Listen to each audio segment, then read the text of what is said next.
Matto, it's Sundat, and coming up today on Outcasts to Antiquities, can I get enough troop movement to finally take over Gandhi? Will we be able to generate enough production to allow us to build our next wonder? Can I get some scouts going out and finding some good cities? I can't.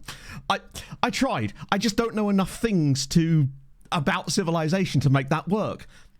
Do you know what? It'd be good if I didn't come up with intro ideas, say 30 seconds before. I tried about as hard as I did on Friday night, honestly, chat. I'm on level with you. To be fair, I could have just kept going and you would have just believed me. Ah, dear. There will be salt. There was indeed get salt. Any chance? No, not raided.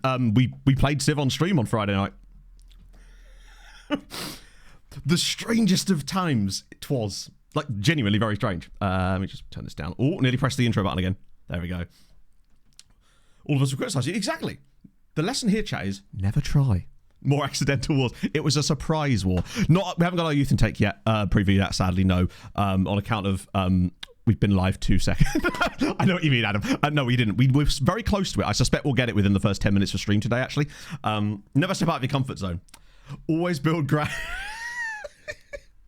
I had a bloody lovely time. Chat, I decided to do what you lot are always telling me to do, and that is get the bag. So I figured, oh dear. Also, I apologise to anyone who lost their stream streaks as a result of that, because it did just come out of absolutely nowhere. Like, completely previewing the intro. Just shows up before even the intro itself. At one point, I'm actually going to do that, just to fuck with you. I was so... You have no idea how tired I was yesterday after all this, because I had to get up early on Friday because I was desperate to get the Cardiff Drax recap done and ready, and it will be out later tonight. I just need to make a thumbnail for it. Some of you have already seen it, so if you have seen it, do let me know your thoughts, because it's just useful to get that early feedback on it. Even had to upload it twice. And so I was editing that for like 9.5 hours. Finally got it done. Was like, right, I am emotionally and mentally exhausted right now. Got downstairs, had a little bit of dinner with Pog. Maybe 2 minutes after dinner, we're watching Bones, chilling. I picked my phone. Why is that saying Hype Train? Why is that saying Hype Train when we haven't had any resubs? Hang on a minute. Why are we on a Hype Train? There's not been a single resub, right?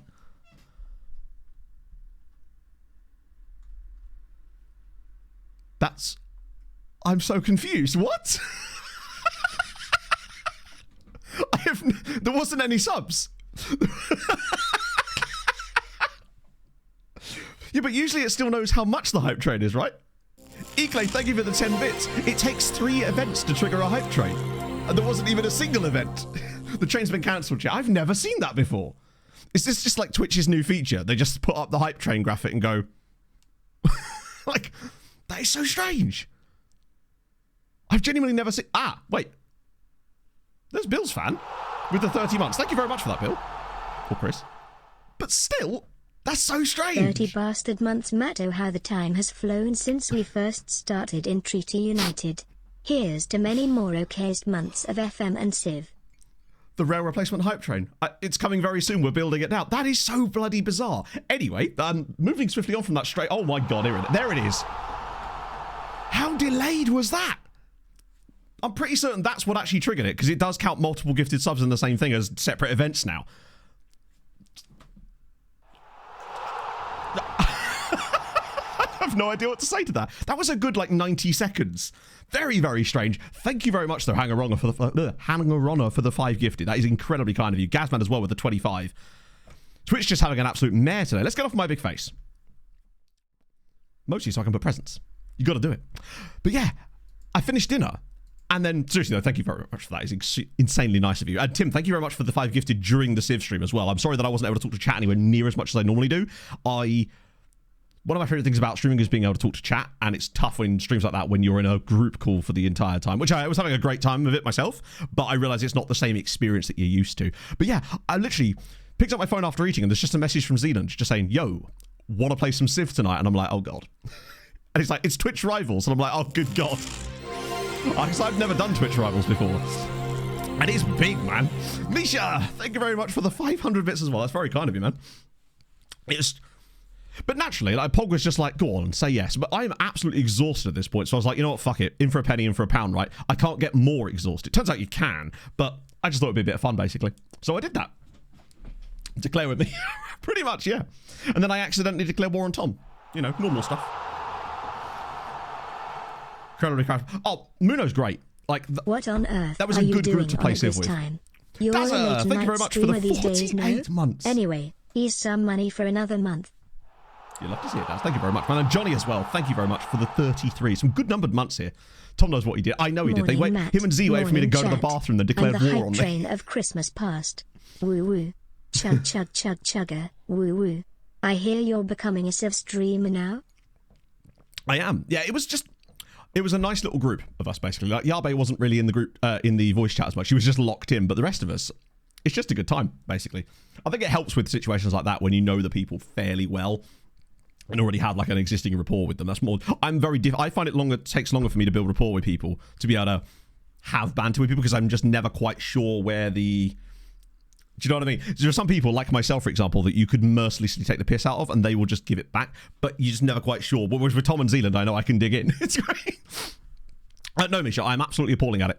I got the game that evening, about an hour before the stream. Like, I had played Civ before, of course. Fish married Bog. Hey, one day for me. Now, fourth on the media predictions. I think we might be, but it could just be because... Oh, no, media prediction and season preview are different. I'm level with you. I don't really know what media prediction is. I think it's the one that's locked in at the start of the season. I think. So that it's been quite... Yeah, no, it's exactly that, yeah. If anything, it's the more reliable one, pretty much. But yeah, we get on now 8 to 11. Just want to run you through a couple of things about the skin that we've got. So, Saz has added a new feature, which is dope. Look at this down here.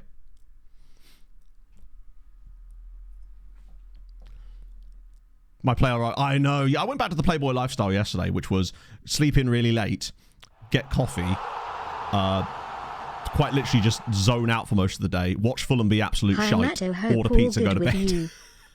Pretty much. Paul and Ray, thank you for the 55 months.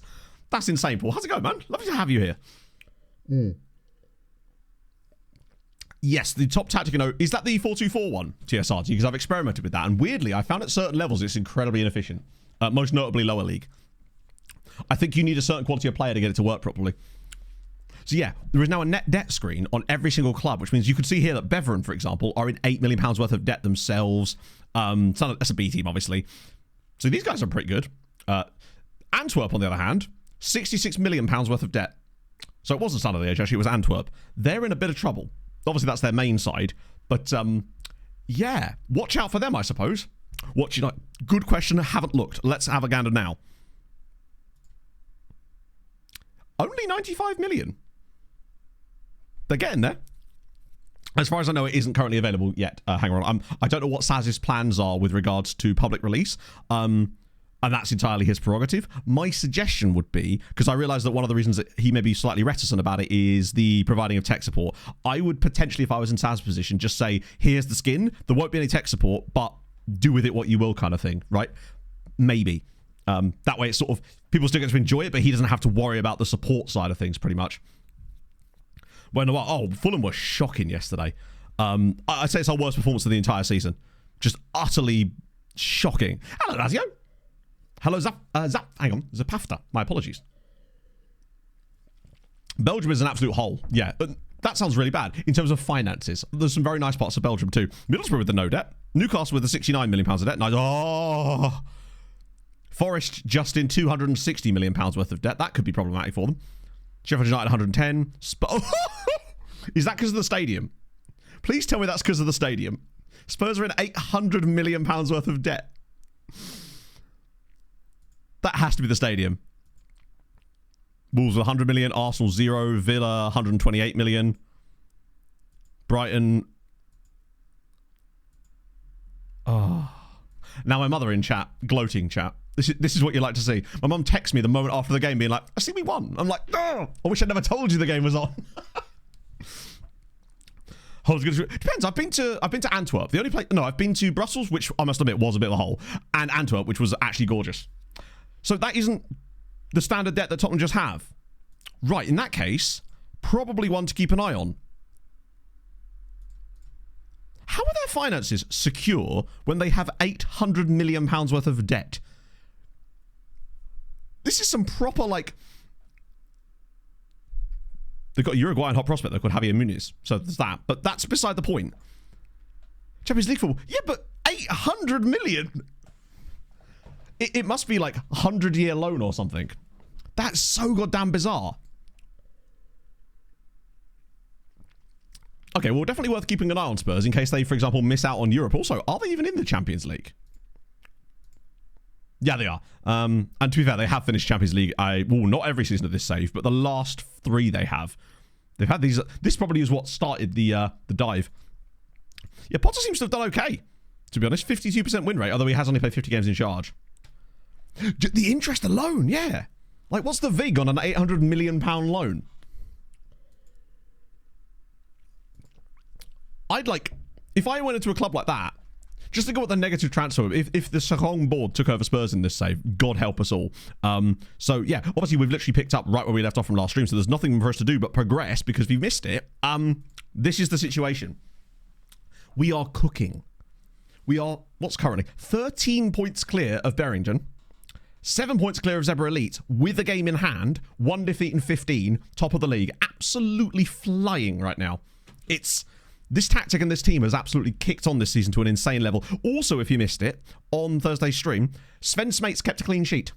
We had every goalkeeper was missing for a game due to an international break that we didn't respect, and we had to put Sven Smates in goal for a game, and he actually kept a clean sheet and made 2 saves. What a guy. It's...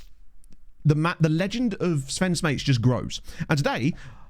I just want to kind of get our foot down and keep going. Now, we've got the winter break today where we're obviously going to try and earn a bit of money back, considering our finances are starting to hemorrhage back into the negatives again by nearly 400 grand. And by the time we get there, it's going to be even worse. So what better way than to crack on with the game? I think I already set the... Oh, no, I didn't set the team up. Or did I? It might just be the right team anyway as it goes. Steinmetz, Bragg, Bowman Jar, because we've got the injury to Valincic still. Actually, he's probably fit to start. Oh, maybe not. No, he can start, right? His condition is... Wait, where's the... I feel like one of the thingies has disappeared. The extra thing that's in there, and I've forgotten the name of it. Like, completely forgot the name. I feel like that's randomly disappeared. The condition thingy. No, that's not the condition. The... Whatever the match fitness is. Or something. The circles are gone, yeah. That's bizarre. I mean, I don't know how often do I really use that? Actually, quite a lot, right? Maybe I can just take it out and put it back in. I might just be able to take it out and put it back in again. Turn after a restart. Ah, right. Hang on then. It might be because I loaded it, then put the skin in. Let me just save it and restart the game. Do you know what, right? FM takes longer to restart than my computer does. That's... maybe it's just because it's loading all the badge packs. I don't know.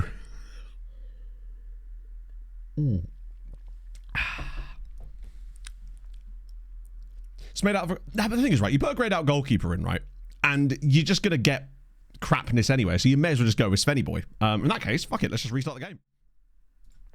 See how long this takes, shall we?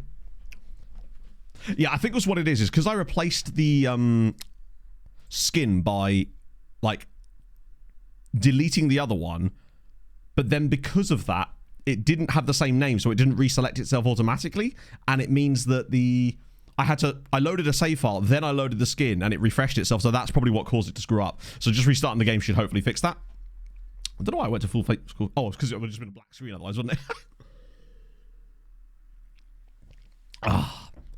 New job's going fantastic. That's the main thing, right?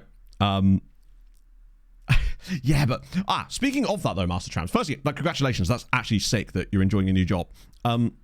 This is more a question... I mean, it's a question for some of you as well, but it's also a question... I wanted to put this up front because it's a specific question for the Voddies. I do want to throw in the occasional evening stream because, one, the Civ thing was fun, but it would be FM and it would be this save. And I'm trying to think... And I think Fridays would be the best time for it because if you do it Monday night, it's too close to Tuesday's morning stream. If you do it Wednesday night, it's too close to Thursday's morning stream. Saturday is just my day off. So I feel like Friday night would probably be the time to do it when I did do it. So my question for you Voddies watching this is, what do you think would be the ideal actual time in GMT, that is, for that? And is that something you would be interested in? So do let me know in the comments to that, because I would like to give you guys a way to be able to be in streams as well, because I realise that a lot of you want to be here and use the VODs because you simply through work or school or whatever aren't able to actually be live in the streams a lot of the time, which is why Sundays I guess are different. But yeah, so let me know. I think 6 or 7ish is probably the time, I suppose, when it would most likely be. No, Daz, you joke, but that is exactly why. It is literally just that I want to play more of this save, and I hate the fact that I have to keep taking these large gaps. Ah, you fucker, it's still there. Let me try and refresh the, clear the cache. Reload the skin, see if that works. 10 PM to 2 AM, good lord. Yeah, I'd probably do like 3 hours or something in the evening. Even if it's just like 7 till 10 or something. Just to allow some of you guys that don't normally get a chance to... Oh, man. That's actually kind of annoying, because that's really useful information that we now don't have access to. Fuck. Oh, sick. Let's see. Right, so I have to restart the game again. Right, okay, let's just try again. So preferences, I think I already did that, but let's just check, make sure I'm doing this right. Where do I even find that first one? Uses cache. I've spelled cache wrong, excuse me, chat. Use untick. Ah, okay. Wait, no. So that's now off. Why are there 2 options for that? Then clear the cache. Wait, hang on. Pick skin. But the skin's already picked, right? Have to add the column. The column's already there. Hang on a minute. I'm confused now. So clear cache. Reload skin. Oh, no, man. I'm having a great time with it. Even when things go bad, I kind of want to, like, keep playing it because I want to dig myself out of the hole that we find ourselves in with those moments. Right, let's just see if that's... I just want to see if that's... Ah, shit, I've hit tactical briefing. Fuck. I actually can't quit out of the game here. I might have to do this after the match. It's not the end of the world for this one game. I'll have to try again after the game. It's not trying it. It's literally right there. Isn't it? Oh. Sorry, I thought that was it. No, my bad. What's it called? Is it fitness and happiness? Is it that? But what is it called? Is it match sharpness? Nah. The blank one. Oh, thank fuck for that. Right, so somehow it got deleted from the... That's much easier, actually. The fact that it's back is cool. That's all we needed. Thank you for that. Sorry about that, chat. Yeah, we go. Basically, I couldn't see match sharpness, and that's quite important when it comes to picking teams. Let me just do auto size here so that we can get... There we go. Lovely. Thank you, chat. We're all good. So people... Yeah, exactly. I mean, the way I look at it is us having that horrendous situation with Seraing and the last day of last season is like, hey, I'll just make TikToks about this, right? So it's no excuse to make a YouTube short, and just think how sick that's going to be in the recap video for Seraing when I get to do like a cinematic version of the final day. Because I'm trying to get better and better at editing those to make them more and more sort of cinematic and tell the story. And hopefully I did that with the Cardiff Drax one.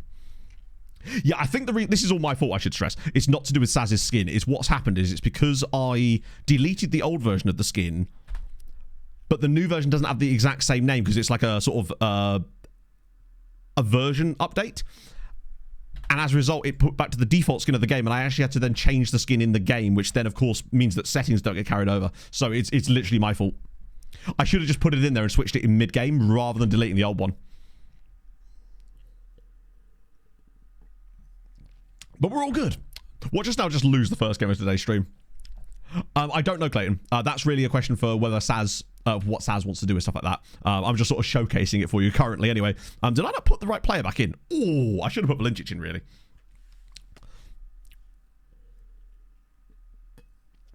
I'm hoping to get the Dessel Sport. Yeah, they really have shat the bed, haven't they? Considering how good they were towards the end of last season. In fact, they're probably the reason we didn't get promoted. Us dropping points in that game against them absolutely murdered us.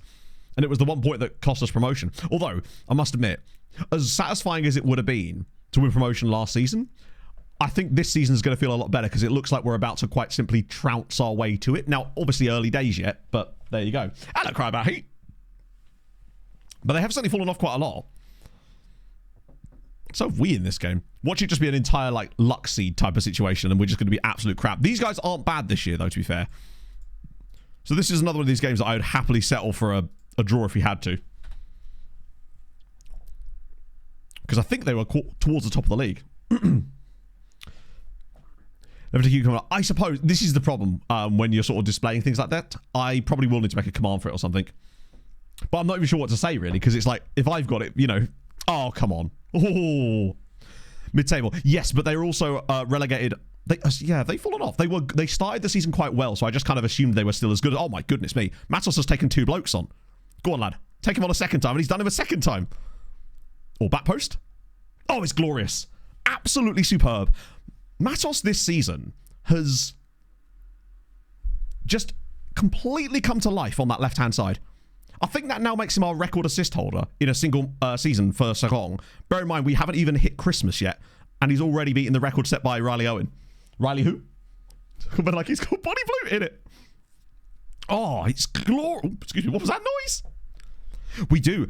It turns out, I don't think it's solely down to the fact that Matos is playing off the left. I think it's just that he's got better options to aim for. Like, Mateus has been spectacular this season. Oriola is literally the best player in the league. He has the highest average rating of any player in this division at the moment, which is outrageous.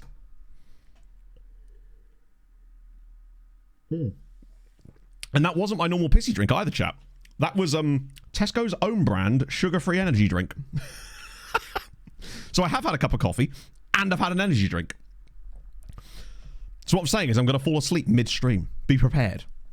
Yeah, we'd be 10 points. We'd be 14 points clear of promotion if we get this dub. This is amazing. Being alpha tested.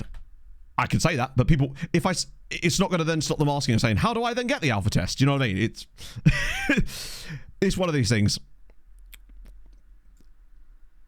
I think I'd probably just address it every time at this point, because you're still going to get the same, like, confusion either way. Slimex has actually had a poor game. Like, a surprisingly poor game. So I might actually get him off. Oriola as well. Do you know what? I'm going to give Harper a little run, because he did score those 2 crucial goals last time out. Maybe even Svenny boy. I realize running a goal up. How tall is GB Tool? Do you know what? Probably like 5... Actually, a centre-back, to be fair. 5'11". You couldn't just be 1 inch taller, could you, Jibby? No. Silly boy. Yes, exactly. It's SAS 25 skin, which just sounds easier to say. We've been really average in this game, in fairness. If we were to get a dub here, it would be by pure fluke more than anything else, because we've not been good enough to win this match. It's just come down to the little... Oh, here we go. And I wouldn't be able to blame it. If they do get an equaliser here, it's entirely fair. Oh, okay. Right, go on. Ping over the top for someone. Get Svenny involved. Although, I think Sven's probably wondering why on earth he's on the pitch as an outfield player. I think he's kind of accepted his role as a goalkeeper at this point. Our team seems very tired. More so than usual. Well, here we go. Oh, pop it through. Oh, wrong pass. Oh, actually, maybe not. Actually, yeah, it kind of was, wasn't it? Go on, Svenny. Yes. Is Guillaume, he's got a man with him. Can he pull it across? Okay, Harper's just smashed that off the bar, hasn't he? Oh, please no. Right, come on, interception. Yes, lads. Oh, here we go. That was actually a nice bit of play. It should have been a goal, but it's at least a nice bit of play. Millennium with the 53 months. We're going to concede now, aren't we? There's the ball. No? I used to think that people who play too much FM were just massive losers. Then I won the Conference League with FC Eindhoven, and ever since, my wife's boyfriend has been treating me with so much more respect. Maybe I was wrong. Lets you watch now, right? Oh, God. Oh, God. Oh, God. Oh, what a save. Van Wraith again. What a man. Thank you very much, Millennium, for the 53 months. That is insane. I think this is our last game before the Christmas break as well. So going in with this huge lead will allow us to rest up. Don't need to bring anyone new in. We just might, yeah. Perhaps even an executive one. Right, see it out. Bang. Very fortunate to win that. Massively. Like, a Steam Deck, exactly, yeah. Dug out.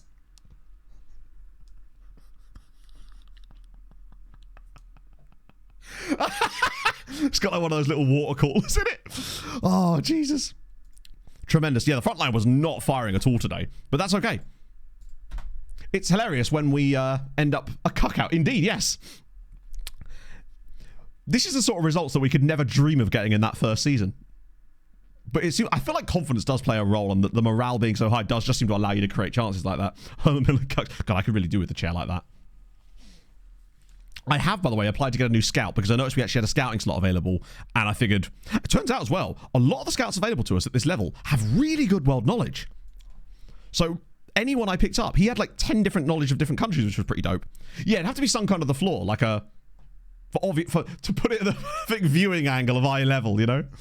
Yearly bottle job. I mean, maybe, but 14 points clear of promotion, not even halfway through the season, 10 points clear at the top of the league. It would take a real shitter for us to screw this up from here. Oh yeah, some more changes Saz has made. Color-coded emails, and anything that's must respond is now marked as red on the other side there, which is pretty sick. I have applied for a load more jobs too. Just because I wanted to see what's out there. Like, I'm perfectly content finishing the season, particularly as we'll get a shitload of rep from a win in this one as well. Herman, the closest we're going to get is Hermanos Valor. It's not quite Herman Miller. You hate to see it. Serie A managers, okay. What's the betting that us looking at Serie A managers, we find some random guy from, like, manages a championship club in real life? Chat, can we talk about the fact that Roma are in the relegation zone? Someone predicted this. I can't remember who it was. I think it was either last season or the season before. We looked at Roma and wondered how on earth they were... Yeah, last season they came 13th in the league. And it was something with their managers, maybe? I don't know. Either way, Roma are in the relegation zone. Not that we can manage them anyway, because they've obviously won a Europa League. Wait, when did they do that? Oh, 61. But still...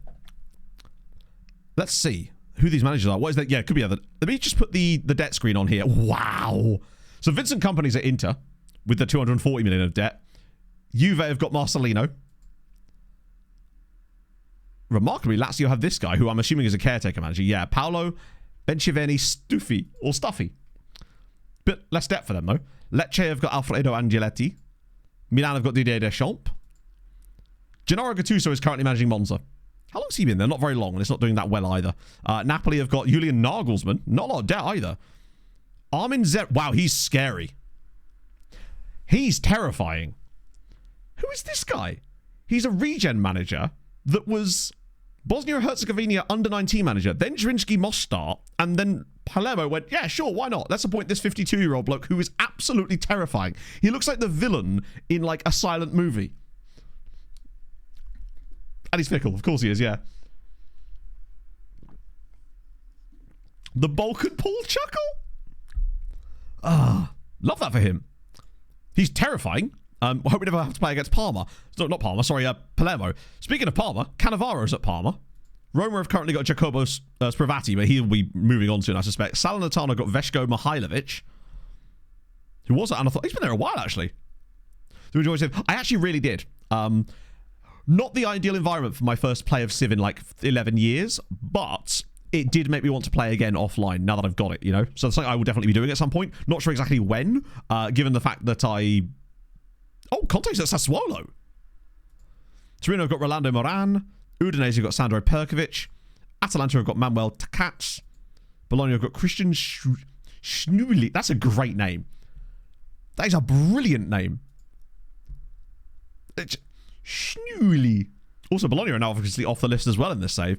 Gianpiolo is at Fiorentina. Dario Baracco. And then we've got Jiri Sanek. There we go. Yeah, Kompany's in charge at Inter, and he's doing a bloody good job. Are there any other mad shit going on in the other leagues just while we're here? Actually, if you did miss it last stream again, Ligue 2. Lyon, top of the second tier. Metz, bottom of the second tier. They may very well be about to get relegated to the third division in France. Back-to-back relegations. They were relegated from Ligue 1 last season in the playoff, and now they might be getting relegated from Ligue 2. And it seems to be getting worse for them, despite them turning it off doing something. Honestly, I think I'd rather still stream FM, Thomas. I don't have the knowledge base on Civ to feel comfortable streaming it. Like, the reason I was happy to stream Balatro for that one stream for the funnies is because I have a level of competency at Balatro that means I don't have to think too much about the game and I can still focus on what I love doing, which is talking to chat. But whereas with Civ, I'd have to be so locked in that I don't think it would be as entertaining. Not that I would call myself entertaining, but let's be honest, it's a little bit true. So there you go. Girona are falling off a little bit. Real Madrid Barcelona cruising. No one really doing all that surprising here. There's the superior Levante. Yeah, it was totally lack of confidence. Absolutely, yeah. Hoffenheim kind of crushing. Hertha, St. Pauli not having a good time of it either. This is, well, I mean, that's the idea, TSRT. It doesn't always work out that way as it happens. I like the fact that RZ have won 2 titles in the last 4 years in this league. That's pretty sick. Good God, the dominance at the top here. Whew. PSV, unbeaten in their first 17 games, not top of the league. Unlucky. But Eddie Nketiah has got 11 goals for them this season after moving for free from Arsenal. That's fun. Yeah, RZ won the title last year. Liga Portugal. They're back again. Sporting kind of fucked it up last season. Ended up coming like 5th, I think, in the end. That's a shame. They're back in the battle again. I like the fact that it's added Superliga in here as well, which I think implies that they're moving up the rankings a little bit. And obviously the Premier League is just fairly straightforward. Bristol City not having the best time of it. Championship. Leicester have really... They fell off hard after winning like... They had like 27 points from their first 10 games. Then again, that implies they've got like 26 from their last 10. So actually, they're still doing pretty well. It's just that Southampton are kind of keeping up with them. Huddersfield... Oh, wow. That's really bad for the Championship, to be fair.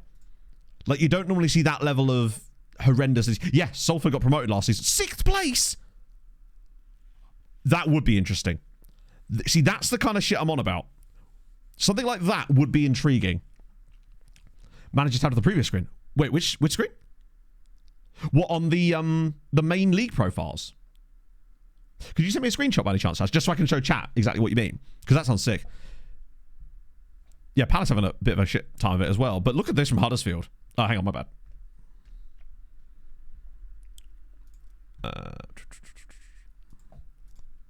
Is there? Click it. Wait. Click it. Oh, there. Ah! Chat. Saz yet again. Just the absolute goat of skins. Look at this shit, man. It's like he's in my head. Remarkable. So yes, there we go. We've now got a complete list of managers for every league that we click on. Just at a quick look, you can see all of them. Oh, superb work yet again. You just like, oh, hang on, I didn't even notice the competition rules page was on there as well. God damn it, man. So much stuff. Incredible. Either way, any kind of crazy... Filed not doing so well in League One, but shout out to Filed for being in League One, I suppose. That's really the real quiz here. MK Dons unfortunately are on the bit of a bounce back here. Solihull Grimsby Town not having the best time of it either. In it, yeah. There was one of these leagues that was definitely having a bit of a nutty time, and I believe it was the other one. Yeah, Cray. They do be having a bit of a struggle right now. Cray very much riding the struggle bus. Gloucester City have still not... Gloucester City, right? They haven't won a game yet, but they have drawn over half of their matches. That's insane.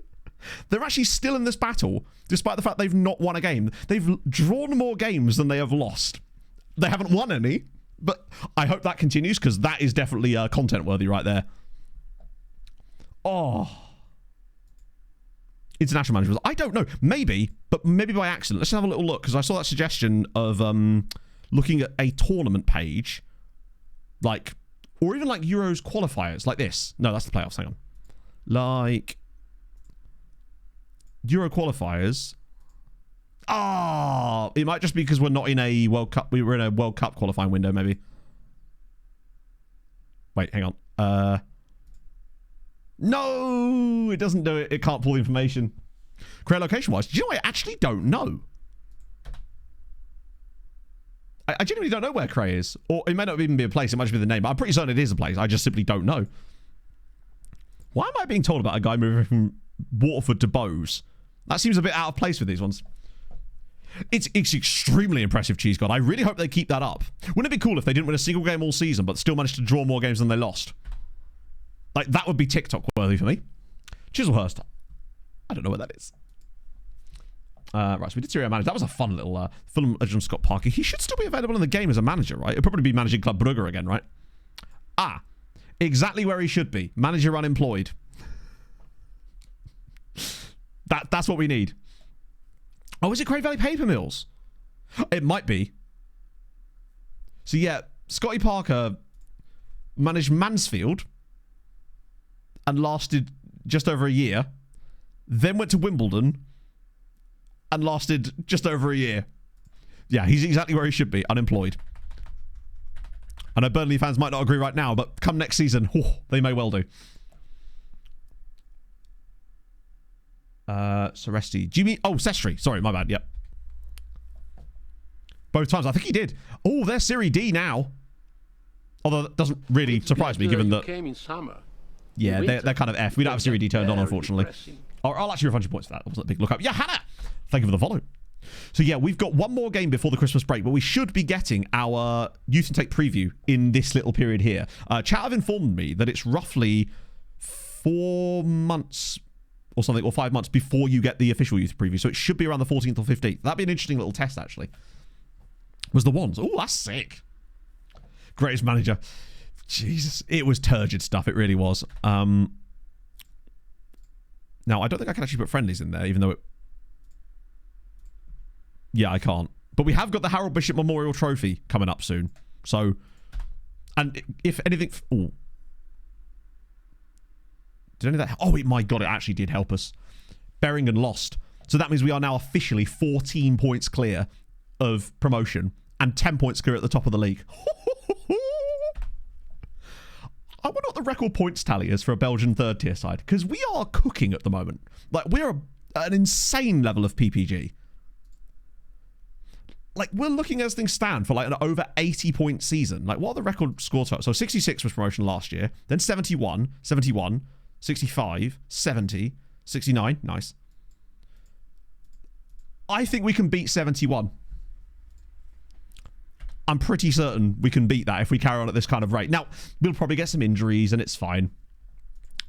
Marseille said no. Matos is actually not training that well, but I can't criticise him. I was a little bit concerned by Steinmetz's performance in that last game. Considering we kept a clean sheet, he did struggle a little bit, but that's okay. He's young, he's inconsistent. I'm still excited about the prospects for that young man, but I just have to make sure that he doesn't leave this club before we do. Or, if he does, he leaves to a club... No. Really, we can't let him leave before we do. Get badges at least. We're absolutely not cheese go because the club is in now £11 million worth of debt, which means they refuse to pay for any coaching badges.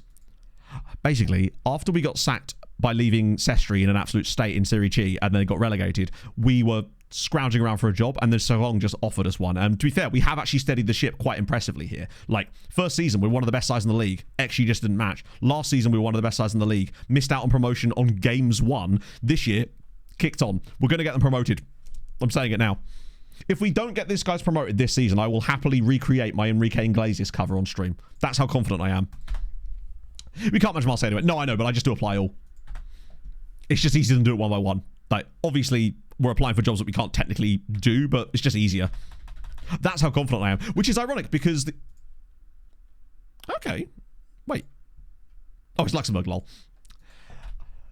For those of you unaware of the backstory of that, that actually came about because of a bet I had with chat during the last Outcast to Icon save, which is that we came into a stream like 9 points from the top of the league, 6th place with Pushkas Academy, and I said to chat, there's no way we're winning the league here. Just no way. If we win the league, I'll literally do a cover of Hero by Enrique Iglesias live on stream. We actually ended up winning the game. Oh, hello. There's genuine options. Polygon's a bit too small. Oh, nice. I take it this is stuff that you didn't put in the Discord chat, just little tiny bits, because let's just sort of show off the chat. Because thank you for putting the comparison thing back in as well, by the way. The little tab. Oh, this I see, yeah. Because this screen here is so useful, but I love being able to still do that kind of comparison. The thing I love that what Saz does is putting things that are... getting a lot of stuff onto one screen that doesn't need to be on separate screens. It's so damn good. Van Wraith, that's not a lot of money, unfortunately. So Moss have offered us a job interview. Okay, so Norwegian clubs are interested. Vidar said no.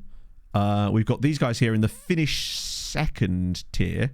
Or is it the second tier? Wait. We've been over this before, haven't they? Because wasn't there like a change to the Finnish league system where the Ikonen was then made as like the third tier or something? Something like that. Either way, I fear that if I was to join this club, I would spend most of stream pronouncing their name. Finns in chat. Help. I just call them JJ at that point. JJ, Finnish JJ. Use prospect developing. I actually will show you in a sec, because I do want to see if there has been any progression. Okay, this is Cyprus. Othellos Athadinu. I think we can do better than these jobs, but it's good to know that they're there, you know? So Steiny It's doing okay. Is indeed third tier. But it used to be the name of the second tier, did it not? Why does our own player not... God, there's so many Steinmetz. There he is. Non-league selection save. I don't know what that is, but... bear in mind, we're not... I don't know. I've had a few people say that, as if this is... I don't know. Isn't that where you start... Isn't that like a lower league English save? I might be wrong. Either way, it is what it is. This is Outcast to Icons is what it is. It's like that. So, towards Steinmetz, the most important thing is we're seeing an upward progress chart, and we got a lot of green arrows. That's the most crucial thing about this. It's like a Civ 7 save? Yeah. So, all time, one up on marking, one up on positioning, but the most important thing is we're seeing a lot of green arrows. He's obviously going to be growing more in those two categories because that's where I've got him training right now, but it's good to see that we're getting a lot of development in things that actually matter. So like his long throws, free kicks, and corners, who cares, right? It's weird that his balance is dropping slightly, odd, but we're seeing a lot of good green arrows in other places too, including his penalty taking, it weirdly, although that does just seem to climb up anyway. Either way, it's good. It could be any of those. I remember having this exact discussion, Andrew, before with chat at one point, but yeah. Either way, what it is... No! No! Sorry, no!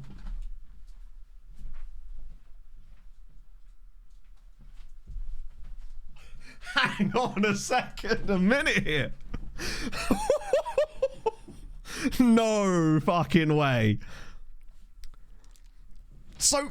I'm just saying, right, if we were to get a bit of money with Seraing here, it might be fun to... We can finally get coaching badges! So what does it say? Debt-ridden Seraing could soon be subject to a takeover. Rumours that chairperson Marco Drilic is looking to leave the club. Yeah, watch them still not give any badges because they don't want me to leave. Yes, the mailbox has changed slightly. Saz has colour-coded it now. Mystery foreign tycoon is looking to buy a complete... Back-end tycoon. Wow. Wouldn't it be amazing, right, if they took over and sacked me because they wanted to bring in someone of their own? That would be the most unbelievable way to finish. And they do it before I win the title. Yeah, the first thing I did was look up to see if it was April 1st. Oh my goodness me. I should just stress as well, were we to get a tycoon and they actually invested a lot of money in this club, that doesn't mean I'd suddenly go, oh, we're going to go all the way with Seraing. I still would... I'd be very interested to, like, stay a bit longer to get some coaching badges and see what they were willing to offer, but I wouldn't be... It wouldn't change the overall plan, you know? That's the... It would, Sondre. They actually used to. You used to be able to see the individual stat numbers on those screens. But they actually removed it. No, sorry. It was on the actual... the graph on the top. You could see the decimal places. Yeah, Saz, did you put a Tycoon takeover in for me? Frederick Deleuze, by the way, is the scout I'm getting. Look at his knowledge. He wasn't the best one available, but he was the only one available that I could afford. And he has insane knowledge for us. None of which we'll be able to use. Although... Oh, European final. I don't know. But, I mean, hey, you can call it non-league legends if you like. I only know it as Outcasts to Icons. That's what I was doing in 2014, right? But whatever makes it easy for people to understand what we're doing, right? Cambrag's hurt himself. Oh, no, he hasn't. Sent home. Actually, sorry, chat. This is actually a rebuild. I've decided. Because every FM content is either that or a rebuild. no matter what it is, it's one of those two things. Except it's not. Either way, who's this? Shamrock Rovers have just spent £2.1 million on a player. As Hage's been sowing. Yeah. Oh. Well, apparently, I mean, to be fair, we don't know what type of tycoon it is. To be fair, in a way, this section actually is a rebuild. Unsuccessful. Delen. Current Champions League. In it, though. Hey, the content works very well for people, right? And more power to them. It's the MLS. At some point, I am just going to spring an MLS save on you, kind of, just because it'd be kind of fun. Save point for an evening streams. No. We would manage the club. It's not. It wouldn't be like an extra save or anything. If we get a tycoon taker, it's part of the save, right? Like that's just the thing that would happen as the save. It'd be very interesting to watch them as we. Oh, hello. I mean, no point really. We're going to be in that league next season. Cambrag's been a web. Yeah, it's unfortunate, but we've already had this situation before, I think. You're right, shut up. Aha! I see you've seen my Building a Nation saves. Never done a I might just do a one-off video with it because I do want to I want to experience the draft system in it, basically. That's actually the thing that I want to sort of experience the most. So Braggy's considering his options again. Didn't you already do this? One club from... I mean, I could do that, but I don't intend to. If we left the club, which obviously we would, I want to... It'd be really interesting to keep an eye on Seraing for what they do. Because remember, chat, there's nothing to say that we couldn't go back to Seraing later in the save. Were they then suddenly in a position where you actually could do it? That would be quite an interesting story, actually. So, since he's going to do his options thingy, let's see if I can afford to offer him a new deal. Which I can't. There's no way I could offer him that. The wiggle room just isn't there. Because the over... Yeah, I can't even offer him more than £500. But there you go. Confidence get promoted. I mean, I think it's fair to say that any of us would be pretty confident if we are 14 points clear at the top. Mid players are 40k away. And they will, because FM doesn't know how to model getting lots of money in the lower leagues. Do you remember back in the day where you'd give like £1 billion to a non-league side? They wouldn't sign anyone good, but they would put them on 40 grand a week. Financial... I wish... Basically, I was hoping that the experience might be like, you know, like playing an NHL game almost with the draft. That would be kind of sick. But maybe there's a way that you could like delete their academies or something. Okay. We're going to finish third again. Well, yeah, what's going to happen actually is that... Christ, the B teams are really shitting the bed this season, aren't they? Except for Zebra, ironically, the worst of the B teams. Zebra Elites will go on an absolute mad run, and Young Reds will finally wake up. Who was the favourites? Oh, it was these guys, wasn't it? They are already... We've got double their points. On this day, we were all looking at... Good Lord. Avs, I think, have still got a hangover from the Nations League. More drop points at the top. From the Four Nations, because we were dreadful against the Predators last night. Civilization go. I'm poorly, but I had fun, and I feel like that's actually the main thing. Yeah, they'll sign back Ilya Haidini. It would be quite funny, actually, if we didn't get the takeover at all now. Draft pick last year. Really? Wouldn't it be... Could I do a thing where basically I just try and hoard draft picks and then solely do it using drafted players? Actually, like a genuine rebuild, in the sense that what American sports would call a rebuild. But would that be... That would be kind of fun, actually. Most common... Yeah, the thing is, I've never been subject to a Tycoon takeover in any set. No, that's not true. The only time I've ever had even vaguely verging on a Tycoon takeover was when my Bolton team got taken over by the Koreans on, I guess, FM 19 maybe? But I don't know if that was actually a Tycoon per se. It was just a foreign takeover that had, like... It's a shame that you can't just implement the MLS draft system into FM. Into other leagues. Last night's results. Didn't they concede? They shipped 8 to Caps. Was Ovi not playing, by the way? Because I just looked at the scoreline and just assumed with 8 goals that Ovi would have got one of them, but no. Bloody annoying. Really? Interesting. What? Did he score? Oh, I must have missed that one. I was looking through the list. I didn't think I saw him of the 8 goals. And all the things. Yeah, it's a lot of like, if that, then this type of situation, right? Oh, he played. Oh, I see. Right. Did that help? So they won. We could actually go further ahead here. We could potentially go 16 points clear with this. Him playing in that game and not scoring is actually crazy. One of the 3 players that's saying something, man. Hello, Enris. Dramatic reading, yeah. Just me in front of a fire. True. But would they not at least let you funnel that money into like facilities and stuff? That's what I would have done in a situation like that, I suppose. Bootle. That's cool. I think so we are getting some job offers. Zulte Waregem. Okay, so our legend has definitely spread if we're getting job offers from Zulte Waregem in the top flight of the Jupiler Pro League. I think that's really nice to know. Now, we're probably getting these offers because we're managing in Belgium, so we have a slightly higher like local rep. That's good, though. Did you really? That's cool. Although, I feel like there is a time when I feel like a Tycoon could actually not break your save, but like make your save less fun. Was that Zulte Waregem's B-side or something? Either way, dope. Eventual step in. Well, I think it kind of... Did I not apply for it? So we were just being offered it. That's even better signs. I did apply for a lot of jobs in January, though. You're right, they did just... That's actually a really good sign. The fact that a top flight side are offering us a job interview. Now, I think that is one of those ones where you're more likely to get offered these ones in the league, in like the nation you're already managing. So we probably wouldn't be able to get that level of job in a different league yet, but that's good signs. Yeah, Zultuvardigam are a big side.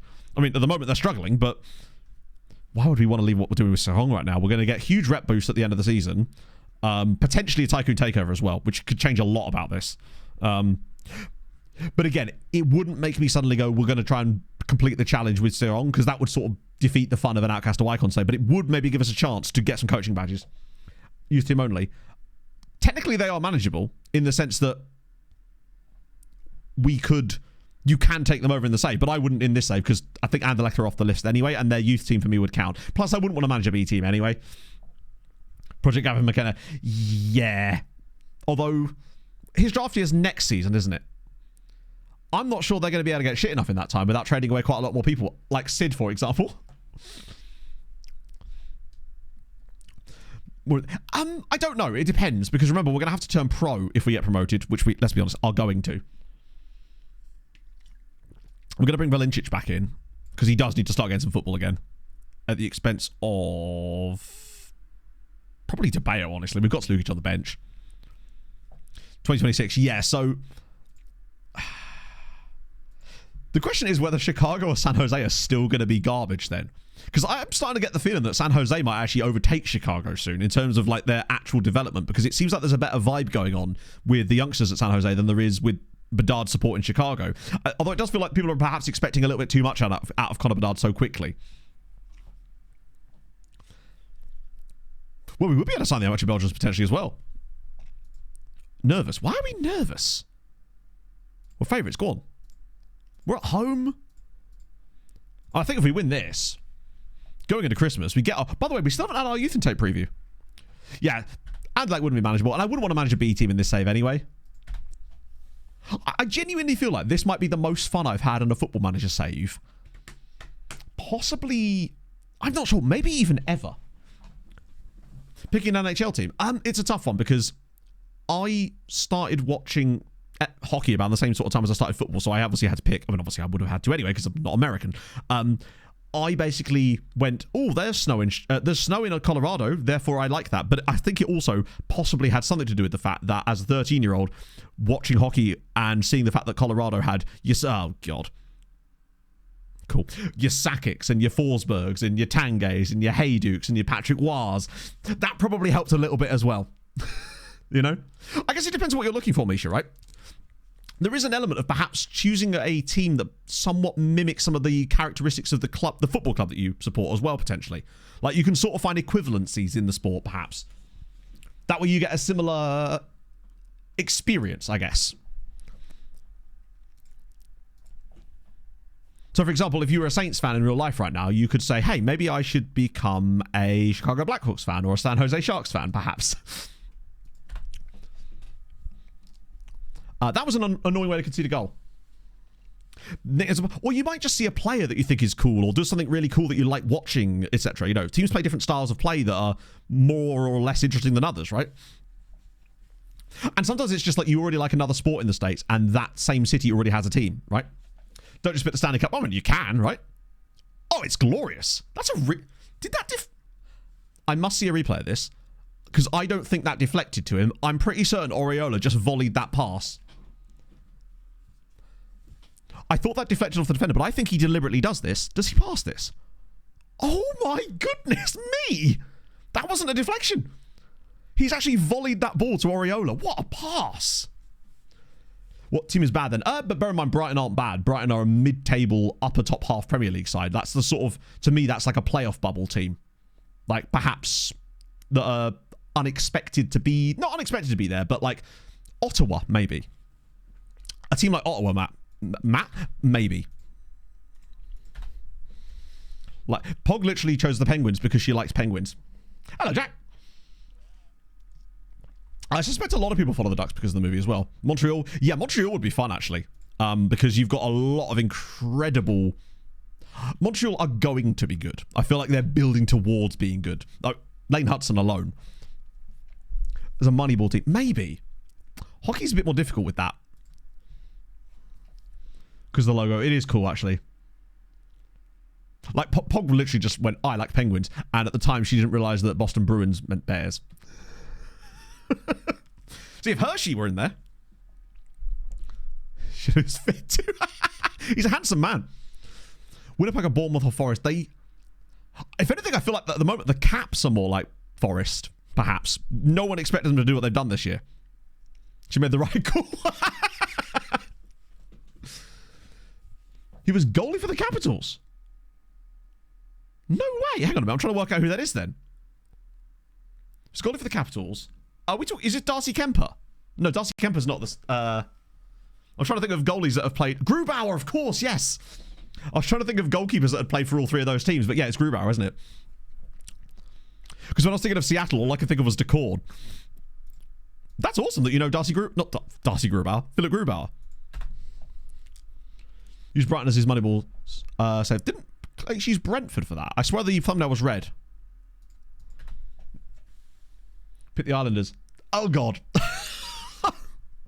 Oh, the New York Islanders.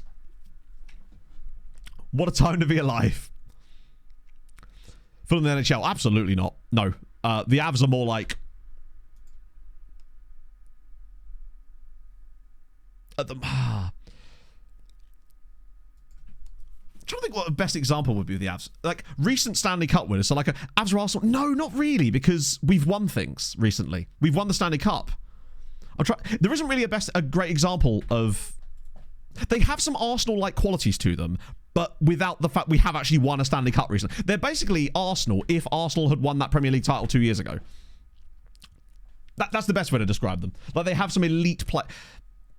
The other thing, we do have, like, one of the best... Well, some of the best players in the league, but the depth parts aren't quite there. We've scored another goal. I can't believe it. Maybe Chelsea. Yeah. In some ways. We are actually owned by the same people that do own Arsenal, though. So there is that element of things. They're the World Cup. Oh, that's a great finish from... Guillaume's having an unbelievable play today. Man City or Liverpool? No, I feel like Man City or Liverpool are...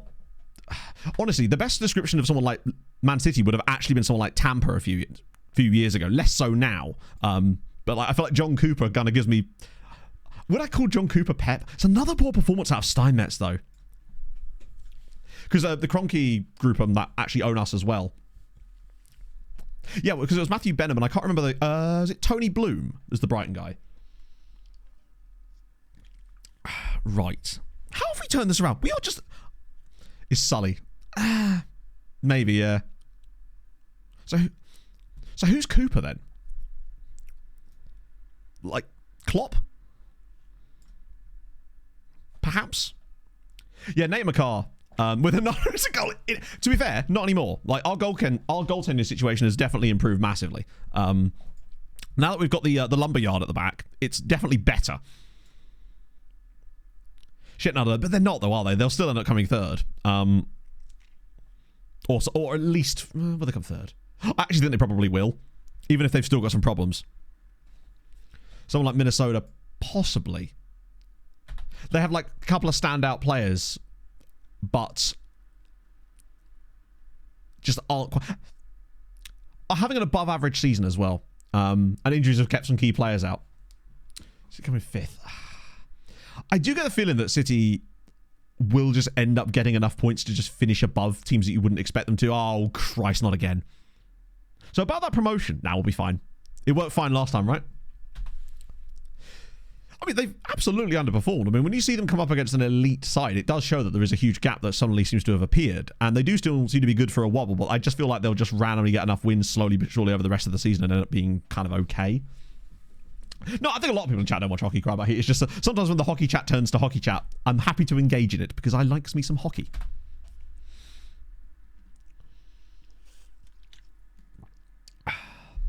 Getting third after Arsenal. Yeah, I just randomly feel like that will happen. Very, very vulnerable at this point. Yeah, I think the only reason that someone like Fulham aren't is because we've managed to make a big sale in each of the last 2 summers that has managed to pretty much... So we had the Mitrovic sale, which we were able to reinvest whilst keeping a little bit of money aside. And obviously last summer we had the Polinia sale. So I think we're actually one of the few sides that aren't super concerned by PSR. We're 16 points clear of third now. This team is unbelievable, man. I can't believe how well we're playing. Even by our own standards. Good God, we got lots of options now. Okay, that's fine. This is our last game before Christmas. Oriola's not going to miss a single minute of league action for us.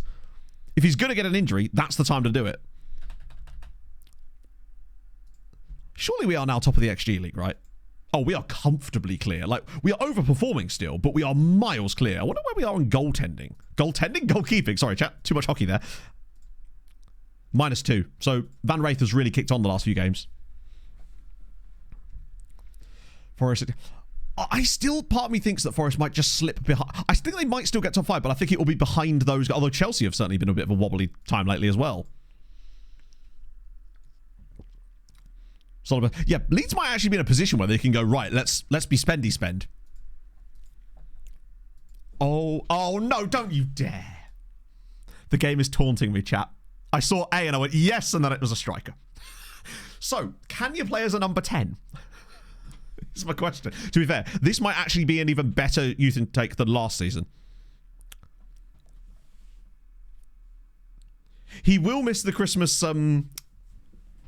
That's great. Remember, like last season, we were promised... I honestly think this might be a better intake than last year. That's good. This striker, I really hope, is the kind of guy that we could easily train to be a number 10. Hey, youngster.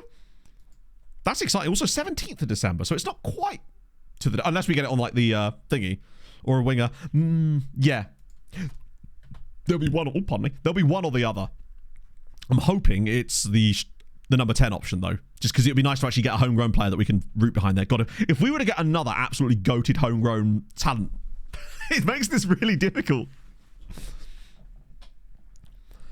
Who are we voting for abroad? Who we got on the list?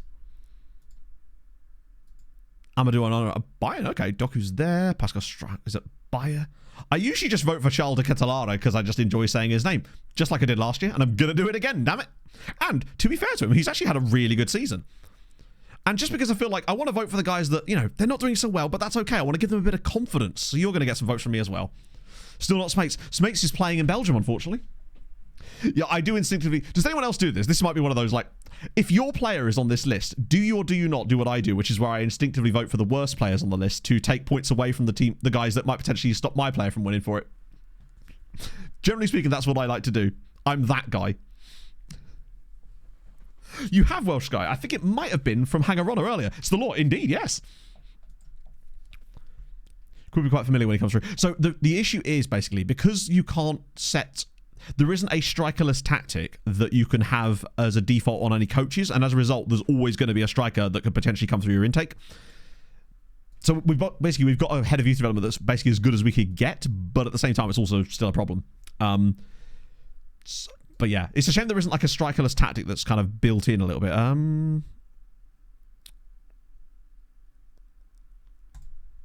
James DeBayo does complain a lot, but he's also willing to accept my reasoning quite a lot too, so I kind of respect it. Who is the best available to load? Look at you. Man of honor, I respect it. I just don't. I abstain. Team of the week, nice to see. I'm so gutted that Sven didn't get in the team of the week when he was in goal for us. Oh, we can put friendlies in now. I'm not going to do another silly cup one. I'm just going to put a couple of normal friendlies in. Particularly as, you know, chat, we're not going to need them soon because we've got a bloody... We've got a massive Tycoon takeover coming up, remember? Who are we going to play against? Let's play against Bastendorf. Well, we actually get some money for that. And Norden. Sure, why not? There we go, we'll take the extra 10k. But Oscar question about tactic. I think he was quite confused when I was getting him to build the tactic, that's for sure. Trying to remember that tactic from memory was quite something. Why no money? We've already got money coming up. We've got the Harold Bishop Memorial Trophy, and we've got the Stuff Cup already scheduled in.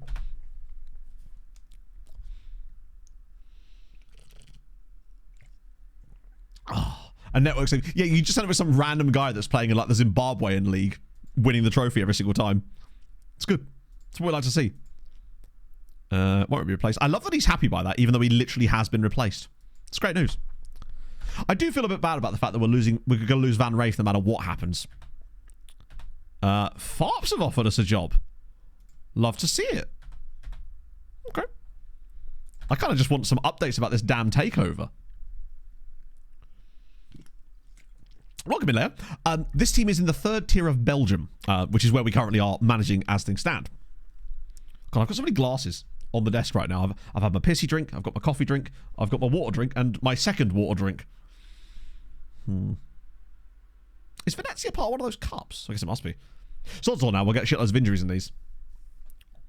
On Christmas Day, yeah, it's a big letdown. Lynch is set for move. To be fair, I think the only thing that would be able to save this club upon promotion... Top, yeah, it was a bit tub thumper, wasn't it? It's very France 98. No, that's definitely the lyrics. I've got a whiskey drink, I've got a coffee drink too, and a lager drink, and a cider drink. After the middle of the year. What, they cancel it again? It's fine. We will. His legend will live on through the Harold Bishop Memorial Trophy, which will be coming up in due course. I'm curious to see how much money we can earn from these 2 trophies. Isn't he cancelled again? God, they just don't understand. Hang on, someone's just... George Costa is now taking over West Ham. Matt Gauchi, thank you for the 7. How's it going, Matt? Happy Sunday, Matt, and chat less than 3. Yeah, love to see it, friend. Well, it was my energy drink. Slightly darker piss today. It was a Blue Spark, sugar-free Blue Spark. I may as well be drinking... What? Oh! On the Patreon regen front, it looks like a loan bid here for Edward Anderson, which is weird because he's actually playing, is he not? Oh, he's actually not. He's fallen down the pecking order at Southend this season after a steady inquiry there. Steady inquiry? Steady improvements. Speaking of on the Patreon list, anyone up for contract? I think some people... Oh, there's only one contract that's actually up here, which is Malthy Cock at Vidovre. Fred doesn't have a club, but he's wanted by someone. Den Bosch, Montrose and Peterhead. That's cool. Could one of you please sign him? I don't want to lose him accidentally. James Bond. I've always wanted to find a regen called James Bond. It's a shame you can't give players like the 007 number. I think I could see Harold being a Bond villain. Right, so we'll get Fred in for a little bit, but the hope is that someone else will just take him, really. What's happened to the guy from Blackburn? Adam Cooper. Oh, he went to Aberystwyth, and he's already wanted by Britain Ferry. Damn, he's moving up in the world already.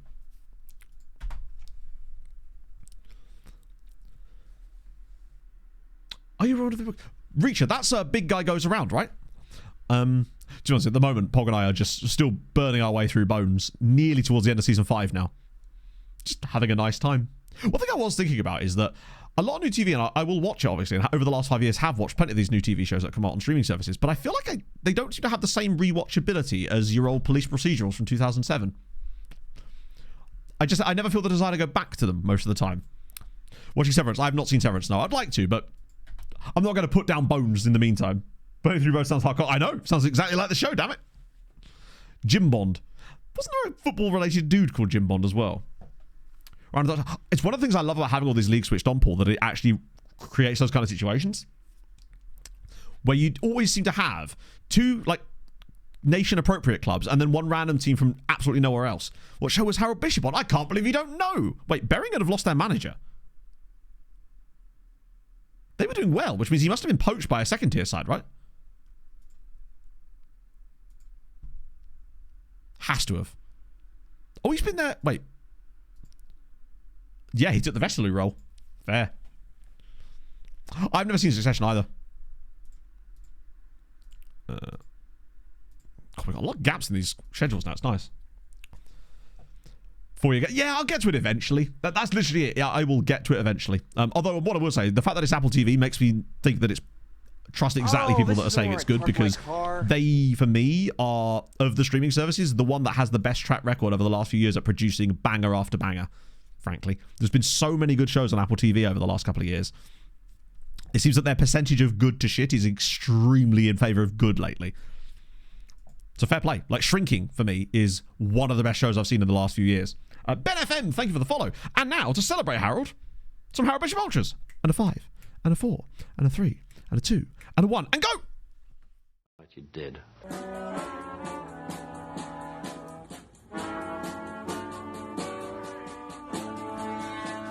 I got through Harold and I'm in the house where the coffee's green and the food is grouse. With sandwiches and lasagna too.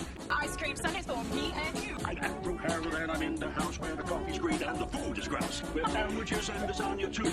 Ice cream sundaes for me and you.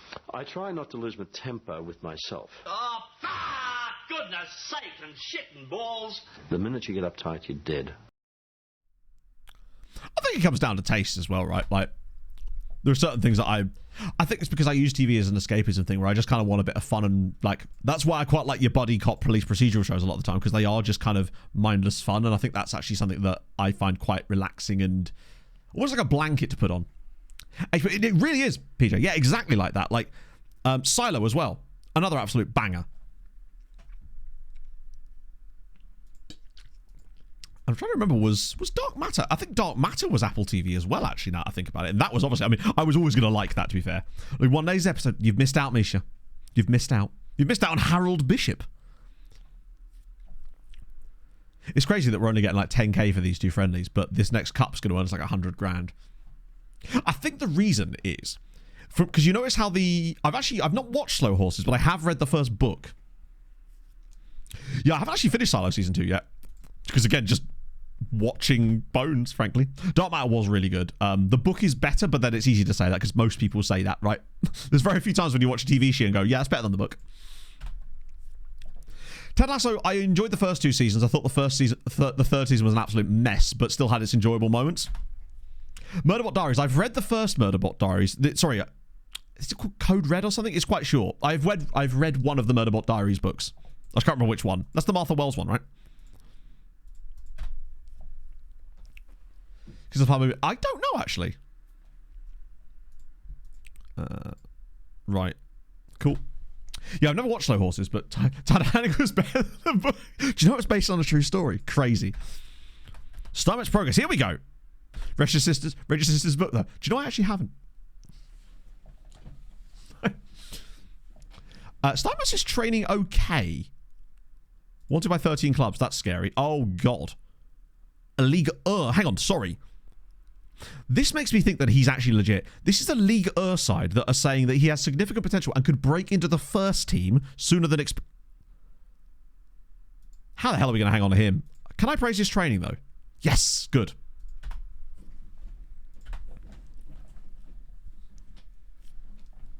Remember the boat in the movie? I believe it was the Atlantic. Yeah, but I'm more interested in the fact that, like, French Top Flight... that if he's good enough to play in the French top flight, I mean, maybe not yet, but I don't think he actually is, by the way. I'm not convinced he actually is good enough for that. Just good. I did juke. I'm saving that for a whiz quiz today, so I can play that while I'm not in the room. Because I think chat will enjoy it quite a lot.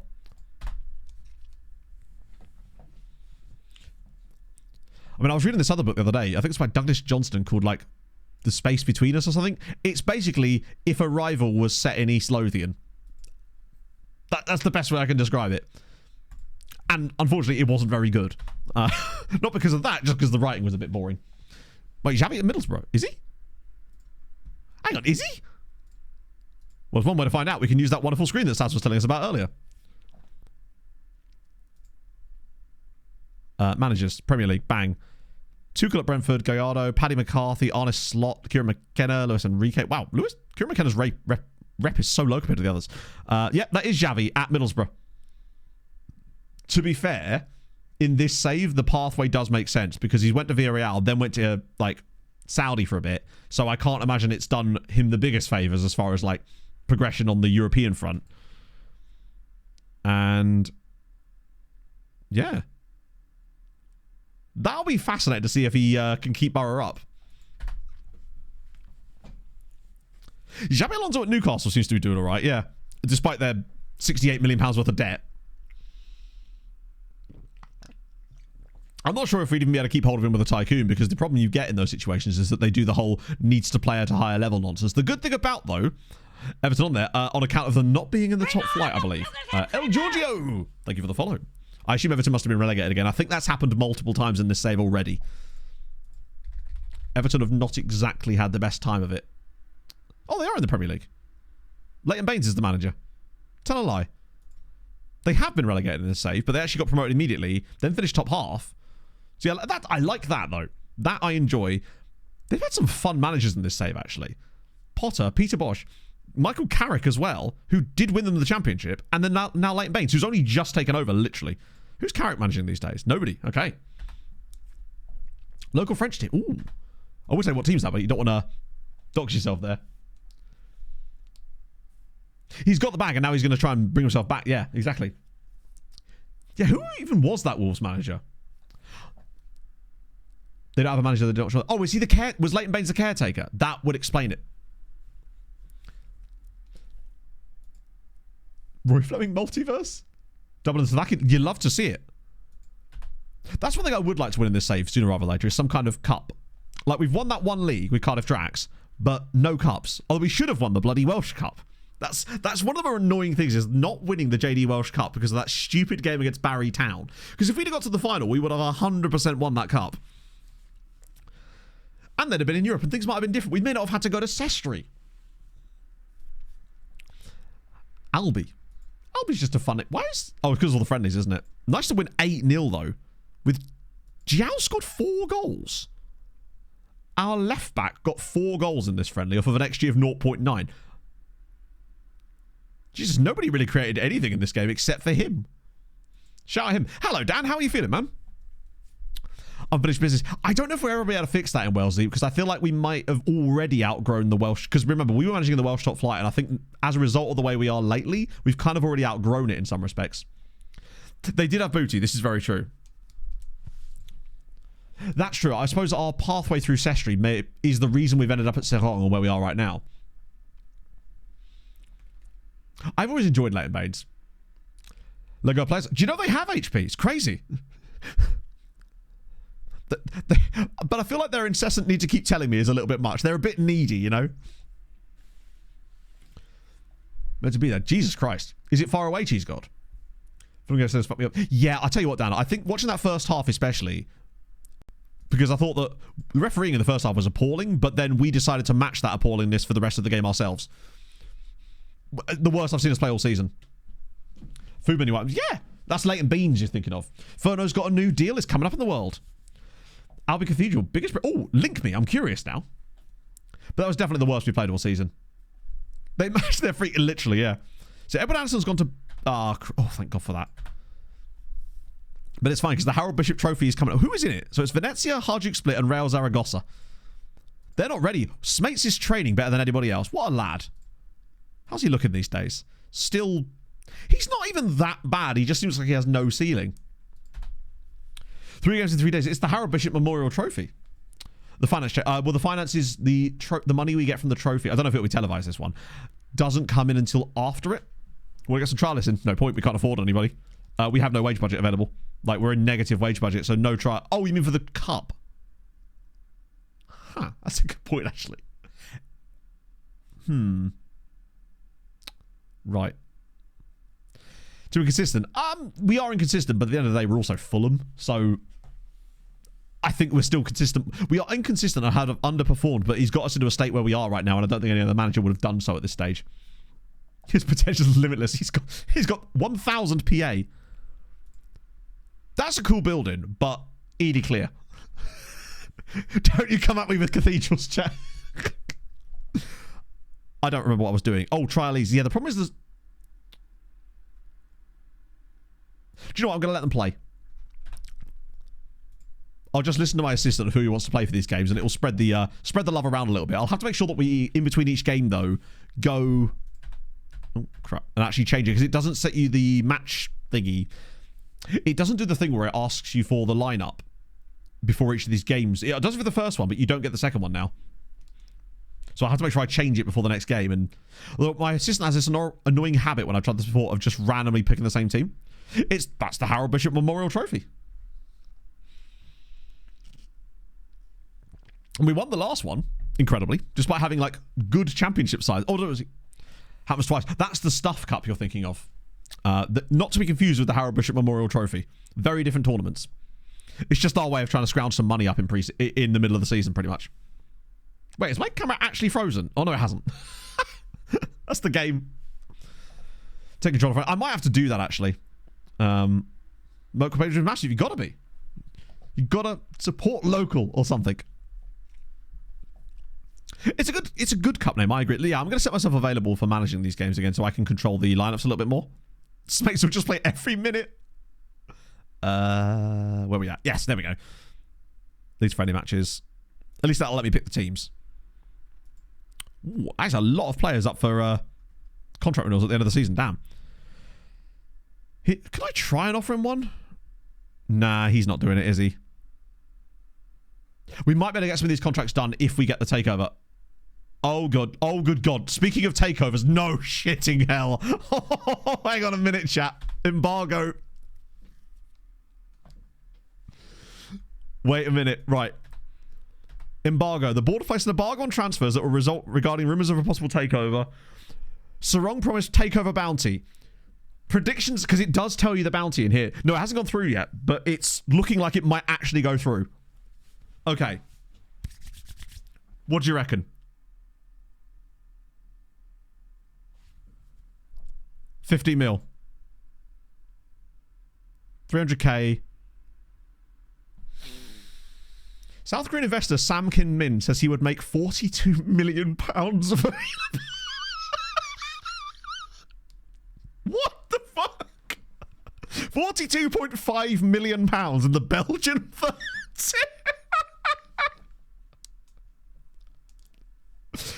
We're gonna get our coaching badges. If nothing else, we're getting our coaching. I love that it's Koreans as well.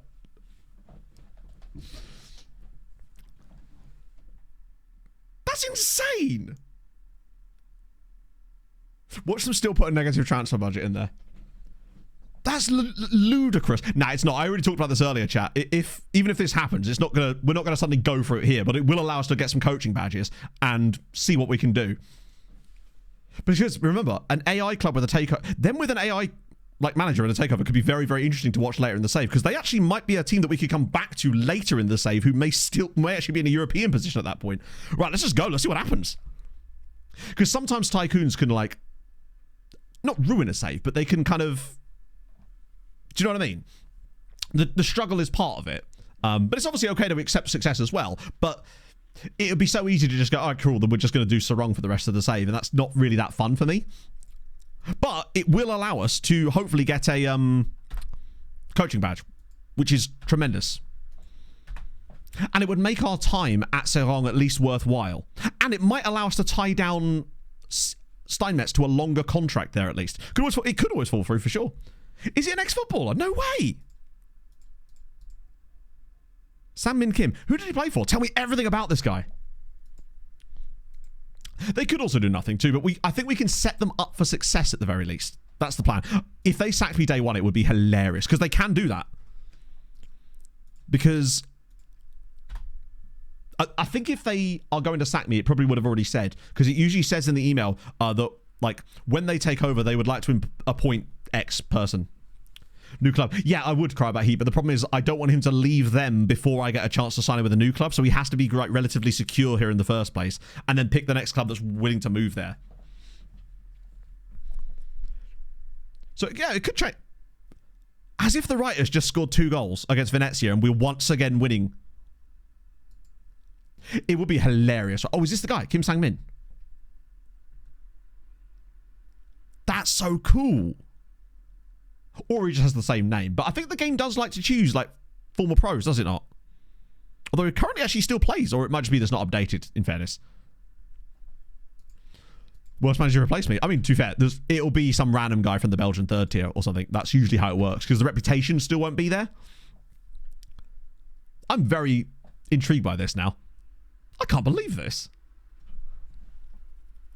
So cool, though. God, FM is really nasty when it comes to the stuttering on the big processing days like this. Maybe I should play it in Vulkan. That worked so well when we tried to play Civ on Friday night. Yeah, he's seen those friendly leagues. I reckon it was. He saw that friendly cup in the summer and thought, you know what, I want a bit of that. this team with the right investment could do bits. Anyway, let's quick couple of lookups. There we go. So Brady at Gladbach. How's he doing season 2? Better. Starting a few games for them. The ratings have improved. You have got an assist. So I think you're slowly kind of feeling your way into the team a little bit. But they are playing you a good amount. Like, not every game by any means. But it seems that they have faith in you. And the caps for Australia keep coming. Never tried it. Strikerless is one of those things that it's just a fun thing to try. Like, I did it not on by accident by any means. But, like, I was sort of forced to it some ways. They switched from... Yeah. Decimal Sport have appointed someone. Cool. So basically, they are obviously they have winter breaks too. And what it seems to be is, I noticed that when you get one bigger side involved that are willing to come in, I noticed the list seems to get bigger, and you're then able to get more bigger sides involved, but they do ask for more fees. So I think it's a case of fiddling around until you can get like the best set of teams that you're like, come on, these guys are coming as well. Do you fancy a bit of it, right? That seems to be how it works, and that's how you then get the larger fees. So what we've done in terms of finances, so we've made a little bit of money there, which is nice. We might even get ourselves back into wouldn't it be amazing if I get us into positive money again for the first time in years, and then the board go, you know what? Actually, we've got cash again. We don't need to sell the club. Or because of the extra money I bring in, the value of the deal goes up, and they're not willing to pay for it. I do like the fact that they're paying £300,000 for the club and investing £40 million. Potentially, anyway. Or it's all going to fall through and it's going to be horrendous. I think surely I can rotate here. I love that he just doesn't take people out of the team. But oh well, we move. Massive stadium. Oh, God. Yeah, as if we don't already have a massive stadium we can't fill. For extra gate receipts. That might be it, comrade. That would explain why the fee is higher, the income is higher than what it says on that screen. Because I suspect the other teams are playing in there too. So we're essentially hosting a tournament. As if we've beaten Hajj. Are we actually going to win the Harold Bishop Memorial Trophy? If we can avoid defeat against Real Zaragoza, we may very well win the Harold Bishop Memorial Cup. First of its name. Will is going to die. Hopefully we can not play him in the next game. Tremendous. Yeah, we can. We could just look at the other fixtures, couldn't we? I think that's what it is. That would explain why you get a little bit more money, because you're essentially hosting the tournament, so you're getting a bit of their gate receipts too. Promise Millions, it never happened. That would be amazing, actually. I'd kind of, in a way, I would almost prefer that just because it's funny. Because I don't want it to suddenly become easy mode, basically. So even if we were promised loads of millions, I would get my coaching badges, set them up, and then move on to pastures new and hope that they could then deal with that in the future. I wouldn't like... Because watching someone win all the time and just... Do you know what I mean? It's almost not cheating, obviously. It literally isn't. It's a feature of the game, but it wouldn't be as fun for me because it would become too easy. Like, I've enjoyed the challenge of turning this club around from an absolute insane state to what it is right now, where we've gone from... The debts are still there, but they are working in the right direction. In addition, we've also got the insane season that we're having this year.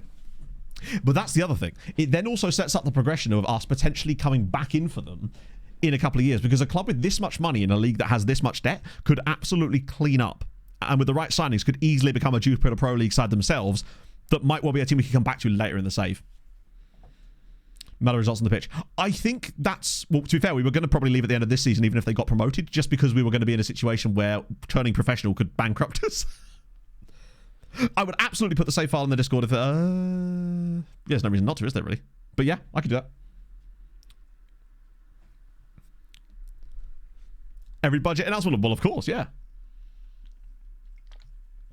Nah, totally. Tobias, that's exactly it. Like, I enjoy the challenge, and I think that Seraing has given us an insane challenge here, and I can't believe that we found ourselves in a position where we actually are going to get them promoted this season. Yeah, no, that would be quite a good... What I'll do, HP, is I'll if it happens, I'll make a side version of the save file, put it in, like, make this your next save. Still insecure, that's okay. I hate the fact that we don't get the, the clubs being linked with the players thing that you get in other leagues. We always get one about the second tier, but it's usually only when it's players that are ours have been linked with them. Brazilian match engine, I haven't. That's a new one I've not heard of. I know there was a Chinese one and a Korean one. Gent makes Steinmetz. Oh god, the window's open again. Wouldn't it be so sucky though if we somehow the board sell one of our players out from underneath us before? Twitch is getting really weird about this. You guys can see that too, right? One, didn't we already do that? Two, so I'm sure it is. It's still not something I'm super bothered by. Bubble! Thank you, Mum, for the 52 months. Chat, I should be procuring my Pokemon cards off of my mother on Wednesday as well. So we shall have a look through that. Board relinquish control of playing says, yeah, it says that every day. It's a glitch. £1,000. They want to pay £1,000. Get on your bike. Get away from me. Ooh, Pog's getting some loan offers. Where's Pog off to? Peterborough, Rotherham, Shrewsbury, St Johnston, randomly. Go on, Pogs. Pokemon shop. Oh, nice. Yeah, we were talking about it the other day, and I promised I'd show chat some of the Pokemon cards I have from the 90s, because that's the last time I got any Pokemon cards, but I realised that they're actually at my parents' house. So I'm going to collect them.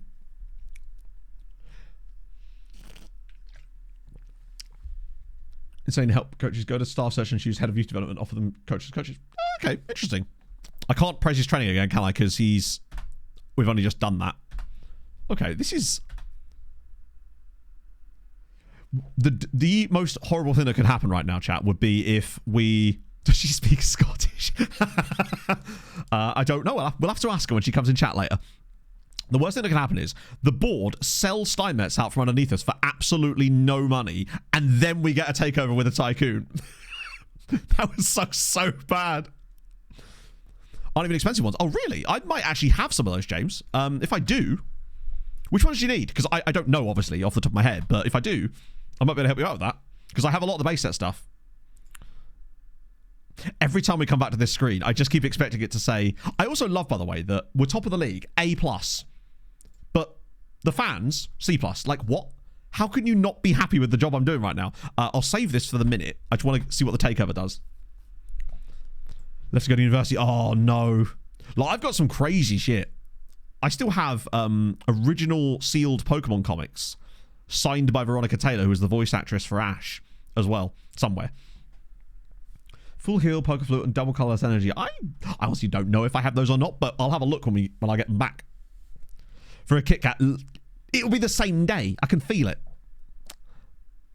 Let's see. Yeah, I was going to say, why haven't we had 2 promotions this season, damn it? Let's quick pick again. I know what I should do here.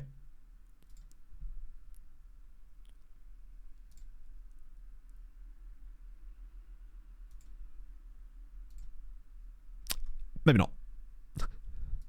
Maybe I need to be a little bit nicer than that. Is good. Oh, wait, hang on. Basically, I just want to lower it enough that we can actually field a team. Oh, hang on. Wait, better idea. B team. What? There's all these players. Or is that match sharpness? Hang on, forgive me. I might have the wrong one selected. Oh, hang on. There we go. There we go. And now I can adjust the other one up again. To... Excellent. That's the one I wanted. That'll allow us to always be able to get like a relatively fresh side out for these friendlies. Because I don't want anyone to get injured, but I also don't want anyone to, overdo it. Which is the same thing. Great, we were talking about this last stream, Leopard Fox. I can't afford to be spending money on things like grading Pokemon cards. Like, I know that there's some in there that are probably worth a little bit, but it's just simply not things I can... It's not... I don't have grading Pokemon cards money, you know? Sadly. One day maybe, but right now, it's just like... It would be like a billionth on the priority list of like finances, you know? Oh my god, we did it. Unbelievable, chat. Champions of the Harold Bishop Memorial Trophy. You'll never sing that, Zaragoza. Isn't this the second time that we've embarrassed Hajduk Split? How much money did that earn us then? Like a nice little chunk, but not like a stupid amount of money. Although what I do want to check, though, is if the other teams were... Yeah, get that banner in the rafters, baby. It's good for morale. Have a look at Harduk's schedules. So their game was played against Venezia at 3 o'clock in Stade du Paris. Yeah. Does it give you European spot? It actually gives 2. as it happens. Yeah, so it was Stade de Paris, 3 p.m. When was our game? 7:30. I was wondering if they were on at the same time, just playing in amongst each other. Yeah, you get a walk-in part, exactly. Win the Harold Bishop Memorial Trophy. We should have one of these every year. Piercing and Charizard. I do have a Charizard, but there's no way it's PSA 10, and it certainly isn't first edition. Let's go. I think I have two, Up the actually. Harold Bishop. Weirdly. I'm pretty certain I have two. Mostly the ones I have are all cards from like pre-2000, because it was primary school when I was actually collecting these, so it would have been 2001 at the absolute latest, basically. Gazman, thank you for the 100 bits as well. And Wrighton Jr., thank you for the 42 months. That's amazing, man. How are you? Meaning of life, sick Matt Jam. Maybe if I did have a Charizard, I could sell it, and then I'll be a miracle. I'll be the millionaire streamer that everyone thinks I am. Tremendous. Watch the trophy lift. That would be cool. You have no idea how difficult it was trying to capture the trophy lift for Bristol City in Premier League years, because sometimes it doesn't even do it. Just randomly, it will just decide not to do a trophy lift. Trophy case. I don't know, actually. Yeah, Barry Scott's still at Pompey, not playing. He needs a loan. It's weird that they've... I guess maybe they think he's a squad player now, but he's not good enough for the squad. Do they actually show up in here? Oh, imagine if we actually had an honour in there as the Harold Bishop Memorial Trophy. How's the type push going? Do you know what, Bill? Still good. We are now 16 points clear of third place and 12 points clear of second. And, Bill, you're going to love this. We're in the process of a tycoon takeover. Like a genuine tycoon takeover. I do wish it would let you put them in the trophy cabinet. I think that would be kind of fun, personally. But what about the Stuff Cup? Like, it's all very well. To be fair, the Stuff Cup is kind of like the Europa League of the Harold Bishop Memorial Trophy. The Audi Cup, I kind of want to have an Audi Cup and invite Tottenham to it. That would be quite fun.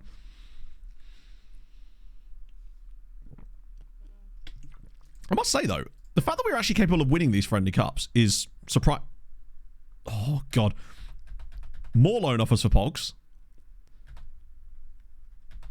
Offers for Angeleri. No, I don't want to sell him right now. Oh, yeah, a K-pop consortium. Duplicate this with the B team. As in, what, schedule friendlies for the B team as like a B team cup. I'm not in charge of the B team, so I literally can't. Because they actually are a separate team, of course. Yeah, an actual tycoon at this time of year, like, okay, it entirely localizes Seraing. Yep, it's true. There's also a polar bear in Arlington, Texas while we're at it. Yeah, I think the reason is because at the start of the season, I mean, they still technically have those odds, weirdly. I mean, they're not as good as they were, but it's strange, isn't it? May I see it? No. I would quite like to just do a Harold Bishop Memorial Cup every season anyway. Can I arrange friendlies for them? Can I?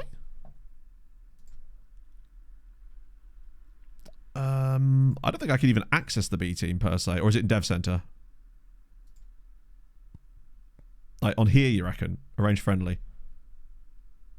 Strong under 23. My guess is that the very large reputation sides that you can... Yeah, so basically you won't earn any money doing it because one, it won't be televised, and two, the teams that you're able to get that are very large is using the reputation of our B team and not our A team, obviously. So it doesn't, like... It won't get you anything. Also, if you're wondering why we're not looking at transfers right now, because until we allegedly get this money, if we do get this money, we have no money to spend because we're actually 100k in transfer debt and also in wage budget debt, and there's nothing I can do about it at the moment. So we're just going to keep pressing until something happens, pretty much. Notes Harold Bishop. Then we will spread his legend. We will be, like, missionaries for the Harold Bishop Ultras, which is kind of what we do anyway. Then... Wait, what? Oh. And I can't extend his contract either. There is an embargo, right? And the embargo as well, yeah. Wait, offers made for Villas Palmer. The legend of Cole Palmer in this save continues, as he's now under bids from Wolves and Fenerbahce at 27 years old. And remember, this is new save Cole Palmer, so he should be good. Still choose them. From what I've been told, they're sort of a mid-table, on the verge of the playoff sides in real life. But yes, I'd still choose Viswa. Unless there was some unbelievable story, I'd probably still choose Viswa. Because that's kind of, I'm committed to it now. Apparently Seraing, I know. Is he still bad? I thought they'd given him like a massive buff in like the, well, what would have been the update from the middle of last season. Huh. I mean, to be fair, he's not as bad as the one that I think it was either Stewie or Bagpuss had, where he was like non-league, which is truly. Do you know what? Weirdly, the Bagpuss or Stewie, I actually, forgive me, I forget whose it was. Their version of Cole Palmer is the reason I started doing that weird FM series on shorts platforms. The sub goal thing keeps going on. I think what's happening there is because a sub is getting wiped away from a previous stream I did on the same day last month, and then it gets like balanced out again by another one, so it's like flittering back and forth between the two, which is really odd.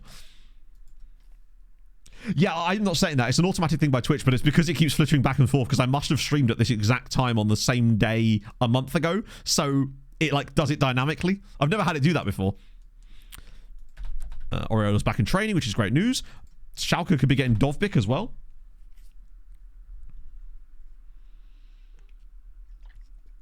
Close to playoff positions. Yeah, I mean, I hope they, for their sake, I hope they do get promoted. For our sake, I hope they don't, because it means it'll be more, not that it'll be more fun. I mean, at the end of the day, if they do get promoted, they're still going to be. God, Pog's just gone to everybody, hasn't she? There's offers from 10 clubs. I really hope she joins St Johnstone just because it's the one non-English side on there. I also really hope we learn some news about this takeover. Right, so another quick pick. That'll allow us to freshen the team up a little bit more. Fred Ridge is going to get a game. Mr. Bootyman along with Steinmetz. Who I just want to hang on to Steinmetz, man. The last thing we need is him joining a random team that we then can't manage later in the save. Especially a team with high enough rep that means we can't buy him either. Like, the perfect scenario from us is that we keep Steinmetz at the club, develop a little bit more, move to a team that has a budget that would then allow a budget and a rep that would allow me to buy Steinmetz from us for nice and cheap, and then I can start to develop him a little bit more at the next club. A 0-0 draw against Elche. We've not lost a single one of these cup games yet, chat. Does that earn us any money? Nope. Well, it earns us a little bit of money. It's not quite what it was before. The summer ones seem to earn more cash. Like, we earned a really nice chunk of cash in the with the summer cups. But who am I to be greedy about it? 50,000. That's insane. How big is the stadium? Was this one of their home grounds, or was it on a different ground? More fans. It could do. I mean, what are the attendances like for these? To be fair. 700. 2,100. 2,000. Damn, nobody showed up for Venezia. 1,500. What are the Summer Cup ones? It's probably about the same, right? 2,800. 1,700. 1,600. It might also be that those ones got television. Oh, these ones are televised too. £4,000. 6,000 pounds. Maybe those ones had more television money. 3,000. I don't know. Either way, no big deal. We did get sort of bigger I guess so. It might just be that the ones in the summer, we were charging more for entry to the games, potentially. Standard Liège now want Steinmetz for £800. Why are they bidding £800 on him? That is unbelievably silly. More bids for Cole Palmer. So they've accepted the transfer bids from Wolves and Fenerbahce. Very curious to see his career progress in this save now. I mean, we were before already. Oh, just realized she did that look up, didn't I? Do you know what would also be quite funny? If this whole transfer embargo covered the entire transfer window and then they released the embargo the day that the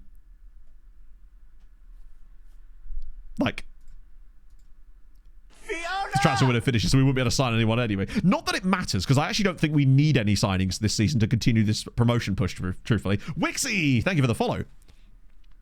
Because one of the issues you've got is when you do get a lot of money as a club, your reputation hasn't changed. So you end up having to pay over the odds just to get anyone that's decent joining you. So bear in mind, I'm not concerned, even if somehow this embargo takes up this entire January transfer window and we're literally not able to make any signings. That's fine, because this team is more, as if we've won again, this team is more than good enough to get promotion on its own from the state we're in right now. Did I say Carlton Palmer? I'd love to follow the career of Carlton Palmer. We are getting the gate receipts too, yes. So maybe people aren't as interested in the games between Alaves and Elche and whatnot. We actually earned a bit of money. That's a bit more like it. Watch this kill the takeover.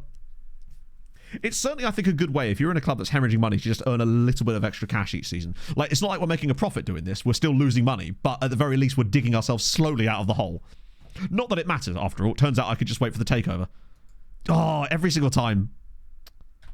I get debated every time.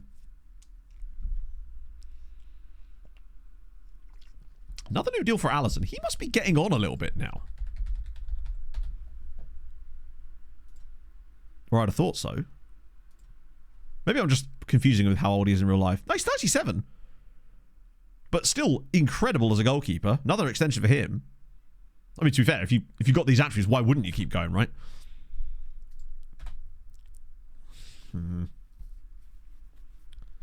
I don't think we're going to be getting to youth intake or anything like that today, chat, but it doesn't matter because that'll set us up nicely. God, there was me planning out the next few streams thinking, oh yeah, it'll be youth intake, then it's like job hunt straight. Oh, damn. Right. Might have to do a selection advice on this one. Just let my assistant play whoever he wants. Watch all of our team get injured in this game. Scary Club says, I think it does, yeah. So the fees grow as well, which means that the income also grows too. But it is a good way of at least getting a little extra 100k here, 100k there. Adam Warner Liverpool, really? And the question is, does he start a Palace in this save? Or is he still at Blackburn, technically? I don't know if that's enough for the dub. It is. We've won the Stuff Cup as well. Legend. Seraing with the double cup wins is pretty good, right? We take that. And now we've got a nice week off to everyone to get their match fitness back again. Let's have a look at Adam Warren. Liverpool. Oh. Well, that is even stranger. So that move is built in, but then he went to Sheffield United. Presumably after Palace got relegated or something? £11 million. Killed it in the Prem with Chef. Then to Liverpool for 32 million. Fair enough. That's a hell of a haul of trophies. I mean, the most important one is the Harold Bishop Memorial Trophy, of course. Like, no one is ever going to take that away from us. In fact, I might just steal that and bring that with me. I like to believe that the trophy is quite literally a bust of his head. Matos is going to Den Bosch. That's really frustrating, but we wouldn't have been able to match those wages. Technically, no, right now we can't match those wages, but I'm starting to believe that if we were to get this takeover, I'd be able to offer players like £5,000 a week. Leuven. At least it's £5,000. It's still crap. Preston now in for Pog. The bust of Harold Bishop. Couple of £1 million. Yes, if it's saying $1 million there, the likelihood is you'll actually more likely get double that because you've got to take into account the other fixtures too. So I reckon you can pretty much get double the income that it says there. So you'd probably get about 2 million profit if you did that with Leipzig. And if you're stuck for money and just needed like a teeny little bit more, that'd be a good way of doing it.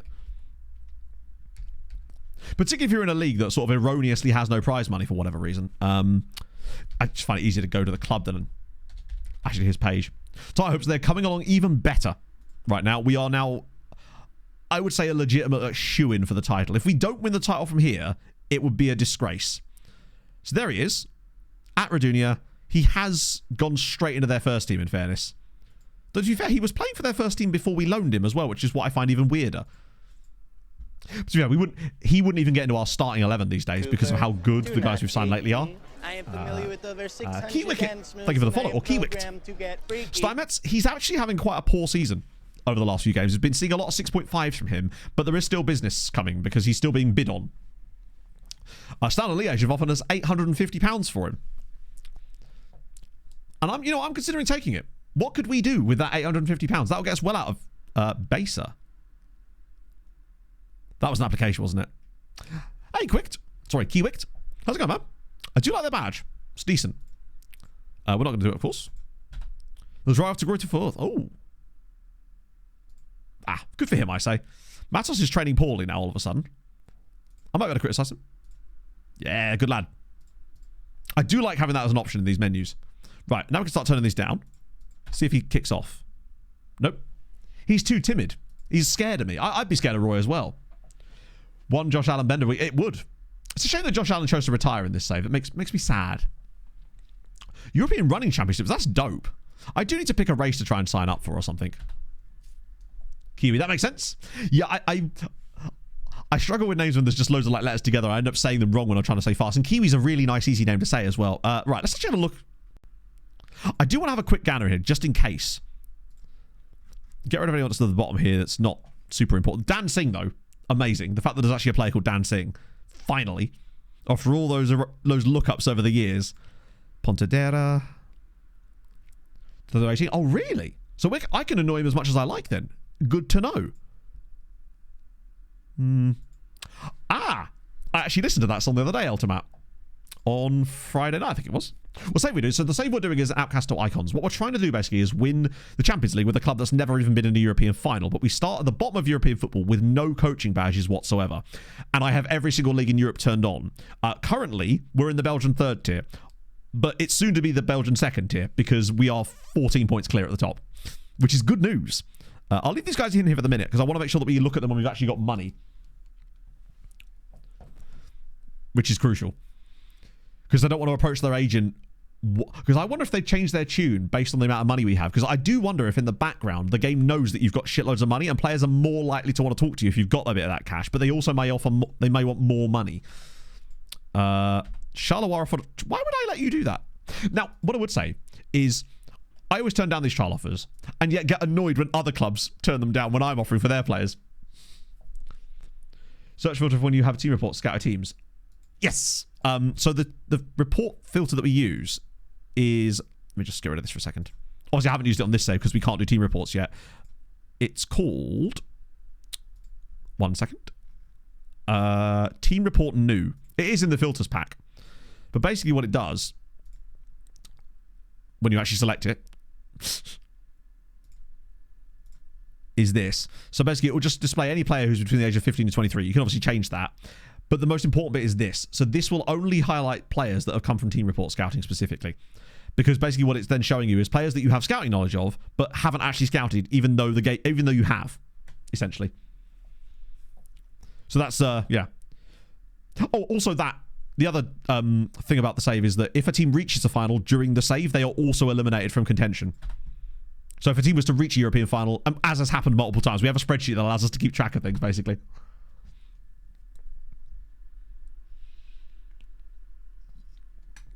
But that's basically it. But yeah, that's the filter I use once we're actually doing team reports, basically. Because what that does is it means that you don't have to look at each individual team report by itself. You can just collect them over a couple of weeks and assess them on the whole. Which just makes your life so much easier. Because then you're not having to like spend as much time looking at each individual one. And yeah, it's just a really, really cool system. The only other thing that it will capture sometimes is players that are at your affiliate sites. Because technically they count in the same way. Because you will occasionally get like an affiliate report too. They will go into that screen as well. But you just have to kind of ignore them. Like you'll know the name of the team. So it's not too difficult to look past most of the time. How long has it now been since we've been under a takeover? I'm doing great, Amateur. How's it going, man? Lovely to see you. I'll be doing a lot better once I know what's going on with this alleged tycoon. Do you reckon they're going to give us a proper rich energy job where they actually don't have the money? They're just going to buy us with money that doesn't exist. 12 days. I guess it's not been too badly then. Damn, Van Wraith's... He's been underrated good, and it sucks that we're going to lose him at the end of the season as well. Although... You know, if we got that money, building a team for the second tier would be... Oh, if it collapses, man. That would be extremely funny. But also, I'd be very gutted, because I've never had a Tycoon takeover before. Oh, no, we have, because the Korean one technically was Tycoon, wasn't it? It's weirdly coincidental that the second Tycoon takeover I've ever had in FM is also a Korean consortium. Oh, a coaching course. Huh. $3,000. Hang on, covered by Seraing under 18s. Who's covering them? But me. Bit like kind of complete. Yeah, I must admit, I was surprised when they even got that comeback against Everton. When it was 2-0, Everton were on top so badly. I just assumed it was out of character for United to come back like that. But hey, maybe you can build on that, right? FC got relegated the Icon to the 4th tier. Finished 7th and stayed. That's amazing. I mean, it's not the first time we've seen stuff like that. £850 for Thomas Steinmetz. Yeah, no. It's the thing that I've never had the floated on the stock market one. I have had it rumored.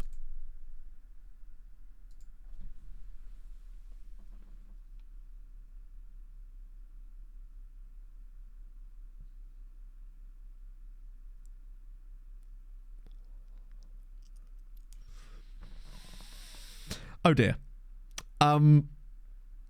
Tremendous.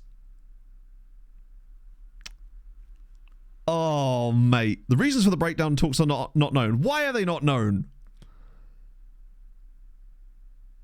Maybe looking to investigate a different club. Oh, God. This is where he takes over, like, another team in our division, and it's just the worst thing ever. Oh, that's so annoying. Not going well, but it would be unwise to rule out possibility of investigating the club in the future. Clip that. That's a fun story. Done the filters. Exclamation mark scouting filters, and you'll get the pack of the ones that I use. I can't believe that. Yeah, he'll invest in Zolta Varnagum now. Oh, I can't believe I've just been blueballed like that by the fucking tycoon. I hate Uncle Jamie. Pro League clubs still want me. They probably do, but I already turned down the job interview. Plus, I do want to get Seraing promoted, but it's looking like an end of season leave now. Like, get them promoted, leave on a high, look for a new job with the extra momentum that we'll get from the promotion, and then we can take Steinmetz with us.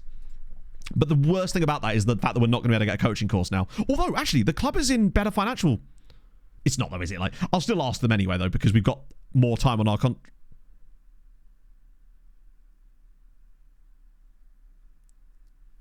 mental, by the way, that's actually on there, given that Thomas Steinmetz is a 16-year-old who's been in our midfield from the youth intake last year.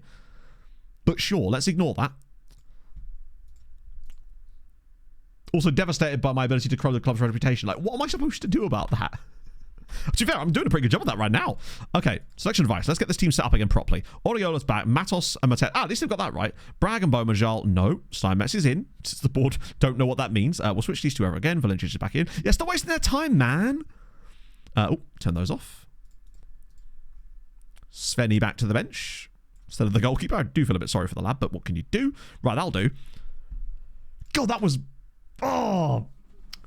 It does feel like 90%. I feel like with takeovers, it's probably like 1 in 5 they actually go through. The biggest issue for me is usually when it takes ages, that's because it's not going to happen. I find most of the successful takeovers I've had, be it Tycoon or otherwise, or be it only once, usually happen very quickly. From the moment you get the like transfer embargo, it's usually like a day or two at most until it's like done immediately. I find that the longer they drag out, the less likely they are to seemingly happen. Pretty much. Jeremy have Richard Kerr's probably... Yeah. There's a lot of issues in that storyline, isn't there? But it's still good. Anyway, I'm going to have a quick pee break, and then we're going to just plow on and try to forget our worries. So back in a second, chatto. Actually, in the meantime, enjoy this. This is a wonderful piece of stuff from Duke Nukem. All right, let's just pause Spotify for a sec. Enjoy. Right, 1 second. This will be your wonderfulness while I... Where is the... There it is. And go.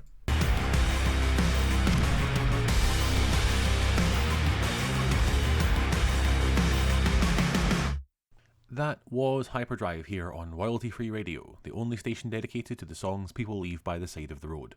Now, if you've been tuning in recently, you'll be aware that we are following the path of one of the most eclectic managers working in Europe today. But for more on that, we go to my identical twin Jason with sports. Jason? Thanks, Steve. Roy Fleming, the Anguian Arrow, and the Syrene's legend in an alternate universe, arrived on our planet with one mission: to manage his way to the top of European football, all while taking the most circuitous route possible. Starting in the crack between France and Germany at Mariska Mersch, the Luxembourgers didn't take kindly to our wandering manager, although the fact that he took a nearly impossible job might give him some leeway in the eyes of the neutral. It's here that he developed his tactic, a deranged, strikerless, asymmetric abomination that the authorities threatened to arrest him for using if he didn't leave the country immediately following their inevitable relegation. So, one bridge burned, our hero soldiered on. He found more success in Wales, where, at Cardiff Draconians, he rose to the challenge presented by a team with less money for players than we have for songs, leading them to promotion and an incredible 4th place in the Welsh top flight. Imagine how much more successful they could have been if they were able to scrounge up any money to pay real players instead of the ragtag band of misfits he ended up with. However, as we know, Mr. Fleming is allergic to a long-term contract, so he left Cardiff with nearly a coaching badge in sight, but a pocket full of enthusiastic job references for wherever he would end up next. Unbeknownst to Roy, however, his next job would nearly be his undoing. Italy. Food, Ferraris, and, if you're a Lazio Ultra, Il Fascismo. This is where our traveller found his next opportunity, a frankly doomed post at Sestri Levante in Serie C. Maybe Fleming was confounded by the impenetrable league system in the Italian pyramid, but he never did find any momentum with a team that seemed unwilling to learn the basics of a convoluted playbook designed for people smarter than them. If only Roy had learned Serie C's greatest trick. If you come rock bottom by enough points, you hit the stack underflow at the base of the pyramid and appear at the top of Serie A with the Scudetto in your hand and only the vaguest conception of how that possibly could have occurred. Sadly, Roy was fired before he learned the dark secret at the heart of Italian football, and Sestri now find themselves in Serie D. We'll pick that up later on. I thought I'd share that with you, chat, because Duke took the time to make that. And there's more to that. Part 2 will come up later, potentially, when I need yet another pee break. God, I'm gutted. Needed to have a little cry there. That was unfortunate. And yes, it was Nacho Gonzalez. Well, the player in question, at least, anyway. How is Mateus only on a 6.96? He's like the best player we've ever had in that role, still. Tycoon, yeah, they are very rare. I mean, tycoons don't happen that much in the game in general, so the likelihood of you yourself getting one is pretty unusual. What is this? I'm here for it. Oh, jeez.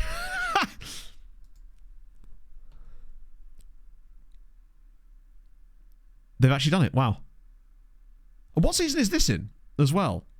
When Blythe Speetons are getting that kind of money. Yeah, I mean, Seraing really does set us up for heartbreak. The amount, the debt, the missing out on the promotion, that. What possible thing could befall us now?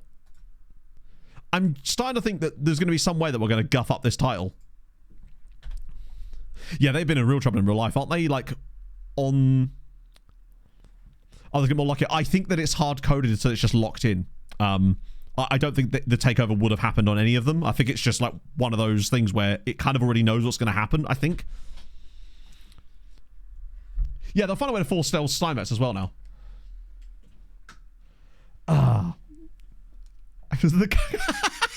It very much put us in the cuck dugout, didn't it? Right. Yeah, we'll get like another in-game pandemic or something. Is this actually glitching out, or are we good? Alright, we actually are good, I think. Not cleared the ball, though. Right, let's find a way. We've just got to bomb on now and finish the rest of this season on a high. Considering we still have one of the lowest wage budgets in this division, the fact that we're so far clear is actually kind of astonishing, to be fair, and I'm taking that. Dino Skills, thank you for the follow. Bother my players for 2. Yeah, well, do you remember on... Which save was it? The one where both of the Dundee teams, both Dundee and Dundee United, got... like consortium takeovers that listed them both on the stock market, and as a result they were suddenly massive on a European scale. I can't remember which season. It might have been MTK. Yeah, you're right, it has to have been Treaty, didn't it? Because we had Scotland turn on the Treaty save for context, didn't we? So yeah, that was really fun actually, because it was basically Celtic and Rangers, and then both of the Dundee teams were like the big four in Scotland. Oh yeah, they'll find a way to screw them. Like, this club is set up perfectly. I mean, they're going to get relegated hard next season without us anyway, because they're not going to have our wonderful tactic approach. Guillaume again, it's beautiful. He has really stepped it up over the last few games. Beppis, ooh, well, I've got Beppis Cherry. I still haven't been able to get any more of the strawberries and cream stuff. I got one pack of it when it was first released, and I've not seen it again, which is really sad, because it was really, really nice.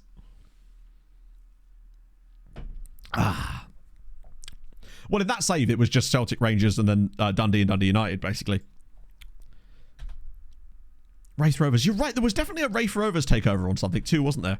I just forget from when. Maybe they got a tycoon as well. They just never did anything with it. It was like one of those inactive kind of tycoons, as we now somehow don't take a 2-0 lead. How has that not gone in? Seen it anywhere else? Yeah, it's strange. There's not even anything on the shelves for it. 25k. That's pretty good. I think they'll probably get there. It just takes like one like mysterious benefactor or someone to just step in and try and help them in those situations. You hate to see football clubs disappear. It happens too often, really, when you consider the amount of money. Oh, Longford Town got a takeaway. Takeaway! Oh, what a goal! Chat, Longford Town got a takeaway, and Birkham have just got an unbelievable goal against us. Yeah, Longford Town got a takeover.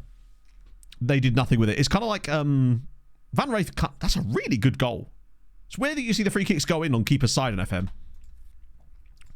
Frustrating to concede that, though, as we've actually been really good so far. What did they order? Well, they had Pizza Hut. But yeah, they got one, and so did Pushgas. A dirty takeaway. Yeah, to be fair, we had Pizza Hut last night, and solid. Still got some in the fridge, which is nice. This is how the last one finished. We lost out on promotion on games 1. It was a heartbreaker. Probably one of the most... No, not even one of the most. The most heartbreaking way I've ever not been promoted in FM. The entire time I've always been playing it. It was that bad. We've been really good in this game, and I still think we'll kick on and win this like 3 or 4-1 in the end. I just trust us so much more than I used to. Oh, no. I still like the goals will come. This has got like Guillaume taking us by the balls and just dragging us towards another win. Oh, what a pass again. And there's... Oh, maybe not. Maybe not. That was appalling. He's got to be burying those. I mean, okay, I guess we'd probably due a random horrendous game like this. Great free kick, though. But, like, lads, pick it up a little bit, if you could. I don't think that's going to help, is it? But at least I've got used to the idea of not clicking on the strikers one. Yeah, as things stand, the gap would actually shrink slightly. Down to 14 points. But it could be the beginning of the bottle. You know, the team will be so devastated at not getting the £42 million transfer budget. Then again, if we had got a £42 million transfer budget, every player in this team would be out of a job next season. Apart from maybe Thomas Steinmetz, every single player would have been replaced. We'd have built like a team that could win the Belgium Cup next year from the second tier. That would have been a good way of doing it. Win the Belgian Cup next year, and then go from there. Oh, that's a great pass. Here we go, Guillaume. Can he do the business this time? Yes, he bloody can. He has been on fire today, just in general. That's his second goal of the game. He's seen what Oriola can do. Honestly, he's not been playing amazingly. He's been putting in some relatively poor performances over the last sort of 5 or 6 games, like regularly dropping to like 6.5 in matches for some reason, even when we're not conceding a goal. So he does seem to be having a little bit of a wobble, but that's okay, right? He's young, he's inconsistent. I might have a look at his form, though, after this game, and if he has continued, like if he actually is in like a bad run of form, then it might be worth having a word with him just to sort of... Because you can get a bonus from that anyway, just from interacting with the player. Pro status.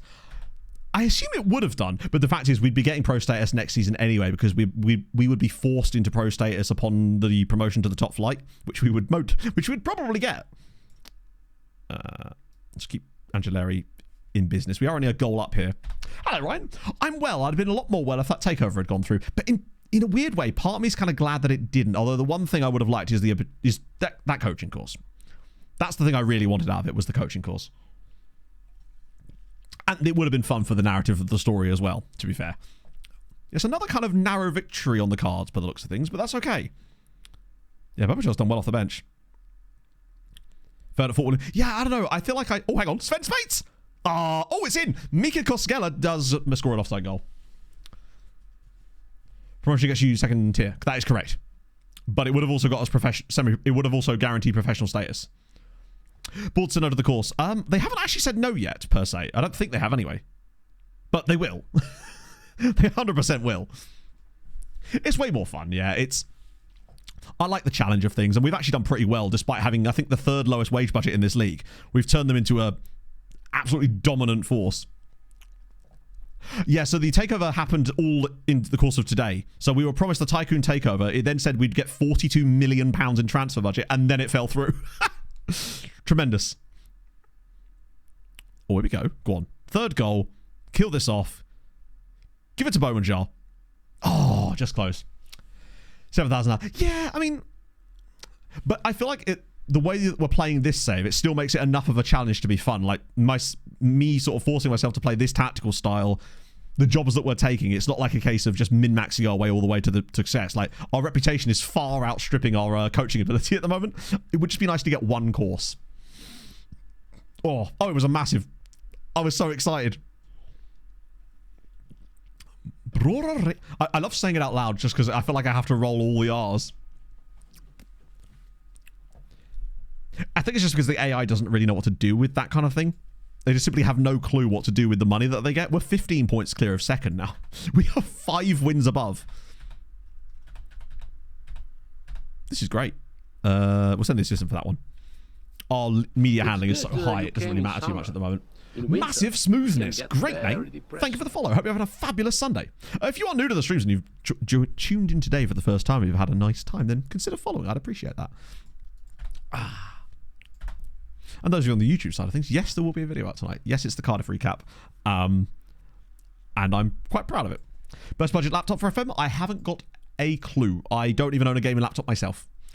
So The last time I bought a gaming laptop was in 2015, so I have zero clue. Yeah.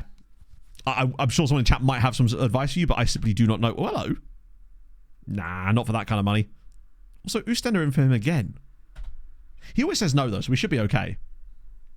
Yeah, I mean, processor and memory is what you're looking for. Graphics, as long as they're, like, middling, you'll be fine. That was actually a real concern for me on Friday. Once I hopped the whole Civ thing, I was like, shit, is this even going to run on my computer in the sense that I'll be able to stream it at the same time? Turns out it actually ran absolutely fine in the end. Thank you, Blundermoth. I appreciate that. I've been told I've been good at streaming. The gardens never look so pretty. Yeah, top of the table clash. Does it even really count as a top of the table clash if we're 15 points clear of them? Because if we win on their ground and go 18 points above them, it's over. It's just over. Yeah, literally, if it actually has a GPU, you'll be fine. SSD for storage. I think most things have SSDs these days, don't they? Do not waste our time. Brother. Incredible. Did they not realise what I've been doing for them? I've managed to actually make £1 million profit this season for them. Yeah, budget is important, of course. I think basically this league is suffering from the same problem as it did last year. The difference is we've been better than everybody else. Because you notice how close it is between the top sort of, well, honestly, all of these guys. They're all falling over each other to win games. And as a result, it's allowing us to scarper. For bulk storage. Yeah, I do need to get an external hard drive, to be fair, for that exact reason. So I could store things like old save files. Because I hate having to delete them for space. Because unfortunately, they do get quite big towards the end of saves. And I want that to be a thing where I can keep hold of them a little bit more. So I do need to... I used to have one, but it corrupted, which was a pain. So I think I will probably get a nice big, like, 10 terabyte external or something, just to have. Console version. Yeah, no, the full-fat PC version, Hobson, is a massively improved experience over console. Put it this way, if you like the console version, and it's kind of like Diet FM, right? The full-fat version is just so much more enjoyable. The SYC archives, yeah, exactly. I used to have every single video I ever made on that other hard drive. Even like old like Let's Plays and stuff, just because I didn't want to trust YouTube's archiving ability in case they just randomly delete my channel or whatever, right? Well, haven't they already released the specs? They did release specs for FM 25, did they not? Cloud storage is an option. I'd much rather have storage that I am in control of. Right. That sounds to me even worse. I don't want to trust my files where I have no... What if the company just loses their service or goes out of business or whatever? I don't want to trust cloud storage with things that I want to make sure I keep hold of. I use cloud storage a lot for things I'm just moving around and stuff, but I wouldn't want to trust long-term storage to it. Yeah, they did release specs. I can't remember what they are. A NAS box. Yeah. I've always wanted to build a NAS. What if you drop your external? Well, I guess. What if a meteor hits us? Then what, chat? 20k for him. Jonathan Wallace is on the move again. Guillaume's had a really nice run again. Oh, that's what I was going to do. I was going to look at Steinmetz's form to see if we could actually criticize it for him. Just try and build that relationship a little bit too. Even if we're criticizing him. There's a Valentin Steinmetz too. God, why does he appear down there? Right. Recent form. Hang on. We want competitions. Yeah, look. 6.5, 6.5, 6.6. I wonder if I actually can discuss that with him.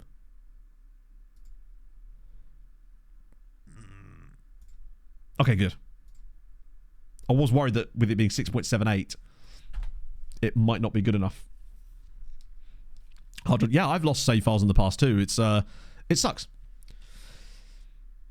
It's just one of the things that's on my list of things I need to buy. But I'm trying to like funnel money away for things like, well, the new PC most importantly. At least we can actually look at scout reports again now. Not that we can afford to buy anybody, but at least they're there. Draverbeek. These guys are all like... We just can't even look at scouting right now. We can't afford to sign anybody. Broke them. Yeah. Not true, but like, at the end of the day, I would much rather have control of my data specifically in my place where I could just see it, right? Maybe you should stop... Maybe if you were less clumsy, this wouldn't be a problem for you. Yeah, it'll be my hard drive and the cockroaches.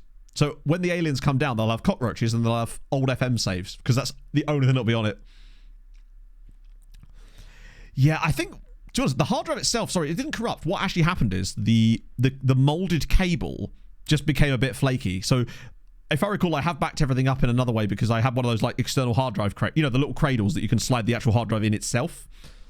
Because I was backing up old laptops.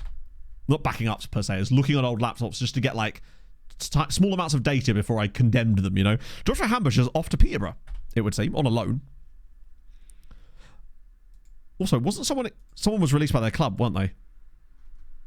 Yep, Multicock, right. I'm glad. I hate that it doesn't tell you when they're actually released. It just tells you that they're going to be released. I want to make sure that we don't lose him. Because everyone else, I mean, there's a lot of contracts up in the summer, but a lot of you will extend things. Here we go. Is your other bandwidth? I mean, the only time I really use cloud storage, I use my G drive and stuff, but like, Multi-Well, I mean, hey, that's his name. I'm sure I'm saying it wrong. But like, when it comes to things like when I post Instagram reels, for example, I can't do that on my PC. Not in the way that I like to do it, because there's this lovely little feature that Instagram has that I've been using to great effect lately, and I can't do that from my PC. So I have to like put them onto G Drive, download them on my phone from G Drive, and then upload them to Instagram from my phone in order to get access to this one feature, which is unbelievably powerful. See that, right? Purgatory United contract. Yeah, it's not great, is it? Have you still not played a single game?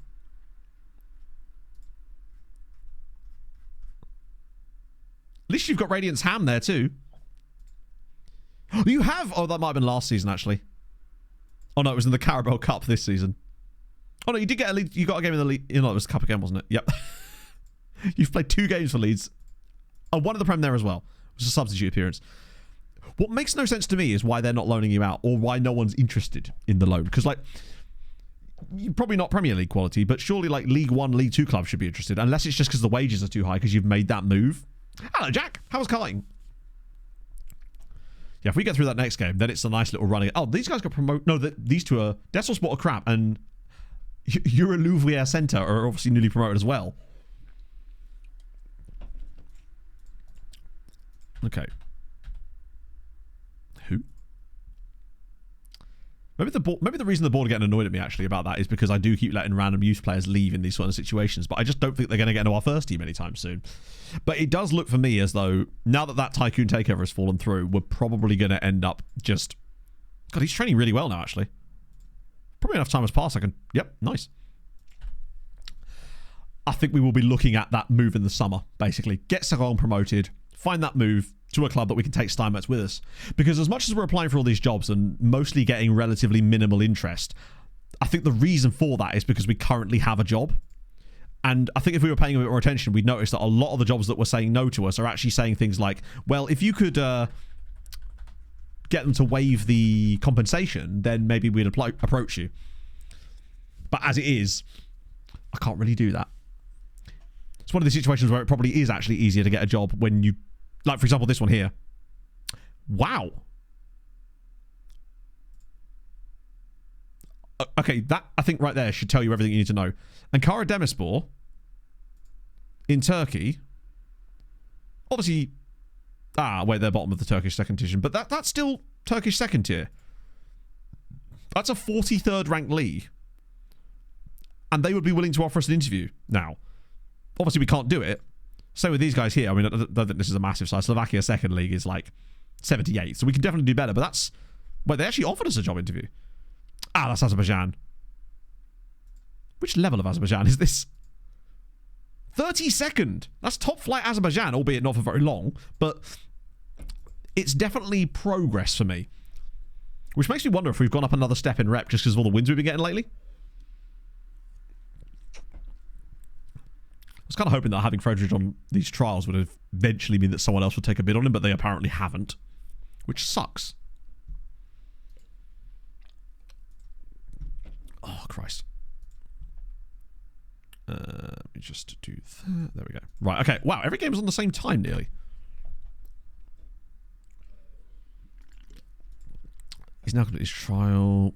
Oh, now all the interest has dropped. I do wonder if us trialing him is actually causing interest to go away, but I just sort of can't risk him not having a contract. That's the problem. Because if it comes to like March and he still hasn't got one, he'll end up retiring, and the last thing we need is more of that. These teams are down towards the bottom of the league, are they not? Oh no, Young are actually top half. And TB's are, yeah, they're more mid-table. God, these guys have fallen off hard. They started the season so goddamn well. Or did they? Maybe it was like the very first few games of the season. All I know is when we played them, they were quite good. Right, let's go. They want to put Steinmetz out of the team again. Not doing that. Mateus has at least bumped his rating up to 7. It's weird that it's not green. I actually thought it turned green on 7. Maybe it's just over 7. Same exact lineup, really, isn't it? There's no reason to change anything at this stage. Let's do that. Cool. Yeah, no. Where's the 2 o'clock kickoff tonight? Tonight? Today?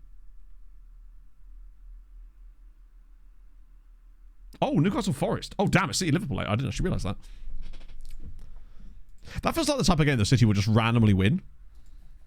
6-1, yeah, something like that. Newcastle Forest, those are 2 actually genuinely interesting games. Why you don't want him retired? Because he's a Patreon regen. So we want to see their full careers, because there's no point in me giving people regens like that and then having them retire immediately, kind of thing. Try and recreate the tactic. Crack on. If you do !tactic, you can just get the download yourself, so that you don't have to worry about trying to recreate it. Hello, Div. Good. All is very good, my friend. When was the last time you were here? I remember you very well, though, of course. Right, let's go. Because football do be funny like that, but like just randomly winning well as well, just out of nowhere. I forget when that tactic was uploaded, so I think it has the most recent tactical switch. The one we made towards the start of last season. Wow, that did not go well. Where we switched the... Oh, bit of snow. It's -2, to be fair. Well, we made that switch on the defensive side of things. So one thing I will say is with the tactic, check to make sure that it's got trap inside turned off, because it might not do. If it doesn't, make sure you turn that off, because I think it has made this tactic a lot better. It was the one way that we were conceding way too many goals of a very specific type, and we managed to completely plug that. Two of them was like, yeah, true, but then it's also a case of like, sometimes I find that sometimes one of the worst times to play a team is actually after they've had a defeat like that, because they tend to just kind of go for it even more. Yeah, I mean, with them, they can afford a little bit of a wobble, especially with Arsenal losing yesterday as well. They're absolutely... Oh, that's ironically one of the types of goals we were conceding before, as we immediately go behind. Shit. Palace having fun on Twitter. Oh, God, what have they done? Is it a brass band? Is it because of Joachim Andersen? It's got to be, right? Right, as much as, right, with that Elise thing, because I was obviously watching the game, the commentator was just like, oh yeah, he's done well then. I'm like, he's not done anything. He's stood there. Like, if anything, Joachim Andersen's done well there, because nothing has happened. They were acting as if him doing that was somehow a good thing, whereas no progress was made as a result of what he did. If anything, if Joachim Andersen tries to tackle him there, he probably goes past him. I think he did the exact right thing, although he did have a very poor game in general. As did every single other player in a Fulham shirt, other than maybe Raul Jimenez, but there wasn't much he could do, really, when the rest of the team was playing so appallingly.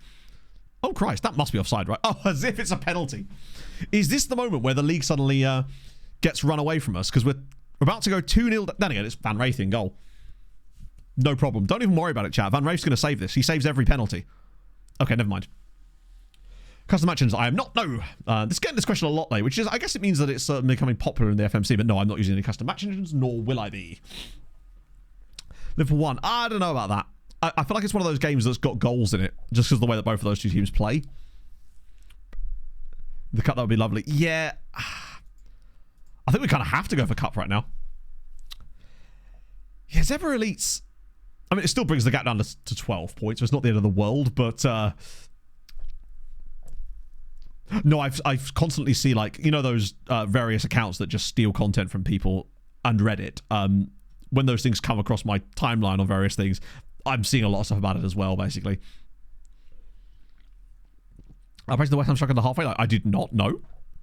I watched I always watch like the 3-minute highlights. So there was a lot of discussion about that as well, and people were implying that it was like, I was like, why are the highlights only 3 minutes? Do people not have an attention span? And I'm like, I'm pretty certain it's a licensing reason is the reason the highlights are only 3 minutes. Isn't that because Match of the Day still have like the primary exclusive licenses on the longer highlight packages, and as a result, that's the most that Sky can post.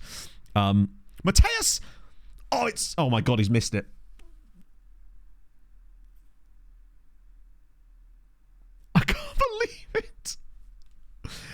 has he missed that? This is just going to be a really unlucky game. Oh, straight to his feet as well. Go on, have a shot. Oh, and another save.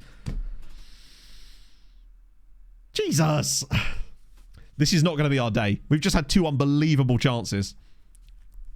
Yeah, this is the game that sets us up. There we go. Finally, it's in the back of the net. Ousmane Diaw. He has been lethal from those. I thought it was going to be Koskela, but it seems that Diaw has sort of taken over as the primary target from set pieces. It's his 4th of the season. I mean, to be fair, actually, he's only marginally taller than that guy. We've definitely deserved our way back into this game. Well, I mean, I say that. Like, we've managed to earn our way back into this game quite well there. And remember, one of their goals was a pen. I don't think we're dead yet. I think if they fail to beat us here, it's over. Oh, nice one, Andrew. Thank you.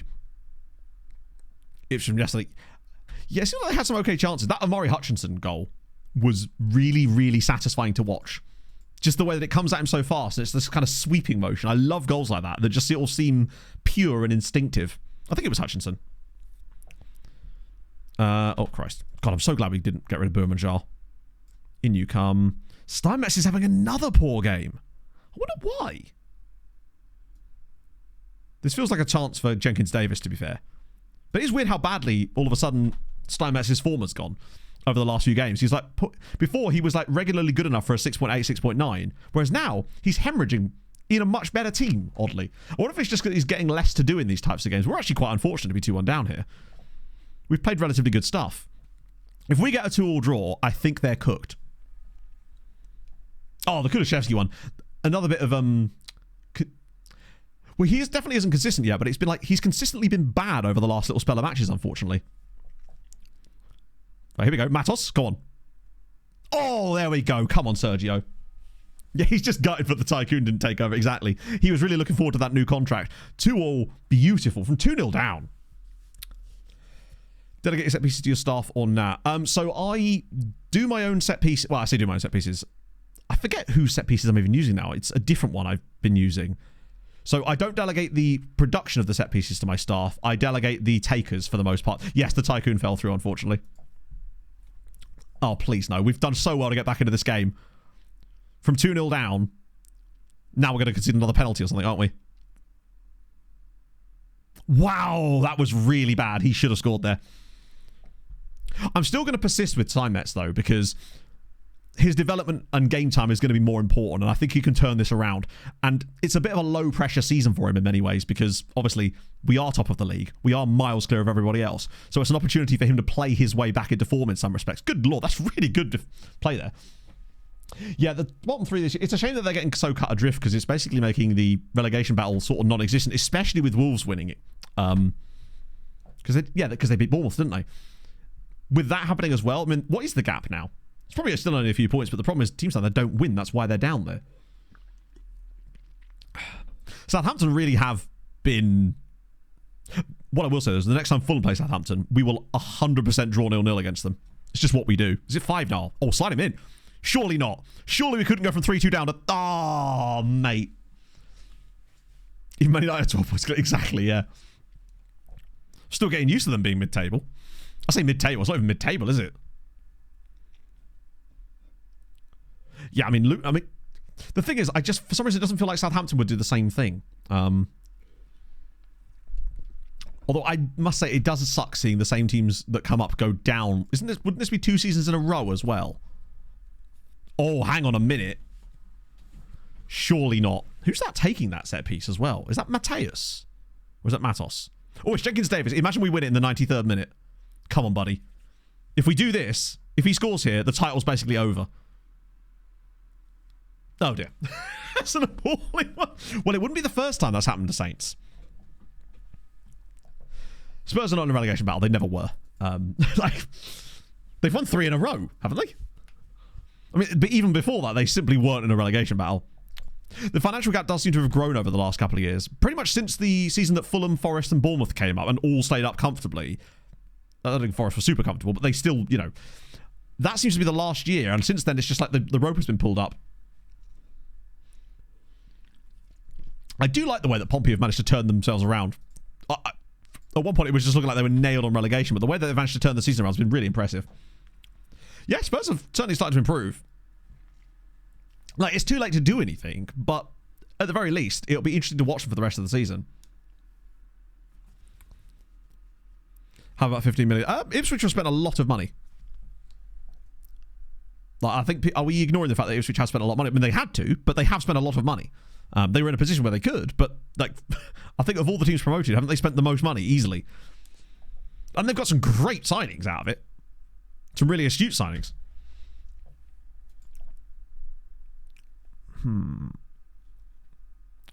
Fred is... Oh, it's not the trial, isn't it? Of course, yeah. Oh, it's actually gone. Europa League at this point. Yeah, it has to be. I think it's the same with Man United as well, though, really. Both of them have to be focusing on that. Although Man United getting Real Sociedad, that is not a... That is not an easy tie by any means. A Man United Spurs... Is there a possibility that Man United and Spurs... Also, oh, they absolutely will. But the idea that they haven't spent money is ludicrous. I'm not having that when people claim that Fulham spent £8 billion. Last time they played, true. Doesn't actually change the fact that they're a good side. And United seem to have got worse lately. The fact that them being in the final with the only hope of getting into Europe would actually be quite a funny game. Like, it basically becomes a playoff. I kind of respect it. We're not doing that, are we? No, not for that price. Jesus Christ. Who is the new Luton manager? Or have they not appointed one yet? It was weird with Luton. When I don't always look at the Championship like table that often, and then I looked at it, and Luton were like, you know, lower mid-table, doing a sort of struggling a little bit upon their relegation. Then I look at it again, they're just bottom, out of nowhere. Zanetti, wait. Oh, that's fine, we did that. At least he doesn't kick off. And he's got another year left on his deal and a 2-year extension clause as well, should we need it. So it's not the end of the world. Yeah, Zanetti, I'm wanting him is a little bit concerning, because now we're 24. I know they are, yeah. That's what I said, bottom. Let's see. Like, have they been that bad? I mean, obviously they have to be bad to be bottom, right? But is it a case of that they've suddenly got a lot worse, or is it just that the teams around them have suddenly got a lot better? Because it seems like the teams like Pompey and that have just started winning games a lot lately. And yeah, no.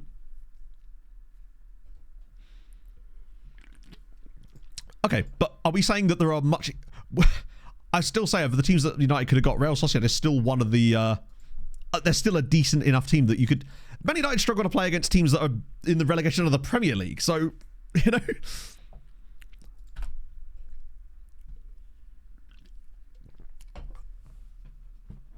Oh, no, I get what you mean, HP. Like, Sociedad, I think... Sorry, I hate calling them Sociedad, because then you get that person, well, actually, that just means society. Goal a game. Yep, and if you keep a clean sheet, you just need one. Just ask Burnley, although they did get 4 the other night, to be fair.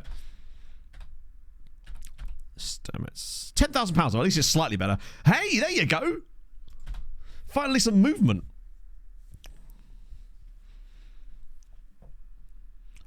RZ. Yeah, RZ would be fun. The bigger games, I guess.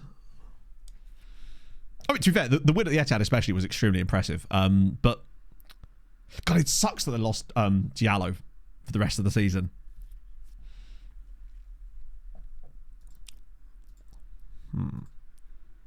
At least he seems to be training well, if nothing else. It's just his in-game performances that have really lacked. Weirdly, he's getting more XG lately, oddly.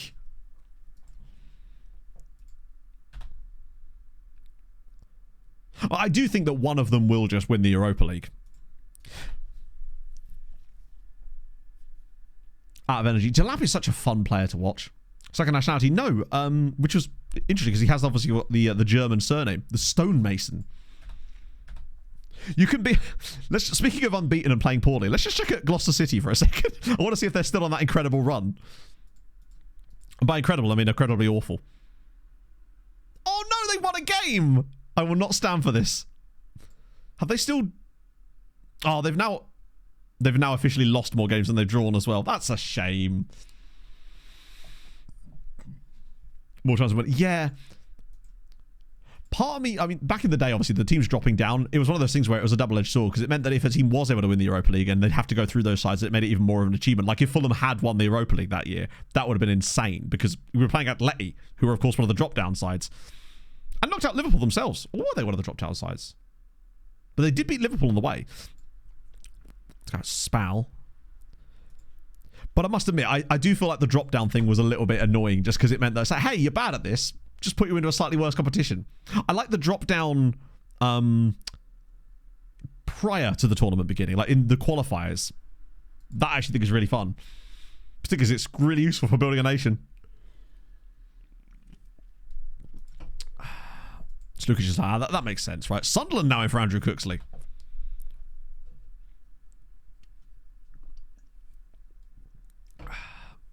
Keeping the groups, remove the drop down. Haven't they already? Oh yeah, you're right. No, I quite like the Swiss system so far. The Sevilla rule, yeah. Finish third, win Europa. Finish third, win Europa. Game time there. I mean, maybe it's the championship, right?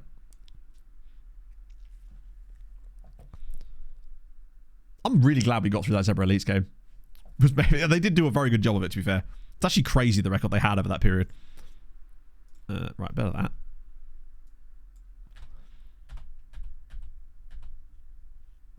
$14K, it's not really that. Like we just well, trying to mean Shagger. Hey, we'll take it. Must win nature of the groups. I mean, at the end of the day, everything's a league system is a 38 game league system is must win if you actually want to win it, right?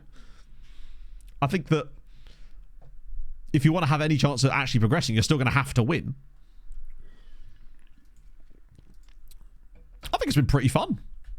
Having experienced it over the years in FM and enjoyed it, I was curious to see how it was going to play out in real life, but I thought it's been pretty dope. It's been cool seeing. So I've been enjoying following like Club Brugge's like journey this time around as well. It's just fun seeing them in there. Not that they wouldn't have done that before, but I do like the fact that it's just opened up these pathways. I mean, at the end of the day, when it comes to things like the quarterfinals or semi-finals, it's probably going to be the exact same teams anyway, but the journey there is perhaps slightly different, right? Exactly. I mean, there was obviously the occasional genuine upsets. Like, do you remember, what was it? Was it the Sheriff Tiraspol season where they just went on a mad one? Brugge Villa. That would be cool, especially as Brugge beat Villa in the group.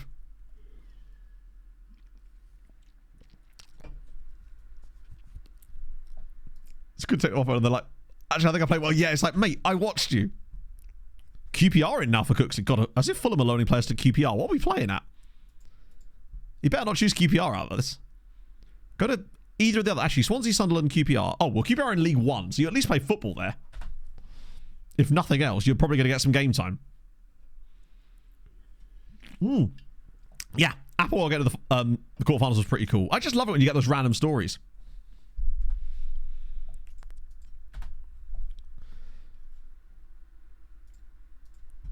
Speaking of Europe, actually, chat, what is going on in Europe in this save?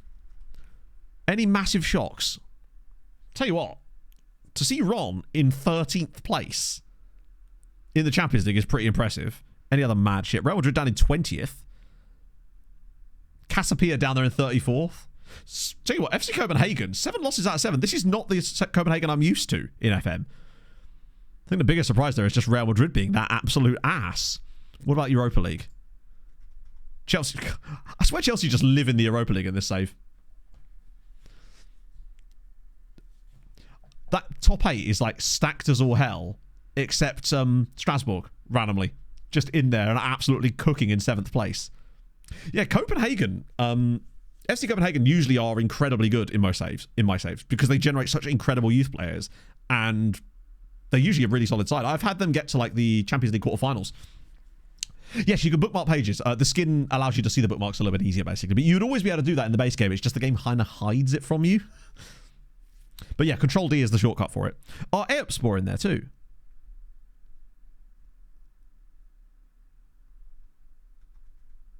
Oh yeah, down they are.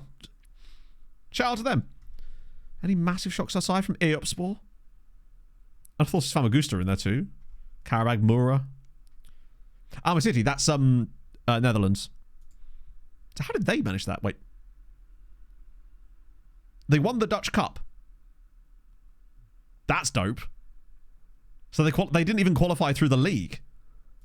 What is their like league history out of interest? They came 12th while winning the Dutch Cup. Fair play. I love that. That's why I love Outcast to Icons as well. The variety of stuff like that happening in other countries is just, we wouldn't have got that at all in other saves. The Conference League is about to be absolutely mad as well, because I'm pretty certain an Andorran side qualify for the group stage for the second season in a row. Shout out Brent. No, not shout out Brentford. I can't bring myself to say that, but Brentford are in the Conference League here, along with Hibernian, Portimonense, Bologna, Lens. That's a really fun little group, actually. BK Häcken, Shamrock, of course. Stade Liège actually behind Shamrock Rovers. Riga into the qualifiers as well. Silkeborg, Kairat. Both Hearts and Hibs actually in there too. Wait, hang on a minute. Shout out to them. What's wrong with Brentford? I'm a Fulham fan. By default. Yeah. Fair play. That's genuinely impressive. What else we got? Klaxvik, of course. Not that that's a huge surprise. Who's bottom then, if not these guys? Oh, it's these guys. Shout out you can't never Daz. But also, big up Custodia. Bring on the fluke. That's alright. We're all welcome here. I was just messing. We could hate QPR equally, Dan. How about that? Who did their point come in? A good question. Their 1 point came against Klaxvik. Wait. So they drew with Freiburg, and then Klaxvik's 1 point was against Austria Wien. No one's ever said that like that, did they?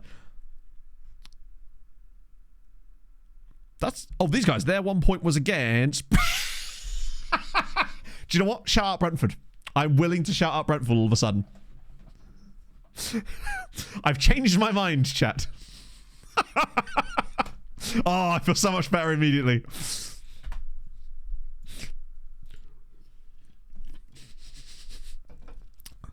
It's crazy that we see Andorran sides qualify for Europe and European competitions in this save more often than we see Maltese sides. It's like, so you don't want the shout out now. Oh, how the turns table. Oh, my bad. Sorry. Rooney. I think if I just type that in, it should come up, right? Oh, no way! That's actually a really nice little tie-in. Because we were just talking about Rom, and he's on loan there from Bayer Leverkusen. Oh, it looks like he's had a bit of a troubled time of it in this save. £24 million move to Bayer Leverkusen. Hasn't really played. Then loaned to Lille to Nice, where he mostly played off the bench. Back to Leverkusen, didn't work out. Then goes on loan to Rom. And honestly, it's not working out there either. Ah, man. He must have reasonable PA in this save as well, which means they are just massively misusing him. That sucks. It's one of the things I love about OTI is the variation of teams we're finding in Europe is unbelievable. Right, so who's gone out of the team here? Wait, Angeleri at right back. No. What are we doing? Steinmetz will still play. He's gonna play his way back into form. I will make it so. Okay. Same again, lads. These guys were good last year. Possibly lost a load of players or something. They do still have the reunion guy.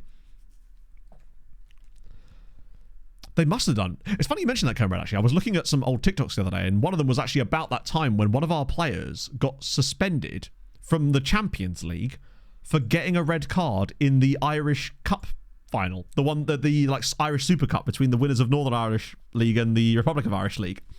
Incredible scenes. But yeah, maybe it's not in the game anymore. Because it was 3 game cycles ago. We've had Malta and MTK in the meantime.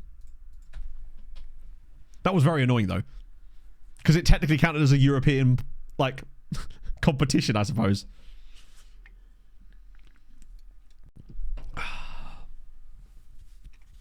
I do wonder if in this save we're going to get a truly unhinged Conference League winner at some point. The sort of team that you would never ever think would win a Conference League in this. It'd be someone from a Czech league, but it won't be one of the teams you'd expect. Or maybe it'd be Seraing when they inevitably do get a takeover the moment we leave the club. Guillaume Seraing again. God, he's good. Yeah, I mean, he's missed that one, but that's really something. I love the fact that we've just under the radar just gone about our business today. We even got that draw from a 2-0 down away at our main title rivals, just carrying on being good. Cruel Certainty Carry. I've always preferred Hadouken, honestly. I think it's slightly different type of music, but it's so of its era, it's unreal. Those first 2 albums, which I think this is off the second album, isn't this Rebirth? Oh no, Levitate. Oh, this is even newer than that. You got Almeria. That's pretty sick. Do you remember the agent video we did where we were... Oh, there we go. Oh, God damn it, man. Where Almeria had, like, the most expensive contract in the whole of Spain or something. They had a guy that was on, like, 400 grand a week or something mad. And then the rest of their team was on nowhere near that. Come on, Oriola. Oriola, has he actually scored a goal at all today? Matos, drop it inside. Guillaume's there. Surely, no! Plenty of bodies in the box there for the rebound. Go on. Find Oriola. Oh, look at the build up here. Oh, that is... As if that's a penalty.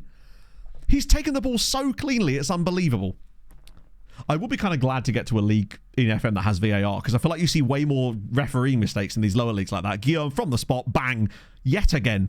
I think he's got double digits in every single season that he's played for this club. He may well be the top scorer, actually. You're right, he got the void. Oh, and what a goal it was. It was basically on a plate from him at that point. Guillaume did all the work, but that is a good point. Wait, but this sent us 20 points clear now. Wait, is that really... Oh, they are winning. I think it was more likely that what they did was they had a guy on a really long contract and he had one of those... Do you remember where Spain had this massive issue in the saves where they would all have insanely high yearly wage rise clauses in their contracts, which meant that you'd look at like the top contracts in the save after like 7 or 8 years and every single one of them would be in Spain because you'd get Sevilla would have like 6 guys all on £400,000 a week or something. Oh, please no. Catch him. Right, we need a big chance from Van Wraith here. What a save! This is why we're winning this, man. So, the C missing. That's... I kind of like the sort of... the B-Tech-eriness of it. Right, come on, breakaway now. Highest player in the game. It's guaranteed to be Saudi, but I guarantee you beyond Saudi, the next highest will be someone at Barcelona, usually. Yeah, Oyazabal would be one of the guys. It was always Sevilla and Real Sociedad for some reason. And sometimes Athletic Club as well. In fact, no, maybe it was more like Real Sociedad and Athletic Club. I wonder if it's something to do with the Basque teams giving insanely high like yearly wage rise contracts to specifically Basque players or something, because it usually was. Some weird like... it might be to do with like team club culture stuff or something that wasn't programmed in particularly well. Oh, there we go. No. Yes. I'm telling you, we're going to play it all the way out from the back here, having prevented that chance, all the way down the other end of the pitch, slowly but surely, and then score a goal off the end of it. You say that, Misha, but they always find a way, right? They'll find another lever. Yeah, they did stay there for a long time, and as a result, the yearly wage rise clauses could just keep climbing and climbing and climbing. I'm pretty certain at one point one of them reached over £1 million a week whilst not playing in Saudi. Oh, look at the build-up here. He must be offside, Oriola, but if he isn't, this is going to be one of the best goals we've scored all season. That's actually counted. What a goal that was. We must have played like 30 passes in the build-up to this. Built it all the way down the pitch. That is some goal. Oriola actually on the end of it as well. What a bloody play. 2-0 up against Desselsport, albeit with a deflection. All that from winning the ball back at our own penalty area. Beautiful. Yeah, and in FM, they're exactly the same. They just keep signing players and stay right up there. Like, I'm pretty certain Bayern have won the league every season in this save, obviously. Oh my God, he's in again. Oh, what a save again from Van Wraith. We've actually been done a few times through the middle today. Did I accidentally like turn that instruction off or something? No, we're good. To scroll on the... Oh, no, yeah. Because you look at it, you see their wage budget, and you're like, great, they've got like, I don't know, 6k a week to spend on wages. Season ticks over, all of it's gone on yearly wage rise clauses. Oriola again! Oh. The compound just... Yeah. They just seem to stay forever, and... Because they get like one decent contract... Oh, nearly another goal. We've absolutely clapped these guys here. And Steinmetz is on a 6.7, which is good. Best way to speed it up. How many leagues have you got switched on? Oh, it's 3. Usman, Jiao, and we're just cooking now. But yeah, the fastest way to speed it up will be to turn off playable leagues. Or, there's another thing you can do, Gabriel, which is you could turn down the detail level in certain competitions. I'll show you. Remind me after the game and I'll show you, because sometimes you'll find that by default, you'll have a detail level set quite high on competitions that your team has no real chance of ever playing in. And as a result, you can speed the game up doing that too. You might find that for some reason, like World Cup qualifiers for OFC are set to like quite high detail, and it would just save you a lot of time, especially during international breaks, I find. Surely we couldn't get a 4th goal in the first half. Like, we've been good this season, but it's been mostly like, 3-1s, occasional 4-1. We haven't had an absolute blowout victory against anybody, and I wonder if today could be that day, particularly with the high line they're playing on. Like, one good pass in behind with a good run, and they're just in. Well, they get any of them, really? League's in the bag. I'd say so. I mean, I already said it was in the bag, but I feel like it's more and more in the bag with every game. The moment we drew back the last game and stopped ourselves from hemorrhaging any gap at the top, I think at that point it was over. because we stayed 15 points clear of them. Oh, what a pass. Mateus brings it down on the chest. Oh, what a goal. He's offside. No.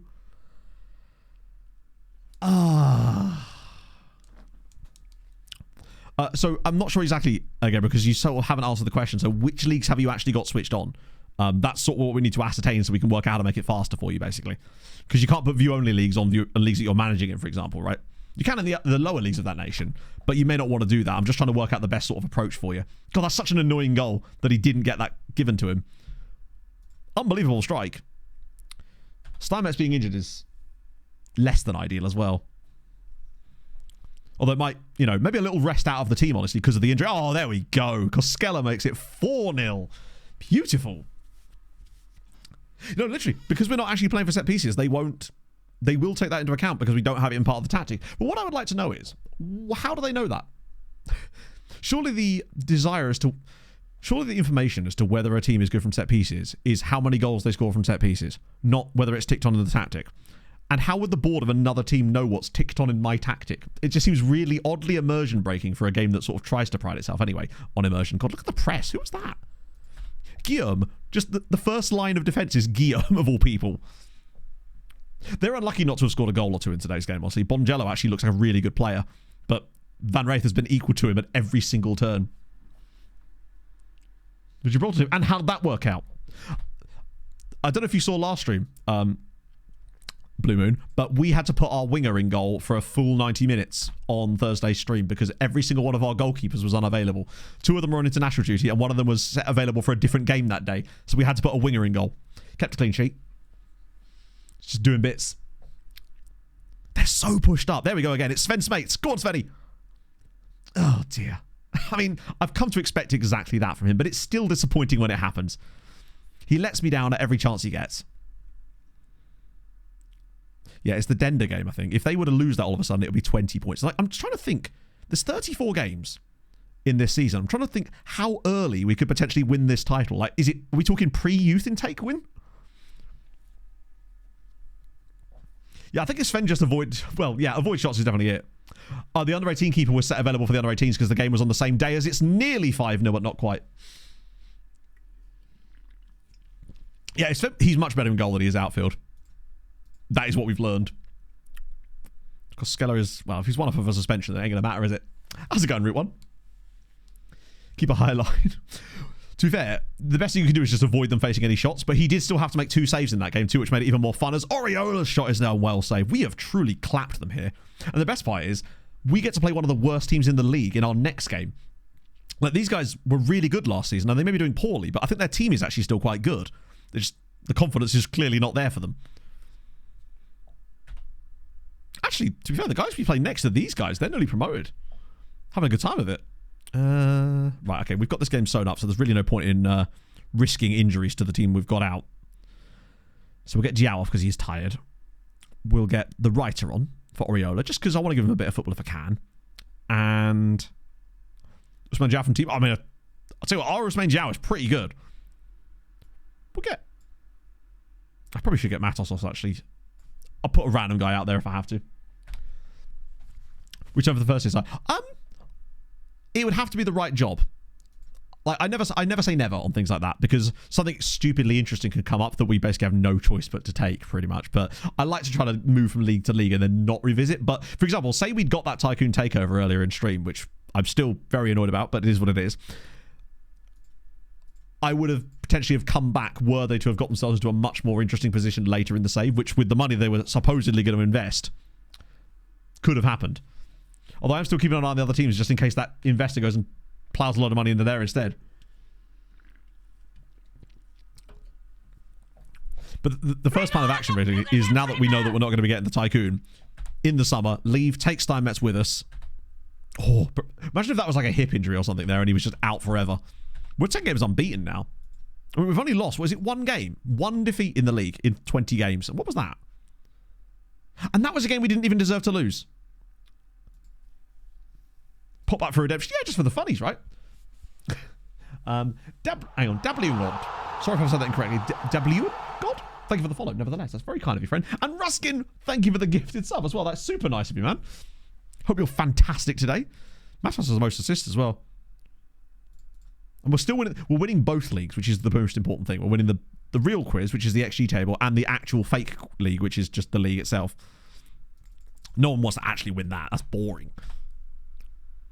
Yeah, they're actually 9th, and we are away from home, I suppose. But then after that, we play Dender, and that's the team directly outside of the... Yeah. Would you consider it? I don't think we can consider it. Genk are not available to manage in this save, I don't think. They might be. I'm not sure. But also, we're not likely to move to another Belgian side from Belgium, let's put it that way. Lee, thank you for the 3. Nice. Bloody love to see it. Thank you, Fred. That's very kind. I hope you're having a lovely Sunday. He won't kick off, so we'll just kind of keep going. Quiz, you say? Maybe. That's next... No. That's next Thursday. Christmas quiz. Next Thursday. You can. Yeah, I'll put it this way. Like, I don't think I would take another Belgium job from where we are right now. I'd like to... One of the things I find most fun about Outcast to Icons is the ability to experience multiple, like, different leagues. So, working to another club in Belgium... I don't know. I don't think it would be as fun. And given that we were offered a job interview with a Turkish 2nd division side whose league is ranked at 43rd, and an Azeri top flight side whose league is ranked 32nd, we've definitely earned reputation that will allow us to get a better job. Hopefully, because we're at 86th level right now. Yeah, there's loads of Belgian jobs we can't take, but that is apparently one we can. I'm not entirely sure, Inferno, because I don't really know exactly how we're going to structure it. All I know is it'll be Christmas quiz, just because we didn't get to do one at Christmas, but it's birthday themed, I suppose. It does feel like our rep has gone up, doesn't it? 35%. I think it has gone up, right? Everton and the coach goes, yeah, they did the usual, don't waste our time nonsense, unfortunately. I think it has gone up one more. Dender drew. We're 19 points clear of 3rd now. That could happen, yeah? Move the leagues. That is a possibility, Ben, yes. But I'll be honest with you. I probably will remove a few of the real minnow ones just to sort of save a little bit of processing time. But I think it's working at a speed that's not horrendous right now. The only time it gets really bad is the day before a window opens and deadline day. Then it is really bad. Maybe I'm following. He's the Georgian winger at Watford, right? Wasn't he the guy that has like one of the best like progressive ball progression stats in the entire championship? In OTI, who would you say is the most team you've ever... I'm not sure I understand the question. The most team... I feel like there's a missing adjective and it's really pivotal to the question. But when you get back to me with that adjective, we'll have an answer for you. Or are the Jesuses? Yeah, damn right. I've got my yellow Christmas hat and everything. Like, I didn't get to wear this at Christmas. I'm looking forward to wearing it for my birthday next week. It's going to be great. We're going to have a lovely old time. That reminds me, Pog and I still need to buy those ice hockey tickets. Shit, they're not going to complain about goalkeeping depth, are they? I might just ask my doff for a random goalkeeper and try to get a free... Ooh, money. We do need that. Loans, goalkeeper, anyone we like. Who's cheap? You're not cheap. I'm not going to pay for a goalkeeper. I'd like a free goalkeeper, please. I can't even afford that. 90th, thank you, Misha. I don't look a day over 88. Okay, we'll try a different method. Next Thursday. Yeah, not this Thursday. Wait, hang on. Let me think about this. Yeah, so not this Thursday coming, but the one after. It was fun. I mean, I'm enjoying Seraing a lot. Maybe... I don't know, actually. Sassuolo was very fun, even though it was like the final one of the last time, but it was a very fun part of the save. A few there you go. Yeah, there's no real close hockey team, but Coventry is technically the one. Oh, we could do that, yeah. So it's a little while yet, but basically I told chat that since we didn't get a Christmas quiz because I was ill, we'd do birthday quiz, but it would still be Christmas quiz instead. Oh, the money. Are they going to give us anything decent? 80 grand. 136 grand for a player from a North... That's not bad, actually. I mean, it's free money, isn't it, at the end of the day? It's going to help us slightly. It's another 200k for the club, which, look at us with the money now. And now we're only £79,000 in transfer debt. Look at us go. Join at 3 a.m. Probably not, no. But enjoy LA. That sounds dope.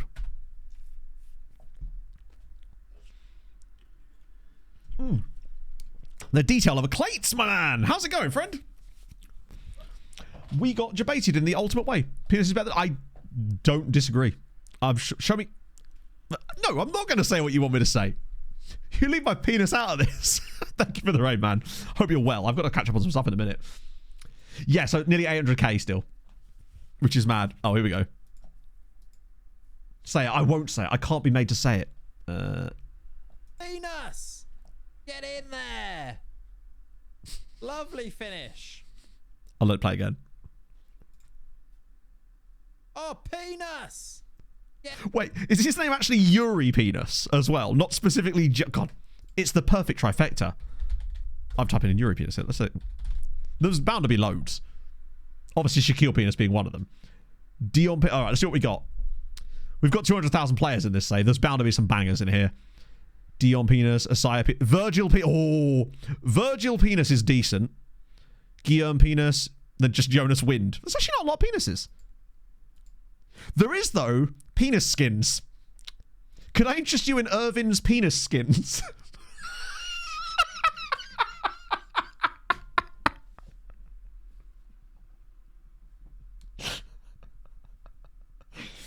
There we go. Now we're talking. That's a real dude as well. Also, he does not look old enough to be playing football. So I wish I could. I can't sign anybody. I have negative transfer budget. All Wolf-related clubs, you know. Wolfsburg. I'm out of them. No, thank you.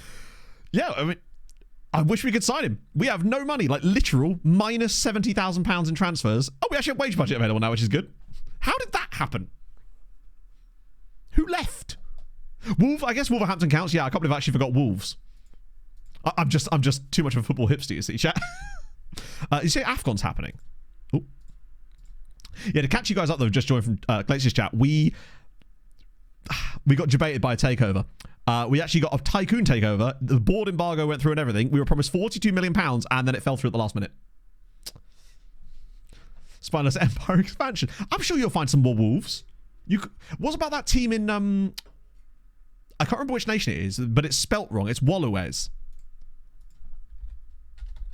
These guys. Could I interest you in Wallowes? From the Bivy Eyes. Lost use guy. It's a lot of use. It's a lot of wage budget. That's £400. Looking through badge, it's fine. It's what we do.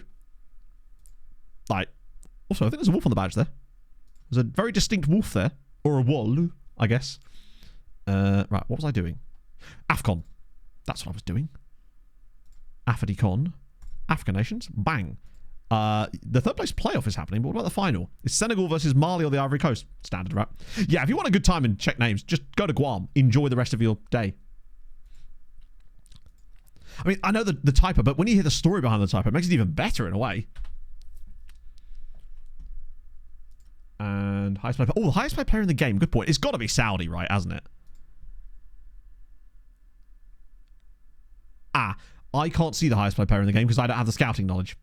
I can't even attempt to show you that, unfortunately. I don't think there's any way I can even show that information currently. So I'll have to refund your points on that one. Because we can't even put any of our budget into this to open it up for one day. Sorry, the typo. I've forgotten it. But it's interesting. Trust me, it's interesting. I think the story is actually just that there was a typo. They haven't sold the movie rights to it or anything. Right. Serbian Super League. Wow, Partizan have actually won one. Should be okay. I don't think they were... True, actually. We'll have another try in a minute. Yeah, so Partizan have actually won the most recent title, and they're both level on points at the moment this time around, too. Along with regular cup winners, IMT, who are always there or thereabouts. Oh, let's try that again, actually. But I don't think they will be. We just remove all of this. See, it's only found 6,000 players. So I don't think that's going to be... If I just look at World Rep... There's a few players in it, but I suspect it won't be entirely accurate. We'll probably be missing quite a few. Let's have a look anyway, though. Highest paid player in the world, according to this, not taking into account, is Joshua Kimmich. Tied with Mo Salah at 1.4 mil. But I suspect there might be a few that are missing, but it's most likely that it is one of those two. It's actually kind of crazy that there's only a few over a million here. Then Mbappe at PSG still with 800k. Then it's Phil Foden at Man City on 600k. Then Florian Wirtz, 600k. No, but a Tranmere guy, he's probably from the Patreon regions. If it's a strange player and you're a bit confused as to why, then it's probably Patreon region. I think the Tranmere one is Stewie's. Was that Stuart Brown? Because if so, that's probably why.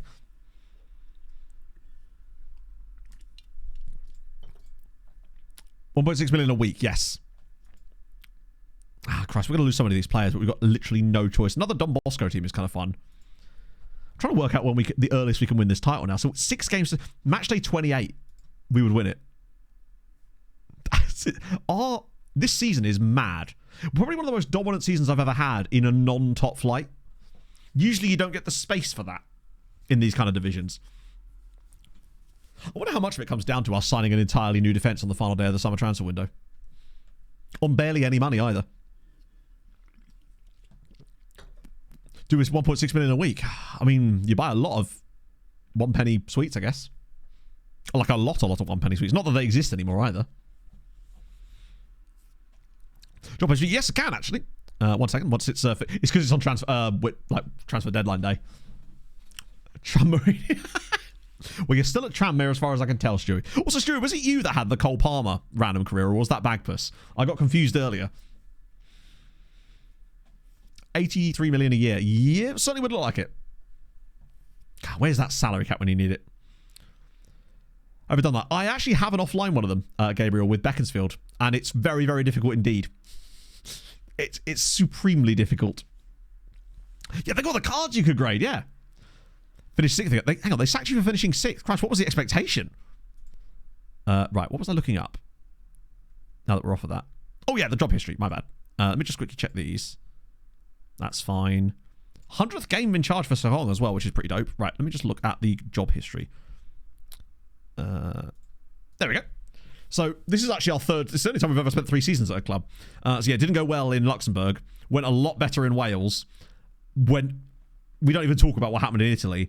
Things have definitely improved since we got here. Although we did lose out on promotion on the last day of last season in the most gut-wrenching way I've ever seen. Pretty much. Wanted a goalkeeper. Yeah, I could just go after that guy that was it a 3. We basically just need someone that's going to be giving us a backup just in case. I think I've already asked him about this guy, haven't I? £700. I can't pay that. What league am I in? I'm in with Beaconsfield. I'm in National League South. I'm not going to give you £400 a week either. We do have Smates as a backup. I'm just worried about the team kicking off. Fuck it. I'll just do that. We'll bring a random dude in. Loneliest guys in the first division. It doesn't matter. Like, they're not going to play. I just needed a body because, yeah. Oh, yeah, if you have just joined, let me just show you the how this league finished last season. 66, 65, 65, 65, 64. On the final day, 6 teams could win the title. And we won, but because we'd won less games, we did not get promoted. And they were 3-1 down and won 5-4. Which meant, disappointment. But yeah, we don't actually need a goalkeeper to start. We just needed a body. In case they basically come to me and do the whole, oh, you've not got enough depth here, etc., etc. Cooksley has still not actually got a proper... Adam Cooper's moved already. Fulham have accepted more loan offers for Cooksley. We'll turn that down. It's weird how much they want him, actually. RZ have offered Villa a loan for Palmer. Wait, that means that he must have turned down the moves to Wolves and Fenerbahce. Fun fact, Voltaire contracted syphilis just 2 Apparently Villa have said no to it, I guess. Life's Second Chance. Thank you for the follow. What an uplifting name. Wait, is that the same bid? Am I just going to get spammed with Cole Palmer bids now? I think whoever you go to, Andrew, hopefully it'll be a club where you could finally find some football. Idrissa and Dye. Okay, we'll have him in for the end of the season. I could sell this guy now. Do you know what? I don't think the 2K is going to make all that much difference somehow. I was kind of hoping they might go a little bit mad and offer me like 50k for him or something. Yeah, no. Apparently not. It just doesn't work like that, pal. Now this is going to take bloody forever, isn't it? Because of the end of season. Not end of season, you know what I mean. Such low divisions. Seems so long, but that's the point, right? Because isn't that the whole point of playing football? I guess it's a game, so you have your own goals and stuff. But to me, I don't find it fun if I'm not on a long-term journey. I don't like short saves because my favourite thing about FM is the storylines, and I don't feel like the storylines can really flourish and exist on a short-term save. And I like the randomness. I wouldn't have chosen... If I was choosing a brand new save to start with a single club, I wouldn't have randomly picked Seraing, right? But now that we've sort of been thrown into a position where we have no choice but to manage them, it changes everything, right? It makes it more interesting for me. Oh, don't you dare. How are they getting on in the second tier? Oh, no. Anyway. Also, where are Hoogstraat these days? God, they're still doing fantastically considering how... Probably like bottom of the league in XG or something, aren't they? Oh, they actually are doing okay. Credit to them there. I'd like it if you went to... To be fair, RZ have won the Eredivisie relatively recently in this save. De Bayo. They're just going to keep bidding on him, and I'm going to be told about it every single time. Yeah, 1.3k on wages for him. It shows you how low we're paying in terms of wages as well. I think our highest paid player is on like £500 a week. Always never do. Yeah. Oh, no, fair enough, right? I think it's just... Everybody enjoys... That's one of the things I like about FM, is that there are more than one way... Well, there is more than one way that you can enjoy the game.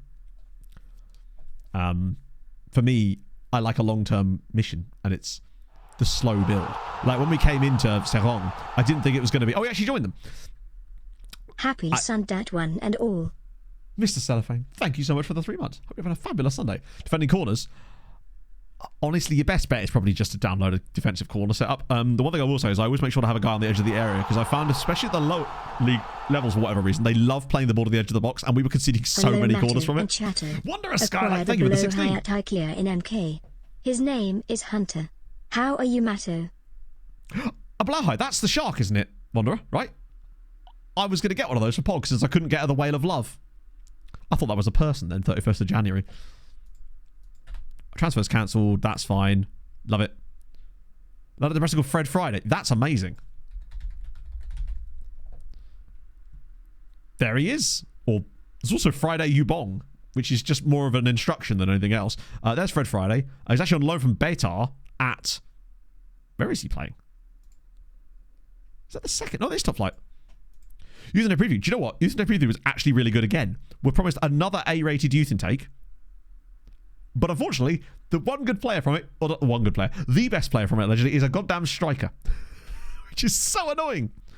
Overall bank balance is positive. Yes, we managed to get a little bit of extra money in January from doing the Harold Bishop Memorial Trophy, which we won. So that rustled up a little bit of extra cash. That, and I also sold £200,000 worth of clauses to Vesterloo and Anathorsis Vamagusta. Yeah, Pog does have a Djungelskog. We bought that when we went to IKEA. In November. The moment we found out that we were getting this house, we went to IKEA to start looking at a bed. Really good choice of bed in the end. I'm pleased with that decision.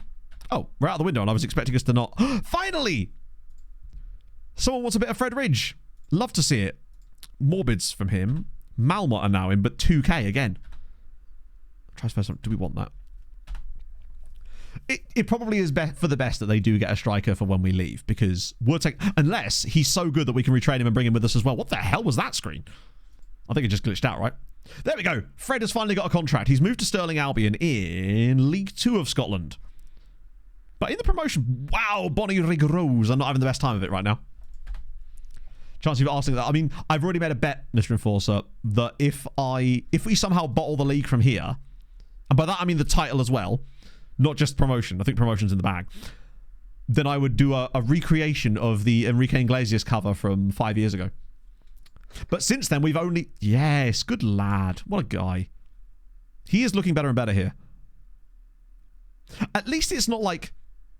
There's no, like, Premier League sides hunting for him, or, like, big Spanish sides coming after him, which is, I guess, something.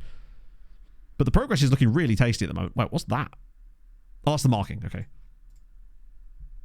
Oh, he's got up on one on penalty taking too, which is so strange. Point is, he's improving, which is the grandest thing. Fucking, they are pretty huge. I mean, the Djungelskog that Pog's got is pretty damn big. It was cute when we came back from IKEA because we didn't actually buy anything that day. Pog just had a seatbelt on him in the back seat to make sure he was safe. You know, if we had an accident, the last thing we need is Djungelskog flying through the back at 70 miles an hour. Just say no to that. It would be kind of funny, though, if the striker that came through was, like, somehow even better than Steinmetz is in terms of, like, pound for pound for the role. But if he's that good, I could retrain him as a number 10 for us, and we'll bring both of them with us to the next club. Because I would quite like to bring, obviously Steinmetz, but I'd quite like to bring Sven with us as well, just for the funds. Because he is a fun player. So Valincic is back. Which means he can come back into the lineup, and Bowman Jarl can return to his rightful place as a benchy boy. Video evidence. There is, yes. It is on. Oh, shit. Steinmetz is dead. We will probably continue to start Bowman Jarl, actually. Yeah, it's in... Oh, Christ. It's a Twitch recap video. It's either on the main channel or on the second channel, basically. But it was like... It's like a Twitch clips video from back in the day. But I can't actually remember which one it's called and from when. It would have been around about October 2020, roughly. But I just can't remember which channel I put it on. Still look at data to see who to get rid of in your set. I'm not sure I understand the question, Kidasute. Which data are you talking about specifically? New feature. Wait, what? Oh, yeah, it only happens with young players. If you overplay them. Do you reckon he'll get an excellent name as well? Like, Steinmetz is a really strong name. We take that. But yes, I had to delete the clip of the Enrique thing because of the Twitch copyright stuff, but it does still exist on YouTube, which is the main thing. And it's exactly as awful as you think it's going to be. There's a reason it hasn't been repeated. But I genuinely cannot remember the name of the video. Stats view on the squad screen. Oh.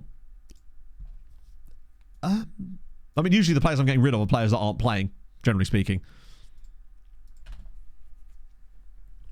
So, I very rarely am selling guys. Most of the time, right, at the end of the day, it's pretty...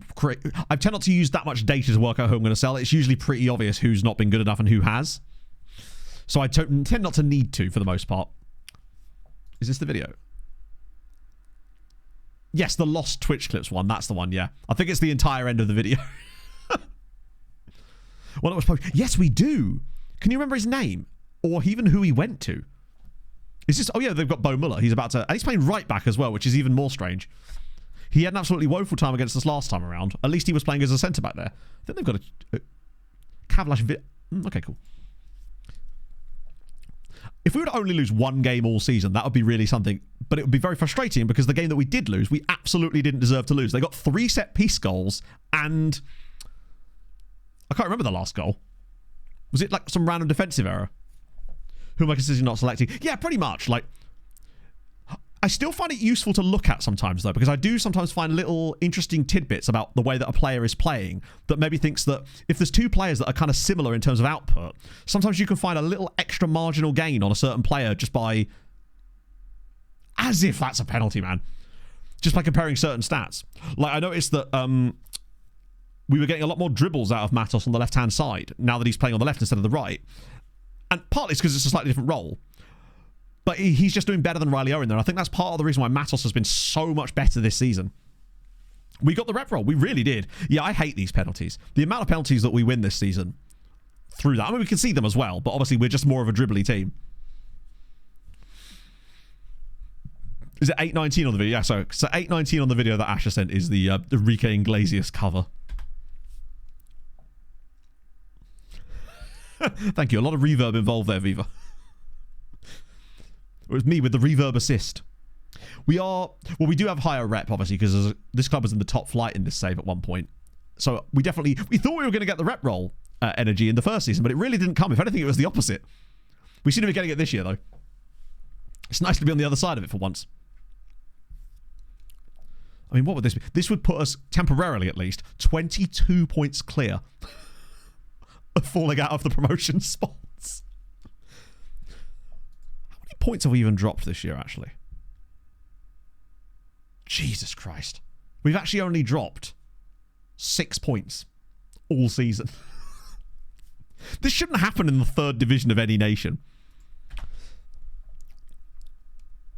And a lot of it has definitely come down to personnel, but fine. At least we've now got a bit of a blueprint as well for what type of players we need to be signing at clubs in the future as well. Like, this has given us a nice blueprint for that, for who needs to be in what kind of role.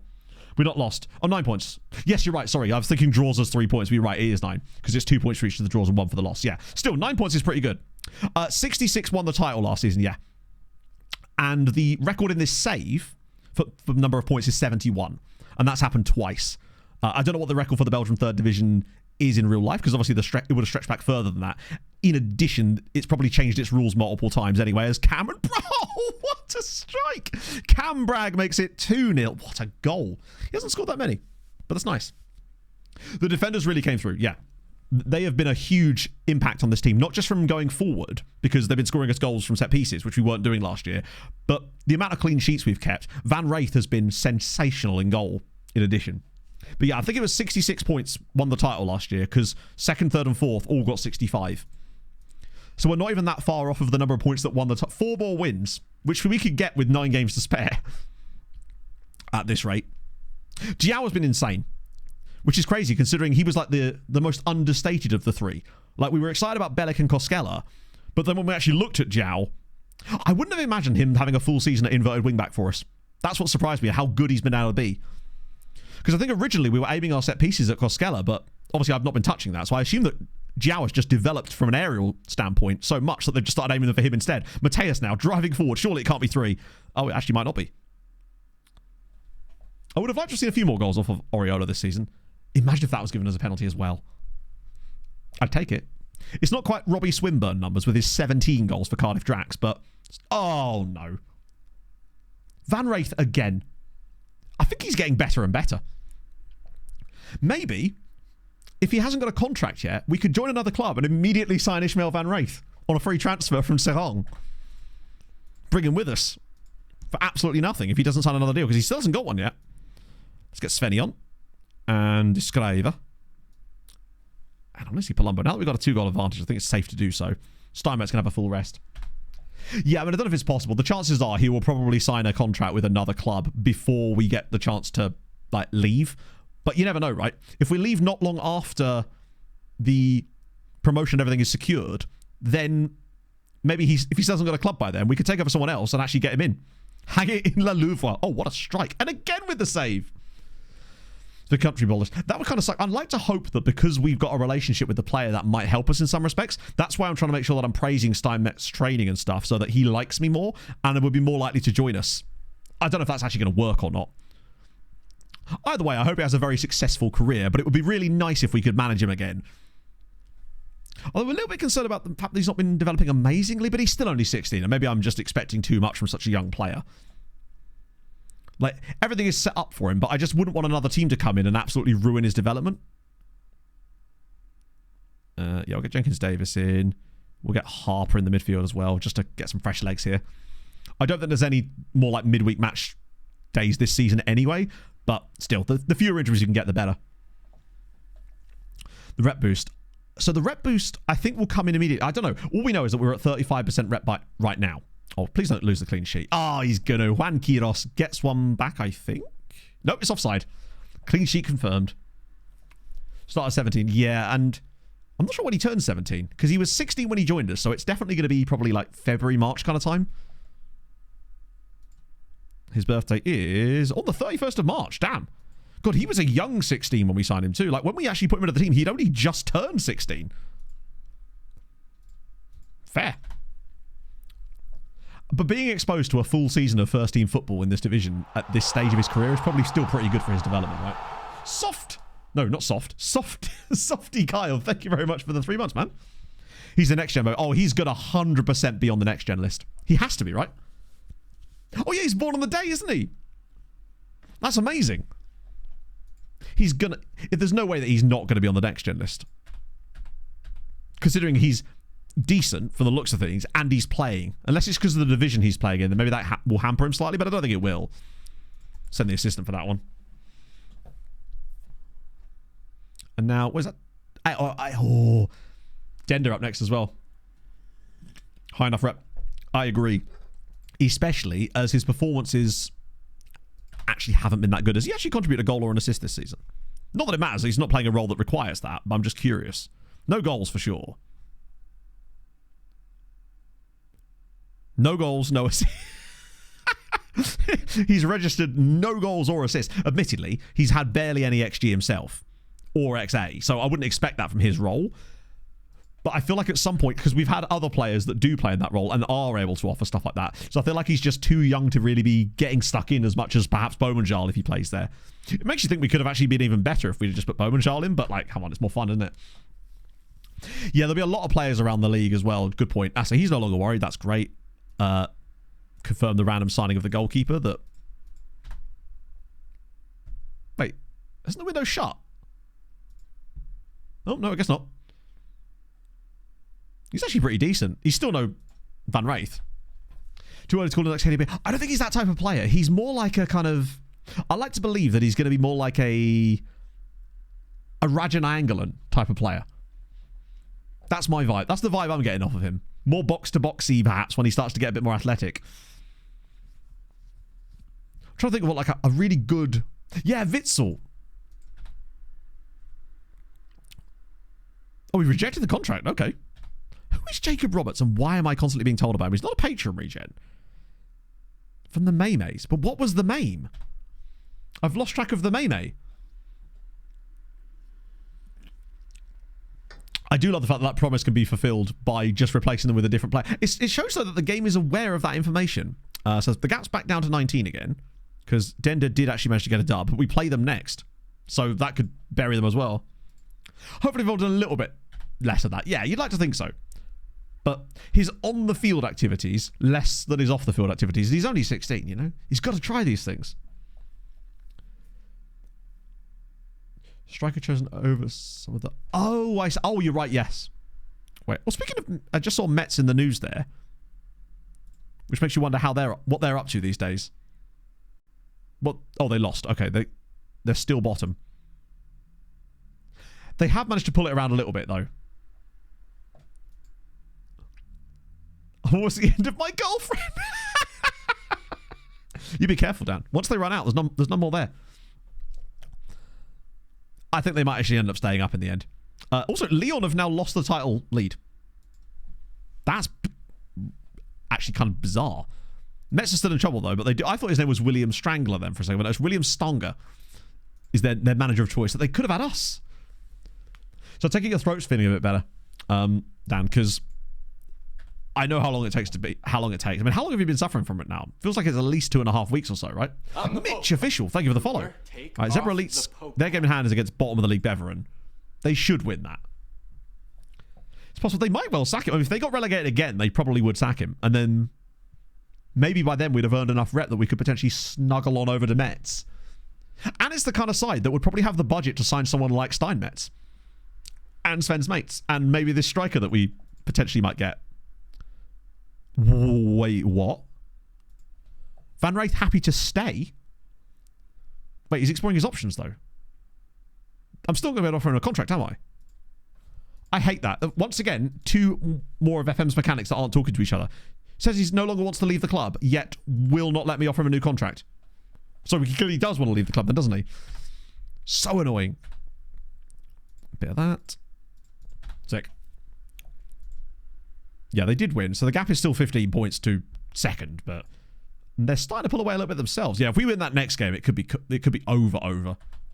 He says as if it isn't already over. I mean, at this rate, we'd win the title on match day 28. Which might even be before the youth intake next stream at this rate. Because we actually will be able to finish on time today. Crazily. For the first time in about 3 weeks, I think. But I am really excited about this youth intake now. Because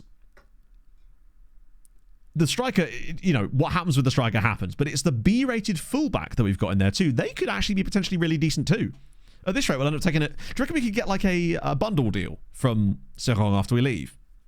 Should we win the title, surely? No, because then next stream we'll have we won't have a nice stream worth of content next stream. If we go too far today, next stream we'll have like 3 games in it. And we wouldn't get close enough to the youth intake to get that done either. Because if we're going to be doing a job hunt stream, I want that to actually be a job hunt stream, where that's the entire point of it. rather than it happening halfway through a normal stream, because then people don't know about it basically, and then they feel like they've missed out on things like that. Like, I've been trying to push through the seasons relatively fast. Considering how fast it actually moves, I think I've done the right job. Actually, I know, for the first time in like 2 weeks, because most of the streams when I was looking through it have all been like 5 hours the last couple of weeks. Just because I've been enjoying it so much, and I still am. But there's no way we make it to youth intake today. We probably get at least another 2, maybe even 3 games done though. Which would send us to what? So we've got 13 games left this season.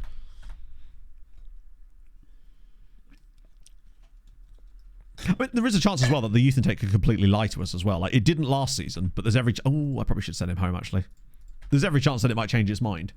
They often do. I've still got an entire glass of water here. Next. Oh, you're right. That might be an indication that he could be on the list. I think he's too young for that, but let's have a little look.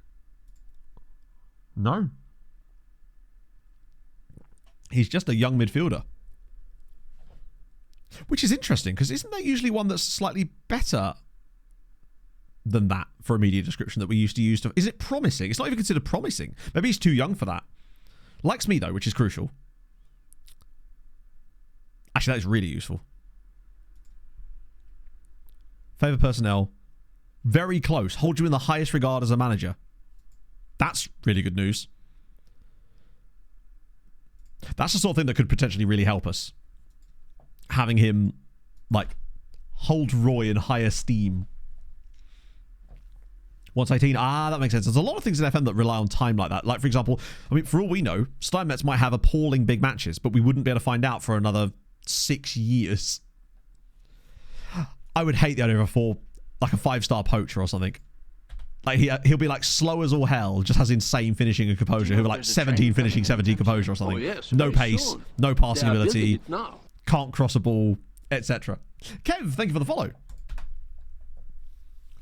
BT under 18 measure. I don't know, actually. He has played for Belgium under 19s, so that might be part of the reason as well. He's already skipped several age groups. I think it was under 19s, right? Renew the contracts of the players you start with. Yeah, because if you don't do that, you will basically have no players. And it's impossible to, like, progress pretty much. So yeah, I did at least, I allowed myself to extend contracts of players that were already there. Like Tom McAvoy, for example, and Josh Payne. He's asked me, oh, he could be. That would explain it too. I don't think he's played enough for Belgium's under 18s to... What cap is he? Yeah, capped at under 19 level at 16 is pretty dope. This is that song that I always forget to take off the playlist, isn't it? Every single time. But this is really nice. Look at the green arrow. Look, he's just arrows for days now. He feels like he's finally ticked over there. What was I looking at? Oh, yeah. Find out who that guy was. Manager. Yeah, he is my assistant, actually.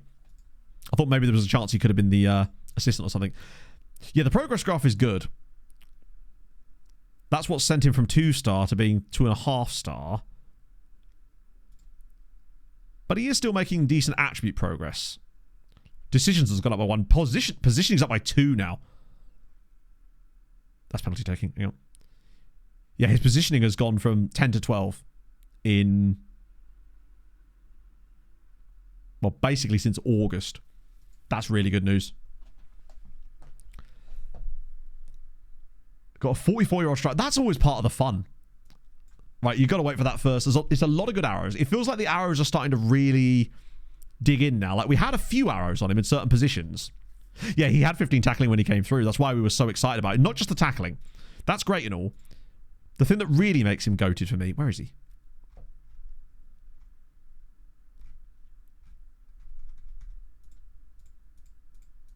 Where the fuck's he gone? Is the work rate that he's got. Having 14 work rate as well is really, really useful. Reasonable stamina as well. Yeah, he was always 2-stars, yeah, but remember, we've signed a lot of players that are better than that, so I suspect that it probably pushed him down to 2 stars, as you can see here, because of the arrivals of all those insane players.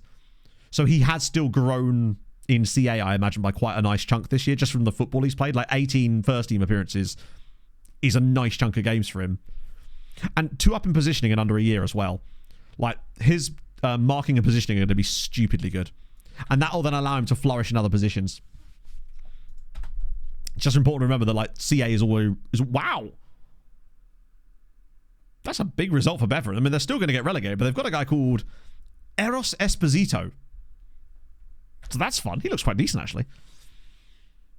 Yeah, and remember, with semi-pro... just think how well we could develop him with a pro training camp. Like, proper pro training. Say at someone like Metz, if we could go there. Bring Steinmetz with us. Get him pro training, exposure to football at a higher level. He could propel us back to Ligue 1. I'm telling you, we join Metz when they get relegated to the third tier of France. Back-to-back promotions, back to Ligue 1. Bang. 9 passing now? No, we don't. He's a ball-winning midfielder. The crucial attributes for a ball-winning midfielder are the ones that we're training him on. There's no point in wasting his development on attributes that are not going to actually be that pivotal to his role, right? Like, obviously, it's important to have good passing, but not as important as it is to be good at the role he has. It's a bit like, it's not, don't Metz hate us. That was their manager. Their manager didn't like us. The club itself probably don't care. I don't think the club can have, like, an opinion of you, can they? The board probably can. But, like, right now, passing is not super important for a ball-winning midfielder on support, and he actually already has 9 passing. But he was French. So he will stay on that, really, until these are like 14, 15. That's the beauty of it. Plus, I find that passing training can work quite well, actually. But it's also going to be kind of relative to their role. And defensive positioning, for me, is unbelievably good. I'd say it's probably the easiest training one you can run. Oh, he's actually at Oxford United. Oh, it has been for ages. In fact, he's still there. So he stayed at Oxford this entire time, mostly in League One, but as of this season is in the Championship with them. How are they getting on in the champ? Ooh, it's not going well for them. At least Huddersfield have started winning. Salford have fallen out of the battle for the playoffs a little bit now, though. They were looking pretty close. Danny boy, thank you for the 43 months, man. I hope you're well. Let's just go back to him for a second. Fair play to him. After 5 years of playing this FM20 save, I finally won the UCL with links from Gibraltar. That's awesome. Also got a Gibraltar final in the Conference League between Manchester 62 and Bruno's Magpies. That's actually insane. Fair bloody play, man. You are actually at least playing. Oh, wanted already. James, it's looking like your time in the National League North is likely to not last that long. Because you've had a phenomenal season for Altrincham so far, who are in the playoff spots, not likely to be getting bothering Kidderminster at this rate. But in addition, you're already wanted by a League One side, potentially. But I mean, it's League One. And aren't they like quite a good League One side too? They're sort of a relegation threat, so they may end up back in League Two. But this is your path back to the Football League, and it's also the only club that's interested in you right now. We know about Joshua Hambusher because he literally just went on loan to Peterborough United, I believe. Yep. And finally has made 2 appearances. About bastard time. Straight into League One from Palace. Immediately a man of the match in one of those. I'll tell you what. Carry on like this. This is the sort of thing that finally gets your career kicking on. Because, I mean, where are Peterborough at the moment? Mid-table League One, but they're not... I mean, they're not going to get playoffs, are they? But you never know. That's true. And Inferno signed a new contract as well. Giovanni Fabian with the double B at Bologna. 33 grand a week as well. Oh, he's been at Bologna the whole time. What am I talking about? But he's only really broken into the team in the last couple of seasons, especially... Well, actually, he hasn't. Oh, no, this year. This is literally his first proper season of playing regularly. The other ones were all substitute appearances, pretty much. Like this year... 26 sub appearances, 31 substitute appearances that season. They were weaning him into the team slowly, but this year has been a starter for them. And to be fair, 7.04. It's making it count. Instantly scores an own goal. Sub them back off again. You got to do the old sub for a sub. You know it has to be done. Nick Walter Maid. Recognise the name. Paderborn. Oh, he's been around a little bit. Had a loan at St. Pauli. Didn't really get a lot of game time for Werder Bremen. Honestly, didn't really get a lot of game time at Heidenheim either. But he seems to have found... Well, he's still not getting a lot of game time even at Paderborn. The 8 goals there, that was good. But this year, his playtime has actually dropped. And he's still got another 2 years left on his deal. 27 now. Man just needs some football. It's just not gone well for him.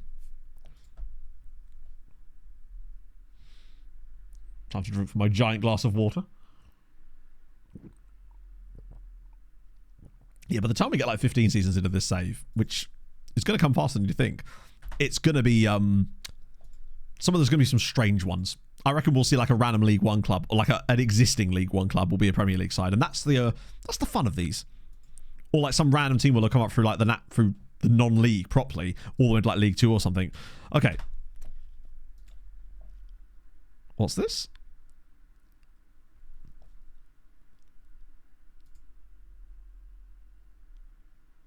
Manager of the season. That's incredible. They're just like, yeah, no first team appearances needed.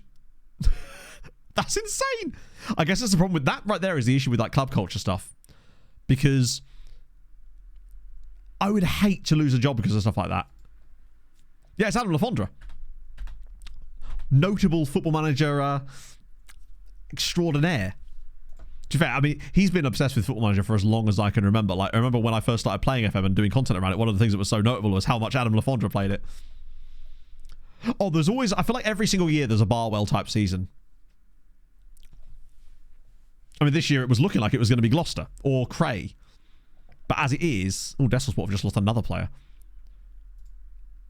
Unless any major things have changed in England. I think Cray was starting... They'd still got a few games won. It wasn't like as bad as Barwell. That was next level bad. I say like Bristol City, but they're doing okay. They're going to get relegated, but they're doing all right. Unlike Fylde, well, they're done. Solihull is still with a chance of survival. Halifax are kind of cooked. Hitchin Town are pretty screwed as well. But, yeah, Cray are especially bad. They really have started to score. Oh, my God. Yeah, they've started conceding a lot more goals now. 81 goals conceded. But still managed to get a win against Weymouth, of all people. Hang on, you say that in real life or in this save? All right, just checking. When people say stuff like that, it's hard to know. Oh, they've dropped more points. They have dropped yet further points. So we could now go 17 clear of second with a dub. What does he want to do? Jow to centre-back? No, there's no point in doing that. Jow's played unbelievably this season. Why on earth would I do that? Right, Steinmetz now is... One thing I will say is Steinmetz does have still got a better average rating than Bowmanshire. That's cool, though. I mean, I don't know what he's going to be like as a manager. I always like seeing players that were extraordinary turn their hand at management, because it seems to go one of two ways. None of them ever really become mid. It's always going to go down in flames in one way or the other. Right, cool. Who's got the most goal contributions? 16, 19, 16 again. Mateus actually has 13. Matos has been stupidly good this year. I think him taking set pieces has definitely contributed to that, though, because we just weren't scoring as many as we were last season. We've been scoring more than we were before. Birmingham in the front. Yeah, I guess the Birmingham have got the money. I don't know. I'm hoping that the one thing that will allow us a bit more variety in this save is the other leagues being switched on means there'll be more variety of transfers that will allow those clubs to potentially pick up the kind of wonder kid type players that they wouldn't normally have access to. So you might see some teams be able to actually drive up through genuinely good AI transfer business, because it does happen sometimes. And teams could also go into decline, because if they were to get relegated, for example, a big club with a lot of relegation release clauses, there will be more clubs that are actually able to buy the players off them, so they'll be punished more heavily for it, I guess. Yeah, I mean, playing at home against Dender here could be massive if we were to get the dub again. I will be keeping an eye on Steinmetz today, though. Want to see if he can put in a better... All I want from him here is like a 6.8 or something. Clean sheet and a 6.8. Just anything. Hey, could we have a shot? There we go. Tremendous. But even drawing will actually keep us the exact same distance clear as things stand anyway. Well, of Zebra Elites. Yeah, 15 points clear of them anyway. God, don't you love a highlight? What is a highlight? Wouldn't it be great for my... Oh, actually, no. You know what? No highlights needed, thanks. If the highlight is going to be them scoring, I don't want it. These are the kind of games that we don't want to be losing. Just drawing them is fine if it needs to be, but losing them just starts to make me worry ever so slightly. That's unnecessary from Bellic there. Literally caught it on his shoulders. He's showing off a little bit now. Now we're going to build it up from the back again and score another one of those unbelievable goals where we play where everyone gets a touch. We play all the way through the pitch. Here he comes. Steinmetz. Bragg. Here we go. Find the pass. It's Mateus. I don't know what to say. Mateus scores. Seraing 1, Dender 0. Unbelievable. If I speak mode, pretty much immediately, I would have thought. I think they'll just ignore it. What are they going to do? Find them all? Existing manager? No. I mean, you could make a manager that has the same attributes as Pep and then take over as Manchester City manager. but you can't like actually take over as the manager.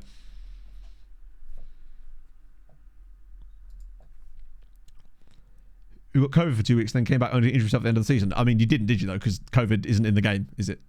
As far as I know.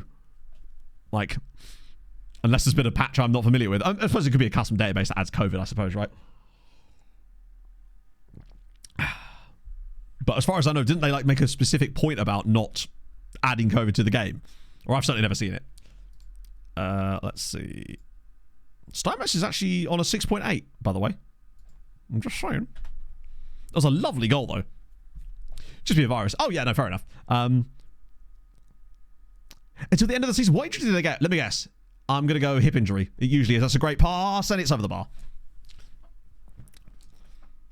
Yeah, because I think SI, there was some debate when this was all a thing. Oh, there's a mod that adds that. Yeah. Because I remember SI were quite like stringent on the fact that they wouldn't be adding it to the game because just didn't need it, right?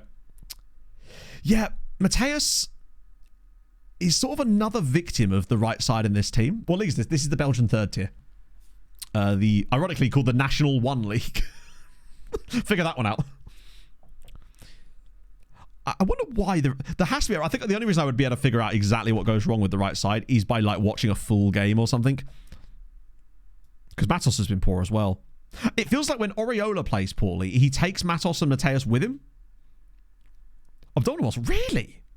Christ. To be fair, I once had a player that got pulled an abdominal muscle lifting weights like 3 hours after he signed. So that was fun. League 1, yeah, I mean League 1 is kind of strange as well, isn't it? I mean, it's still really strange seeing a league called anything 1 when it's the third tier. Oh no, it's exactly as weird as that. That wasn't a like, well, England is fine. It's like, that's weird too. Get Bowmanjol on for Valencia. I want to give Steiny the full 90 here. Maybe we'll get the MP on there for a bit. We just seem to be winning these games. They just end up becoming wins.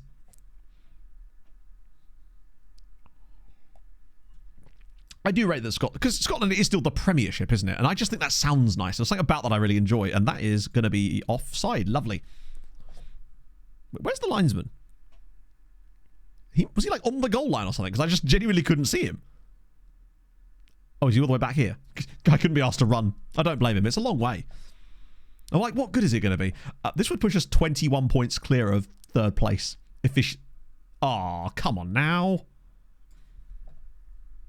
It pretty much does, yeah. Wonder what Barclaysman. What's the the Scottish equivalent of a Barclaysman? Was there ever a title sponsor for it that they could use in that same way? The League of Portugal. I mean, it's one of the leagues of Portugal, right? It's not technically wrong. Yeah, that was one of those games that we just simply grew into.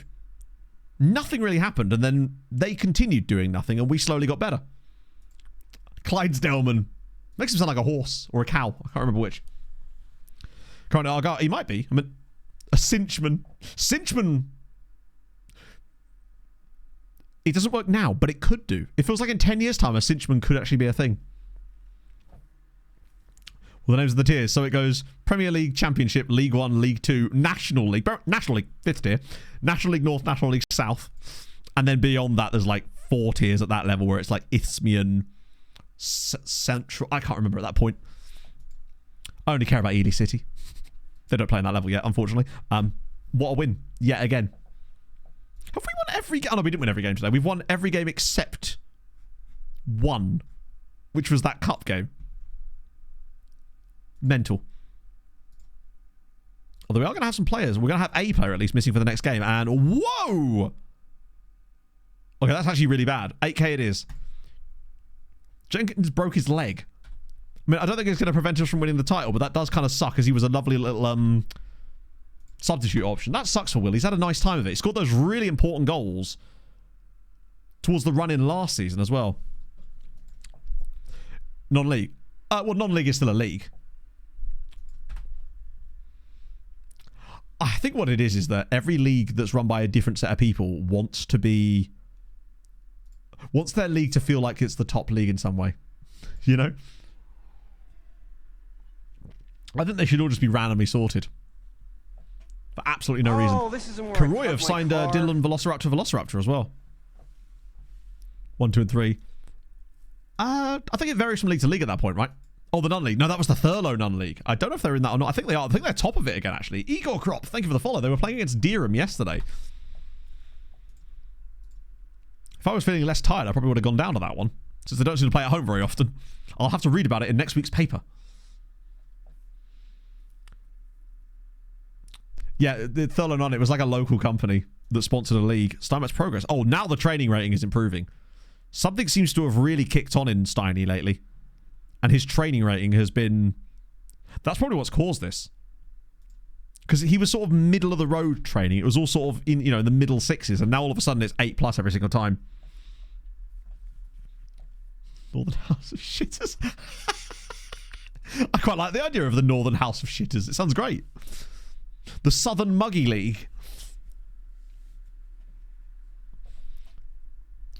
It is cool when you see those teams, because I think there's sometimes quite a lot of movement in those leagues, and you just don't realize it because they're moving from they could get 4 promotions in 5 years or something, and you just don't even realize it because they're still in the 7th tier of football.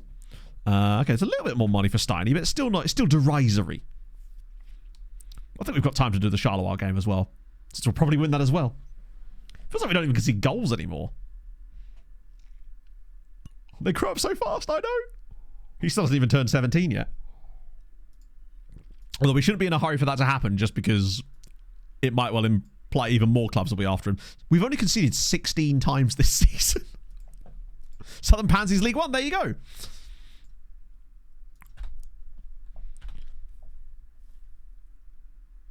I reckon that the league should solely be called 1, 2, 3, 4, and 5, and so on, and then no one should be should be rules across the entire world. So when someone says, "Oh, they play in League 3," you're like, I know exactly what league that is, exactly what level it is. I think everything should be extremely boring. Secretly Scotty Parker. Don't you dare compare me to him. Yeah, soon he'll be looking for a coaching course. Maybe I should ask for another one. I do love the fact that it's A+, but they're very disappointed. All the things they can judge me on, practically, they hate. I can't ask for another one yet. I really do want to know why that fell through. I wish it told you more information and didn't just go, "Oh, but reasons unknown." It's reasons unknown. Someone knows. Our owner probably knows. I do just want to see if any clubs randomly got loads of money all of a sudden. Doesn't look like it. In fact, it seems that every single club is either okay or insecure. Except us, whose finances should really read fuckload of debt.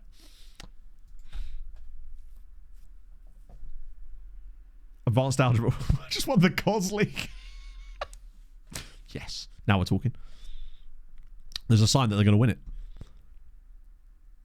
I think it literally is just Saturday. Zebra Elites. That's their B team. Charleroi B team is called Zebra Elites, which I've got to be honest with you, as far as B teams go, if you want to make me like the idea of B teams, start calling them things like that. Don't call them boring things like Young Ghent or SL16FC, Young Reds. Boring, boring, boring. Gimme Zebra Elites, Name them after lions and stuff. I want Anderlecht's B team to be called the Bears of Anderlecht or something. Then I might be okay with it. Secrets of Pike, there you go. Wait, our record number of wins is 19. Jesus. Probably going to happen then. No administration whatsoever. To be fair, we found out earlier today that Spurs are in £800 million worth of debt, as Lugano have offered a contract to Van Wraith, and there's nothing we can do about it. That is such a shame. Is that a Journeyman save? It depends, Jack. It depends on what type of Journeyman you want to do, because you can do a Journeyman within a country, or no. Or what? So, yeah. More specifics, and I can definitely point you in the right direction. What's good is this. SAS... Well, technically, this is actually SAS 25. But there is a download link for SAS 24 that you can get, but the version of the skin I'm using right now is not currently available. I think it is, Mito, yeah. Well, it's mine. So, in that case, the way I've set this up is we literally have every league in Europe switched on using Teemo's databases, basically. It's a lot of players, so it will depend on the speed of your PC. What's the plan for Tuesday? Finish the season. Yeah, I can barely afford cheese. I would not want to live anywhere, Basil, where I couldn't afford cheese. I think I'd rather just end it all at that point. But yeah, I think it is to do with the stadium, but it's still crazy that it's £800 million. I assume it's some very, very, very long-term loan in game. But they're definitely in the most debt of all the Premier League teams at the moment. But at least we can now see that information thanks to Saz's wonderful update to the skin that adds the debt of clubs to the bottom of the table here. Hey, we're nearly down to under 10 million in debt. Look at us go. We're still... We had 13.5 million when we signed, and it's been nearly 3 years, and we've managed to pay off 3 million. Many people, yeah, I have. It was one of those games that everybody played back in like 2010, 2011 kind of time, right? Is there a primer for the colour? I'm not sure what you mean by primer, but like the code, the inbox colours have been changed. Yeah, they've been colour coded, but I don't know exactly what relates to what. I'll figure it out in time, I suspect. Job Hunt 2. No, it's Tuesday will be finishing the season. Job Hunt won't be Tuesday. That's what we were just discussing, actually, because I don't want to do a stream where half of it's one thing and then we switch to Job Hunt, because the people that want to really watch the Job Hunt will miss out entirely because they won't know it's happening. So we'll be finishing off the season on Tuesday because we've still got youth intake. Relegate. Well, Man United went into administration on this save. They didn't get relegated, but they did go into admin. They still came like 9th as it happens. Yeah, we'll just bring all the... They probably will get relegated again immediately. But yeah, so Job Hunt will be probably Thursday because we'll be... Yeah. So you won't be finishing up the second... Well, we're not going to be managing in the second division because when this club goes into the second division with that amount of debt, they'll have to turn professional and we won't be able to sign anybody because we'll have no money. So it's going to be an absolute disaster, which is why I feel like it's best to just take our success and run with it. Like, take our success, be like, lads, I've done all I can here. Enjoy your success. And then bugger off with Thomas Steinmetz.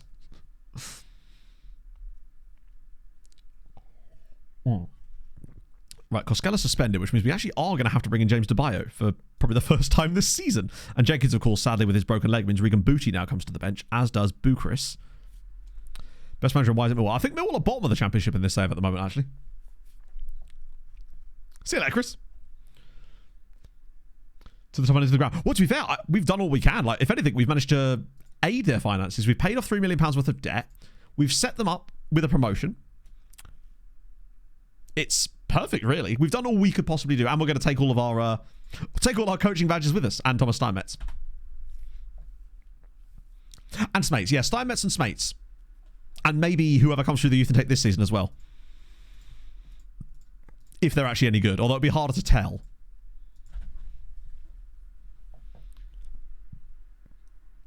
Had no games to play, as annoyed about him playing time. Oh, that stuff is so irritating. It would be such a simple fix as well, you'd think. Just switch the promise from number of days to number of matches. That's the same reason you get players complaining about a lack of football in the summer, because the underlying numbers with the promise is related to the number of days that have elapsed and not the number of games that were possible for them to play in. That's why it's always more annoying. Those promises are always worse in leagues that have winter breaks, I find. Because they take into account... You could have like a 60-day winter break, and if some of your, like... No, not bad at all. It's just basically... When it comes to the streams, I like to have a structure to them so that each stream has like a topic that we accomplish, basically. So that way it's more than just like... This is something I've always tried to do to a certain extent, but certainly as I got more experience at streaming, because I wanted each stream to be like an event in some way, rather than just like, we picked up where we left off from wherever that might be. Because I feel like it's easier for the viewer as well to structure things like that. So next stream will be youth intake and obviously polishing off the rest of the season. And obviously we'll still be looking at jobs as well. Because if we finish the season, with a little bit of time to spare, we could push on to looking at what's out there, essentially, and try to see hunting down. So we're playing okay. I get the feeling this game is going to go much the same way of one of our other ones recently, where nothing really happens in the first sort of 40 minutes, and then we just sort of grow into the game, eventually create a chance or two, and usually are able to grab a 1-0 win. Dendo dropping points as things stand as well, which would set us 22 points clear. Ooh, bloody hell. What a noise. Yeah, it's good when you get a player that's willing to just accept whatever you... Usually, I think, it's almost like the game's like, realises its mistake or something. Giving pens away from literally corners of a game. If you're playing with get stuck in on, sometimes that could have an effect, but honestly, that's just one of the ways that FM balances things, I find.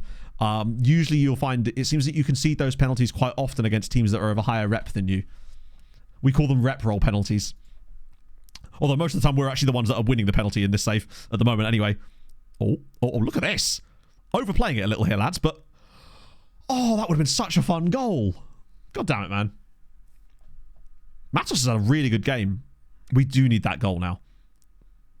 I mean, I say need that goal. It would be nice if we were to get the goal, but, you know, we've actually done pretty well at turning a lot of these results that we wouldn't have normally won into wins this season. Steinmetz has had another mid of a game.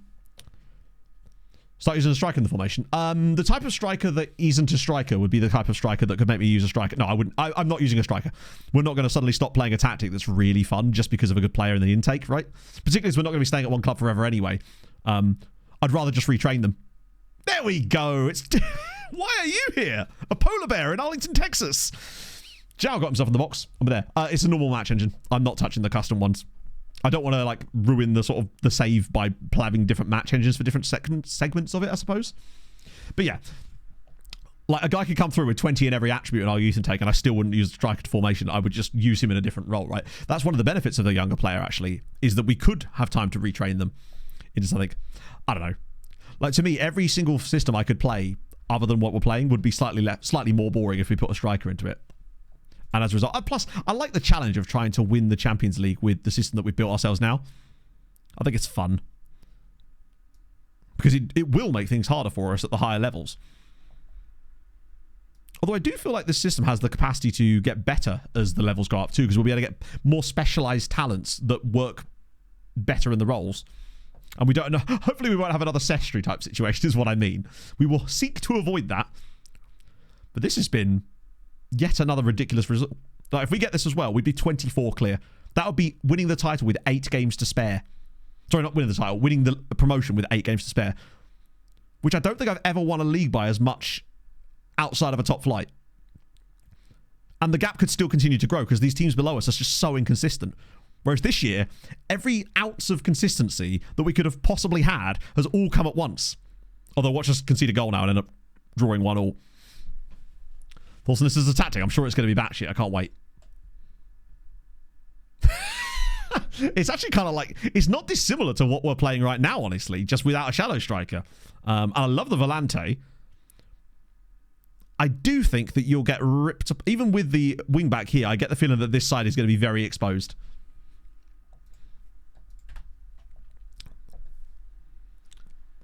Lacking depth up front with strikers in your squad. I don't believe so, no. I think as long as you're playing a system that... I mean, you might get that issue potentially. I don't know, but...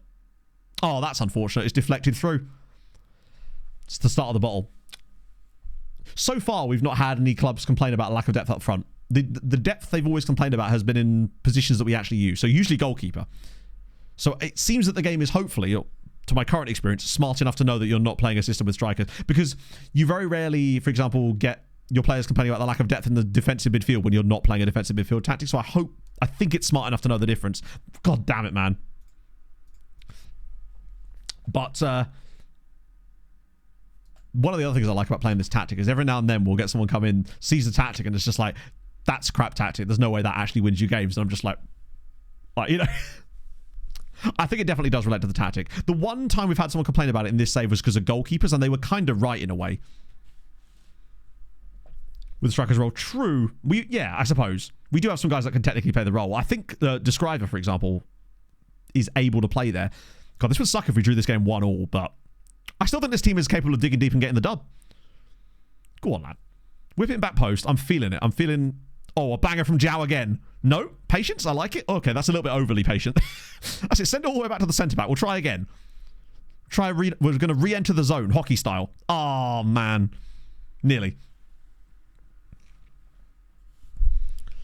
Yeah, I mean, Ronaldo scored against us. Oh, go on. 92nd minute winner to keep the streak alive. Maybe. Steinmetz flicks it on. Oh, man. He's had another poor day. 6.5. Like, I still trust him. And it's okay, really. Like, the ultimate season of his development here is play. Maybe it's just because he's not getting challenged.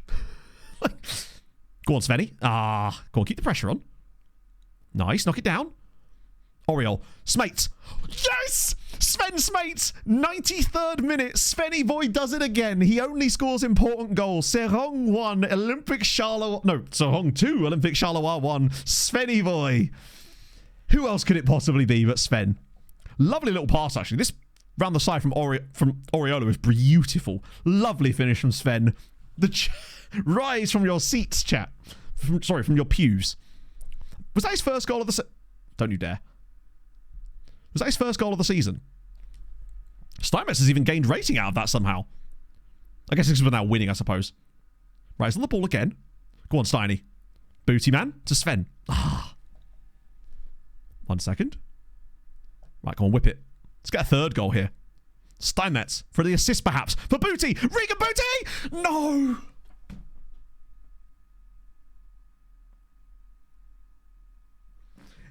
If this stream had ended with Steinmetz getting his first goal contribution and it was a goal contribution from Regan Booty, that would have been perfection. No notes. 6.8 in the end from Steiny. Got a key pass on that. Oh, they won't be missed. Sven will be hopefully coming with us to the next club. I don't think he's that good, so he shouldn't be too difficult to bring. God, that would have been so good. Yeah, he did get that ridiculous goal. Oh, you're right. That was this season, wasn't it? The one where he went through the entire team and then just bent it in.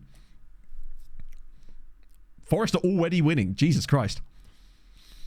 Speaking of winning, I can't believe we've won again. 60 points from 23 games. We are 20 points clear of second and 22 points clear of third.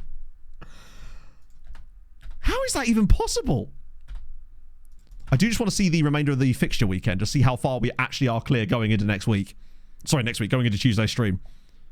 I want to see how soon we can wrap up the league title. Goal scorer, I don't know. It hasn't come up on my watch yet. Yeah,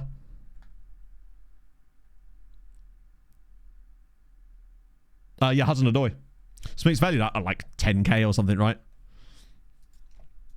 It's something like that. It's pretty minimal. Oh, no longer the top average rating either. So when are they playing? Right, on the Sunday. Cool. Bored dismayed. They can continue to be dismayed, but wait till they see him play. Then they'll be even more dismayed. Such is life. Right, where do we actually sit? Is that Monday games as well? I just want to get the other teams around us all on the same, like, score lines. Sorry, it's like games played or something, unless there's any other games in there. Because we've got an away game up next, but it's against a mid-table side again. So yeah, we'll definitely be getting, well, finishing off the season next stream. Youth intake, all that good stuff as well. Trying to break every record in the book, because I mean, we're only now 11 points away from the record points tally for this division, and we've got how many games left? 11? 11 games to spare. I think we might just do it. Oh, here we go. Zebra Elite's lost. Young Genk did win, so we're still only 21 points clear, but we have one more game. So we can win the title with 7 games to... No. Get promoted with 7 games to spare, win the title with 6 games to spare. Currently 20 points clearance. Unbelievable. And only 1 defeat in 23. This is like that Cardiff Drax season, but on steroids. We're just under so little pressure right now. But on the plus side, we've got the incredible youth intake next time around, hopefully, as well. Wait, they scored 4... Oh my god, you're right. They scored 4 pens and the same guy scored all 4 penalties. One sec, chat. I want to see if... It'd be funny if they missed one in the same game. 4 penalties in the same... Wait, hang on. Wait. No, chat. You've misread that. You've misread... I can't believe this. It was actually 5 penalties. In fact, there was 6 penalties in this game alone. Louvière Centra, Milan Tailderman scored 4 penalties. Lucas Delpadange scored a penalty. And that other guy scored a penalty. What has happened to the frame rate? FM? I don't know what's going on there. Or why my frame rate's absolutely shat itself when we're not in a game. Either way, probably best we find a raid. I don't know what's happened. I've no idea what that was about. Point being, there was 5 penalties in the same game. Sorry, 6 penalties in the same game, and the only one that was missed was by the other team. Insanity. Right. Who's live this afternoon? To send you lovely focals over to. What do we got? Oh, I've got it set to English. That would help. What do I have? Tell a lie. I did have it set to English. Let's do... Who do we think to... It'd have to be the gaffer, right? Yeah, it's like, you finish on time, damn it. Stop all this extra streaming. Oh, but yeah, Voddies, remember that question I asked you earlier as well? Do get back to me about that. So, I will have a video out this evening, chat. I know, crazy to believe, but I do have a video coming out. It's the Cardiff Drax recap, but I'm working on the Welsh League Cup video this week as well. So that should be out by the end of the week as well. But yeah, so do check that out later.